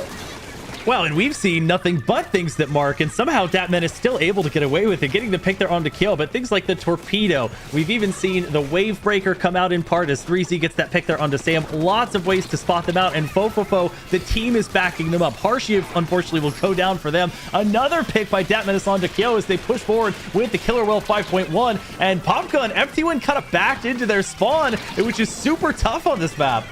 That Menace is starting to feel comfortable here, and that's going to be a problem for FTWin with this huge lead for fofofo. The missiles got locked on to that Menace. Instead of running backwards for their own spawn, they stepped up into the pocket and started to take fights, knowing that FTWin was going to start collapsing into the zone on top of it. So nice kind of reacting to what FTWin is presenting to them, and that gives fofofo a huge lead if they want to get into this tug-of-war situation we see in Splat Zones. Well, and a good reaction there is now fofofo is the one on the back foot, but they get the pick onto Sam, one of the more offensive edges that FTWin has to present. And Dat Menace, unfortunately for them, not much room to shark around, which that's kind of their calling card. And you can see the Tenna missiles again, Nox coming out to spot them and force them even further back. Do you think that continuation and that success will be the key in giving FTWin their flowers on this game 3? I think it definitely will, along with special management. I think that was a great timing for Trip Strikes, but other members not staying up enough. But no, never mind. Kyo's Kyo, Biscuit's Biscuit. What does it matter if you can just win every fight you see? Some players just have the magic touch in the game and know how to pull out of situations like that so successfully. And now we're seeing FTWin in an amazing position, exactly where they want to be, having turned around a game that looked like it was lost. Yeah, sometimes I think we forget, or at least I do, that FTWin is one of the most storied and historic teams that Splatoon has ever seen as 3C. Gets a little bit staggered there on the jump in, but they have just a huge amount of success spanning a large number of years, and it is impossible to count them out, even in situations where last week didn't go their way, and maybe, you know, fofofo is putting pressure on them to have that happen again here. So we're looking now at FTWin locking down the zone and trying to get rid of their penalty. It'll go back to fofofo here. Pop gun, Shaq backed up as 3C gets taken out. Just trades back and forth and back and forth. This is still a really good situation for fofofo. They basically just got to get rid of their penalty points, and just a few seconds later, they'll have the lead back under their belt, and they're getting the splats to back it up here. They're creating a lockout and finding ways to build up some more specials. They're going to have Killer Whale ready to go. They're going to have to deal with this Ultra Stamp and the Ink Strike coming out probably at the same time from FTWin, but this is getting really close here. If Kyo can get another splat, they do. So FTWin's going to hold on to this lead, but 50 seconds is still a lot of time for fofofo to work with. Yeah, Dat Menace may be a little bit optimistic in pushing forward there. Gets taken out pretty immediately in that Sparks. FTWin claiming the zone back and having fofofo reeling just a little bit. No specials on the board. They have time for one more fight here as we get close to the 30-second mark. The Killer Whale coming out in response. Not going to really find any targets, but another special Nox that is going to mark and start to find them. The Junior gets the bubble down, and they're just going to have to commit. They are, but Sam sees that they have to commit and is able to punish it. FTWin gonna get the knockout here in spite of everything because they were able to read the plays of fofofo so well, because they were able to keep Dat Menace so under control with things like those missiles. Even when fofofo broke essentially out of containment, they were able to regroup and recalibrate. And FTWin did not play at fofofo's pace, but set their own and continued to find ways in large part thanks to using specials in tandem like the missiles and the triple ink strikes to capture the zone. Gotta hate when things break out of containment. I feel like there are entire media enterprises that might be built around that very concept, as FTWin, feeling like the ones that have broken out and are on this hot streak, are looking forward to maybe this next game being the last one of today. If they can clinch this one out, Popgun, that will be the winner of your regular season week 5. Fofofo still trying to force a bracket reset. If they want to be successful today, they still have a lot of Splatoon ahead of them, and it all starts with this next game. And I have seen the future. We don't need to wait for these teams to make the pick. Game 4 is going to be tower control at the museum because that is how this is supposed to go. And just like we've seen up to this point, the team that lost previously is going to win the next one here. But this is the real gut check time for fofofo. They were up 2-1 before against FTWin and let that one slip away. Now they're down 1-2. It's not due to a lack of effort. They're giving FTWin everything that they can handle, but there's only so much you can do when Kyo is in your bubbler and getting a triple on your side of the map, seemingly by himself like that. At some point, these players, we talked about the experience that they have and the skill that they have, and when they just flip the switch, it's so frustrating. But the fofofo players have proven that they can hang with them and weather the storm for when they flex their star power, because they're not going to play like that for the entire 5 minutes. You got to find those openings and take advantage of it, and that's why you see Dat Minutes continue to be aggressive even when it's not working every single time. It just has to work once. And that's what the strategy fofofo is going to continue to implement going into this Game 4. Well, Popgun, I hate to burst your bubbler, but unless you were talking about Game 5, we will not be going to TC. It'll be Rainmaker, Urchin Underpass, right back at it again. If the Splat Zones Barnacle and Dime pick wasn't the MVP or the common one today, Nox, this would be a close second. It sure would. And to be fair to fofofo, we did just see them manage to push to 1 there. Teams don't do that. That's not a thing that happens. So I can see why they want to go back. It's a map that really favors how they like to play, of really fast, really momentum based. If they can find those early picks, they get what they want on this map. They just need to find a couple of early splats and really make it so that FTWin doesn't get to control the pace of the game. fofofo wants to come out of the gates running. They are in for a sprint, not a marathon. And it really shows against the teams they play against. And it's a really unique dichotomy to see. Sprint instead of a marathon, but that's tough for them if they want to become the victors of this week, because they have an absolute marathon of games ahead of them if they can make it through. And Dat Menace, as we get into this Game 4, has been a huge part of it, was a massive part of this stage and mode the last time we saw it. But FTWin has locked them down pretty aggressively. We'll see what they can do here. And Popgun, that signature Nautilus is back. Kyo is on the Slosher. Sam is on a Wiper. All is right with the world, at least on FTWin's side.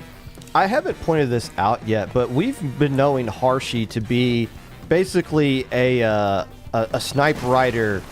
I don't want to say one trick, but that's like the main weapon that they've been known for. But they keep picking stages where they can get Harshy on this mini Splatling that has the big bubbler and has been very effective with it, especially with the Toxic Mist with Rainmaker here. So there are some ways, especially with 2 players going down for FTWin. This is what I'm talking about. You have to strike quickly with the windows that are presented to you, and before they can even get going, the Rainmaker gets splatted. A halted push that could have had potential for fofofo in the early goings. Toxic Mist has been so useful on this stage and mode in particular. I'm about to break out the Tri-Slosher and start bringing that back in my ranked games. Like anything to get the Toxic Mist out. And fofofo going to use it here as they'll get the first push of the day here, moving forward, seeing if they can get to this pedestal. Playing it patiently, though, which is not usually their style, but good because they can see a good bit of what's happening on the right-hand side of the screen where the majority of FTWin is setting up. Now, a quick dash there, pretty clean, going off of that fence posting here, Noxus. They're waiting their time through, but how much is too much patience? And it might have gotten to that point, but that being said, they've managed to keep the Rainmaker through a 2-down situation. Sam has managed to get the flank off, finds the pick on Dat Menace. That is a huge splat to find, and we're seeing Sam looking to move forward. But Hyo has gone down yet again. Hyo has not been able to stay unsplatted for very long throughout this game so far. And neither team has established much control at all. It is just so back and forth. The splats are everywhere. But both teams have established a tactical, so despite the picks that are coming out, and most of them are going FTWin's way, as Dat Menace becomes the latest casualty in what was effectively a delayed wipeout there. Nobody to jump to if everybody gets wiped out around that same time. So FTWin pretty easily getting that checkpoint here. Sam going to be going around to the sniper area to see if they can pull off the mirror match, the 1v1 against the other Splatana Wiper here. And Popgun, I think for fofofo now back on the defensive side of it, even if it's not what they're used to or their strong suit, they're going to have to show that they can consistently bring it against FTWin. First off, shout out to our spectator cam operator for giving me the nightmare that I'm going to have tonight of a ultra stamp chasing me down as I'm trying to run away. Second off, fofofo, clear this checkpoint here. There we go. That point's cleared. We're essentially tied at this point. It's been, both teams really struggling to get anything going offensively, but now that both checkpoints are out of the way, we are just one wipeout away from somebody just hitting a home run and ending this one immediately. And it's going to start with Datminus trying to find ways to start pushing up. I don't really like them back there trying to help pop the Rainmaker. I want them initiating the path for fofofo to go with. They've got the lead right now, but it's nowhere near comfortable. Well, and Dark took the opposite path there. We were talking about before. Okay, maybe they're playing a little bit too safe. They're not pushing. Dark just grabs it and darts. They are running straight forward here without really the support of their team. So that push doesn't go anywhere. It does get them to 49 with around a minute and a half left to go. But FTWin, still some room to maneuver around here. And Nox, it was you who said a 1 is basically unheard of on this map. So I'm curious to see what you think a winning number might be as FTWin tries to break the 49 that's on the board. I will say, I don't think it's 49 because that's not through the grates. And there FTWin goes, managing to break through, finding the wipeout. Maybe we even see a KO here as they find the pop. They're able to go forward. A stamp has come out, but it's easy to dodge those if you need to. Kyo desperately trying to survive here, backed up against the wall. The members of fofofo coming back from their spawn. The Zipcaster coming out. It gets taken out pretty quickly. That's Datminus gone down. The Toxic Mist, the only thing slowing them down. They have the paint on the pedestal. It's 3 down, and Kyo dunks it as they secure the wipeout. FTWin gets the victory in Grand Finals, and they will be your regular season Week 5 champions. The more things stay the same, the more things stay the same at the end of the day.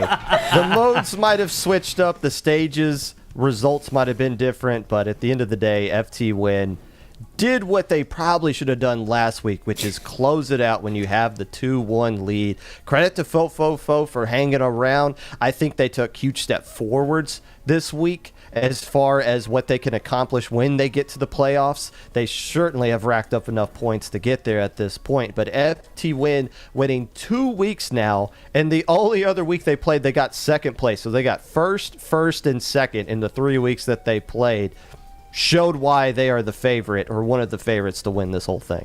Well, we'll get some final thoughts here in a second on what was a super exciting week of Splatoon, but let's go ahead and look at the bracket, the finalized one, to see what all action happened in our top 8 today. FTWin, your champions of regular season Week 5. fofofo coming in second there, taking a game off of them, but not able to repeat their winners finals success.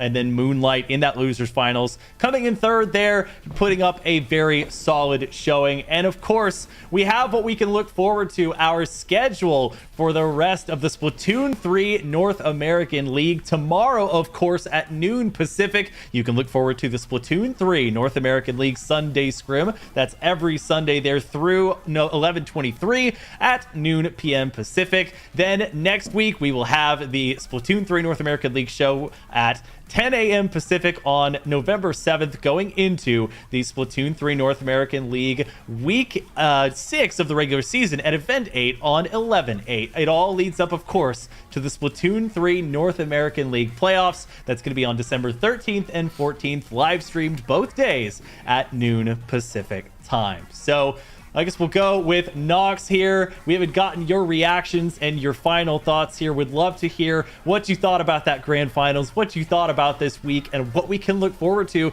as we're starting to run out shortly here of regular season weeks to play.